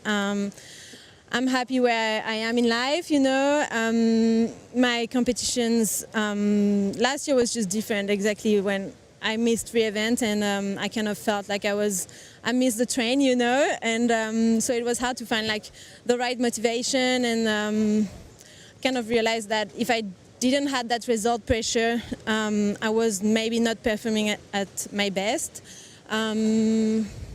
But yeah, I'm just happy to start a new year. You know, it's a new story, and obviously happy to make the quarters. As you should be. Do you have anything you want to say to friends and family back home? Oui, merci beaucoup à tout le monde qui regarde. Merci aux Français qui sont sur la plage ici, c'est cool. Et ouais, vraiment, juste merci. Je sais que c'est la nuit. Bonne journée à tous et merci. Congratulations. See you tomorrow. Merci. Thanks. Thank you so much, AJ and Joanne DeFay. Flick, can you translate for us? She said she's going to go and smash Molly tomorrow. Wow, did Yeah, she? She did. You heard it here. Seriously? No, I can't speak a word of French at all. I don't know what she said. Really impressed by that. But it was interesting to know what that feels like for a competitor like Joanne DeFay, who's won a lot of events in her career. But when she was, you know, have the wild card opportunity at the end of last season, that would be kind of hard to find motivation because you're not going to be competing for a world title. You're not really sure what is really motivating you at that stage. So it's cool to see her with a clean slate, officially in the world title race right now with really something to go for, Jesse. Totally, because they drive off they drive better with their back against the wall. So for her to have just kind of like being the event with no purpose almost, you know, besides just enjoying amazing waves, which is very cool as well. But they need that push. They need a purpose to actually fight for, you know. So right now, new year, she's on. Well, she did mention seeing some bombs from Molly Picklum, and she actually has to surf against Molly in the quarterfinals. Joanne DeFay versus this young lady, Molly Picklum. Talk about motivation. She continues to top the charts in our highlight reel and all these 805 post shows. Oh, Molly is on an absolute tear. She's just absolute wave magnet is the name that comes to mind, first of all. And just when those waves come, she is capitalizing on them. She has such a good read. You can just tell her positioning's on point. Obviously, she's the pick right now, and she's just looking so fired up. And, you know, not just her surfing as well, but her mindset, the way she carries herself, like around the athlete area. She's just got this level of maturity over the last couple of years, and yeah, she's going to be dangerous. And you can also tell that she puts in the time. She shows up in December, November. She surfs piping backdoor the majority of the time she's here. So that's paying off big time. You see she's got Joanne DeFay, quarter 4, the reigning world champ. Caroline Marks has Betty Lou Sakura Johnson. Lulu got through an exciting heat today. She's got Brisa Hennessy and Katie Simmers. Tatiana Weston Webb to kick off quarterfinal number 1. We can guarantee you that's going out there tomorrow, and what we're hoping for, so maybe some of the best we've had in this waiting period so far. So a lot of great heats really popping up for finals day, Jesse. Yeah, it's exciting, and the best thing about it is just the waves are going to offer them way more opportunity than we had today. Obviously, the first day of the event, we had amazing waves, very consistent, mostly for competing, and hopefully tomorrow can match that or even better, and we can get some good action. Let's hear from Molly Picklum with AJ. Molly Picklum coming out of the round of 16 on to the quarterfinals tomorrow. You found some gems out there. How have you established this relationship with Pipeline that you're set up to do that in a heat? Yeah, I just feel like in good energy with it. Like the waves kind of just come and I'm just here ready to ride them. I don't know. But of course I put in a lot of time out there. I've spent a lot of time under the water and having a look at the reef, on the reef. So yeah, I'm just comfortable out there, and yeah, I'm just so happy and blessed that there's waves coming to me, and hopefully it keeps coming. I know, let's talk about tomorrow. How do you regroup, get ready for your first finals day of 2024? It's good. I'm ready. I'm just each heat. I don't know. It's super cliche for sure that every heat just take it as it comes, but I don't know what we're going to wake up to tomorrow. I think hopefully it's good waves. I feel like it will be. Today's conditions are really nice, and yeah, I don't know. Some bigger barrels will be sick. Anything you want to say to friends and family back home? Of course. Thanks so much for tuning in. I love you all. Miss you all, and let's go. Let's finish strong here in Hawaii. We'll see you tomorrow, Molly. Thank you. Thanks so much. She has so much momentum coming into finals day, and I think the point she's kind of showing for us is you can't hide if you haven't put the time in out here. It's pretty clear who's trying to figure out where their lineups are in their heat, who's not coming in the off season, and it just shows that Molly loves the challenge of pipe and backdoor, no matter what the size, Jesse. Yeah, there's a lot of steps that you got to take here. You got to start from the bottom and gain your confidence up, and she's been doing that, and it just shows. Like, in my opinion, she's the best backdoor woman surfing right now. Like, she is just able to every heat, every time she's out there, find gems, and she's, doing great. Yeah, it's big, too, with some big names already out of the event, from the past champs that we've had the last few years. This is a huge opportunity for Molly Picklum. For sure. It's a massive opportunity for Molly. It's also a massive opportunity for someone like Caroline. I was talking to her after her heat, and I said, wow, there's some big names out of this draw. You just beat Moana, like going into finals day. That's massive. And I think finals day is going to be probably the best day of our whole waiting period. So, yeah, there's opportunity to capitalize for sure. Looking forward to some big heats. Quarterfinal matchups look really exciting, especially for Tatiana Weston Webb taking on Caitlin Simmers. Katie already saying she's happy that she didn't start off like she did last year, but taking on Tati, break down the favorite in this heat, Flick. What do you think seeing here? Oh, I mean, easy to say that, Katie could be a favorite because she was in that final five sort of conversation. She's looked really calm. She's looked really connected. However, I mean, my favourite is actually Tati because she's just put so much time into Waves of Consequence. I know she's sort of like got that bull at a gate mentality where she just wants to go. And with tomorrow picking up a lot more, I like Tati's chances. And I feel like she hasn't had her moment yet out here at Pipe. I feel like I just feel like Tati is my pick for sure. I like it. Even if it's more backdoor and a bit bigger, are you still going with Tati in that one? Look, that's tough because Tati the other day, 2 days ago, we saw her pull into one on her backhand and she threaded that thing so well. There wasn't an exit, but the way she did that and her technique and just her attitude of going and charging and having sort of no fear, I don't know. I've got a good feeling. I like it. I like it, Flick. Another great quarterfinal heat to watch, and we'll see if Caroline Marks can hang on to that yellow jersey. She's going to be surfing against Betty Lou Sakura Johnson, Jessie Mendez. Who's the favorite here? I think it really depends on what the conditions are when we wake up. If it picks up a lot and there's a lot of pipe, I'll probably have Marks. Obviously, being front side will be a big advantage. It's easier for her to read waves and everything. But not to mention Betty Lou, if it's backdoor, I'll pick her. So I think I'll have a split decision. I got to wake up and see what's best. But what was the best thing about Caroline's performance today, Jesse? Just solid. Like, looks like a world champ. Knew what she had to do, the task she had in hands, and she went there and did it. And also Betty Lou putting in a lot of time at backdoor in her lifetime.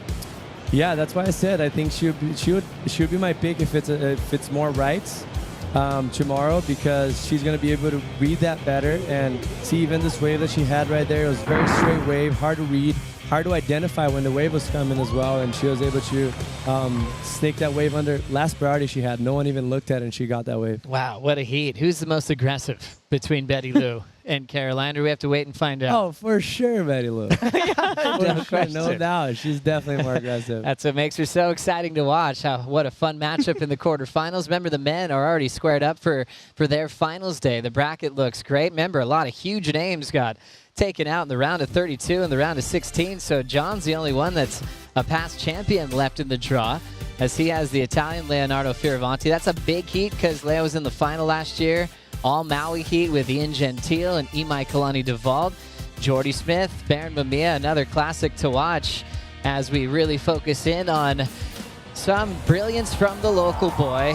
He wants another pipe title. Easy to say is his favorite venue on tour, and he's looking strong, Flick.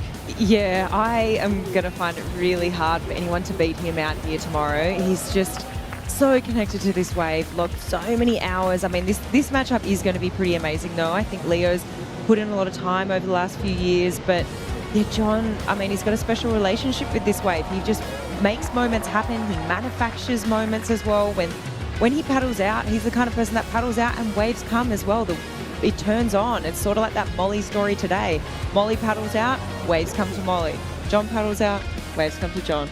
The danger factor for John Florence is Leo Fioravanti's headspace. As we look at their past history, JJF 2 wins over Leo's 1 win. Florence has beaten Fioravanti at Pipe. That was in 2021 when he ended up going all the way and won his first and only Pipe title. But if you remember a heat they had together at Margaret River Main Break, I'll never forget this from Leo. John, the man at Main Break, setting the bar on rail surfing on that wave. It was totally in the John era. And Leo actually planned how he was going to perform against John. He thought about what John could do, thought about taking him off the best waves. And with Leo's intelligence and his confidence and the way he's surfing right now, I would not be surprised if he's going to be well prepped with a big strategy to try to outsmart John on John's home court, Jesse. Totally. He loves being the underdog. He loves taking down big names. And he's a tube specialist as well, as much as obviously everyone's pick's going to be John for this heat. Like, you can't count him out. Like, he's great at doing that. He loves being not in the highlight and just blowing up and taking someone down like him. Looking forward to seeing that quarterfinal matchup tomorrow on finals day. But now, fun part of the 805 post show, Cup Noodles wave of the day. Surprise, surprise. I think she's going to be getting this award a lot this year. Molly Picklum has been so barreled since she got back to the North Shore in 2024, showing off her comfort factor and knowing where to be at the right time. For sure, and these things don't just happen overnight. You don't just paddle out there and paddle into a wave like this. I mean, she's put so much time in, all that preseason that she had at the end of last year. Like, it's paying off, and we're really seeing it. And she's not just amazing at backdoor. Watch out if it's pipeline tomorrow. Yeah, she absolutely charges. Last time she was out here and lost to the quarters to Carissa, it was a heat that it was kind of wave-starved. She pulled into a closeout, and that was the only chance she got. So in a heat with consistency, Molly, an easy call for a favorite to win this contest, Jesse. Yes, I got to agree with you. She's good at both. She's won events here before, and she's going to be a threat for all the girls. And she's not scared. If it gets bigger, she's actually going to be excited. She actually mentioned that in her interviews, saying, I hope we get some big barrels tomorrow, and I think she's going to get it. We were hoping for more barrels today, but let's see what we've got for tomorrow. Surfline, our official forecaster, telling us we'd have a lot of backdoor for finals day and a lot more size. You can see the northwest that is still very slowly building today. We're going into the last day of the waiting period tomorrow, where offshore winds should still be there for us, Flick. Yeah, we're going to have offshore winds, and tomorrow's just looking dandy. I am really liking the look of that forecast.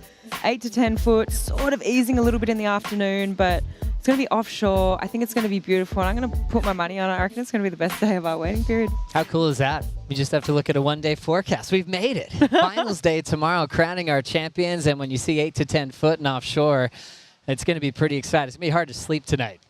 I know, mostly for those who are actually in the event. They're going to freak out. Like, it's too much in the line.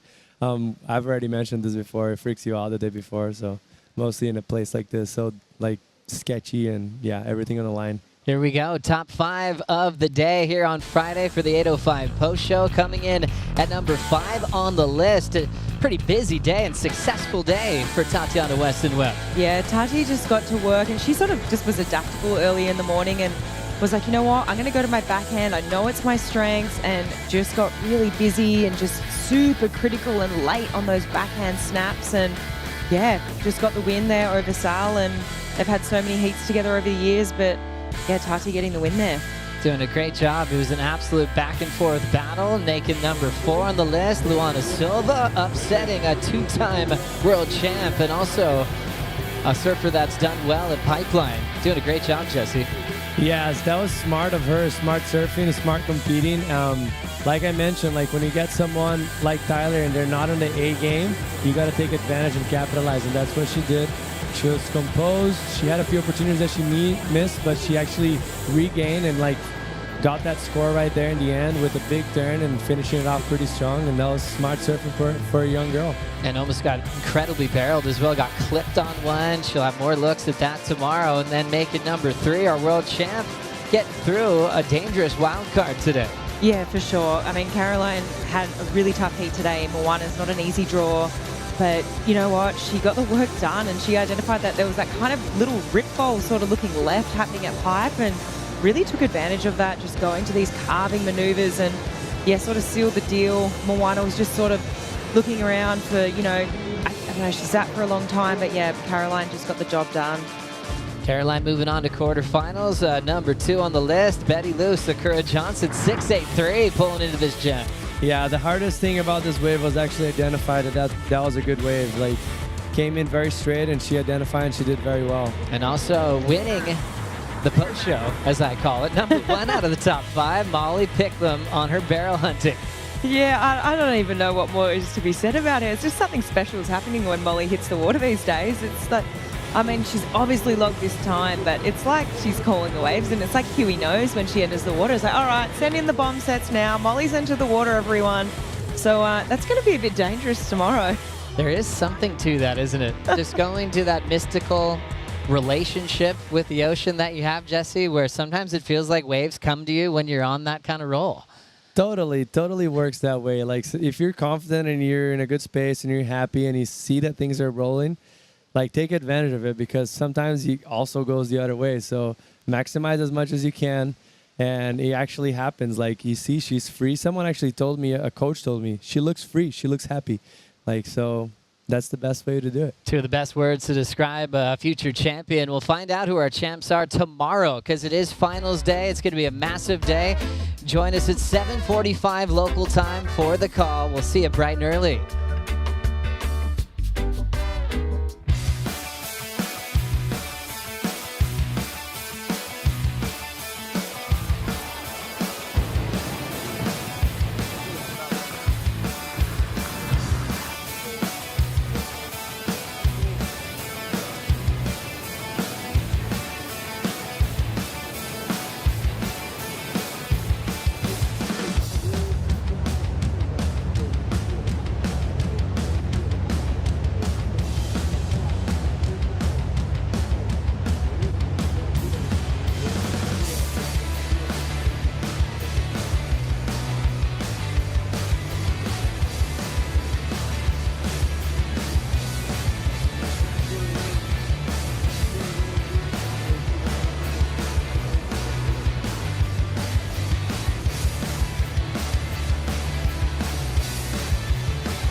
This copyrighted event broadcast is produced by the World Surf League for broadcast around the world and may not be retransmitted, reproduced, rebroadcast, or otherwise distributed or used in any form without the written consent of the World Surf League.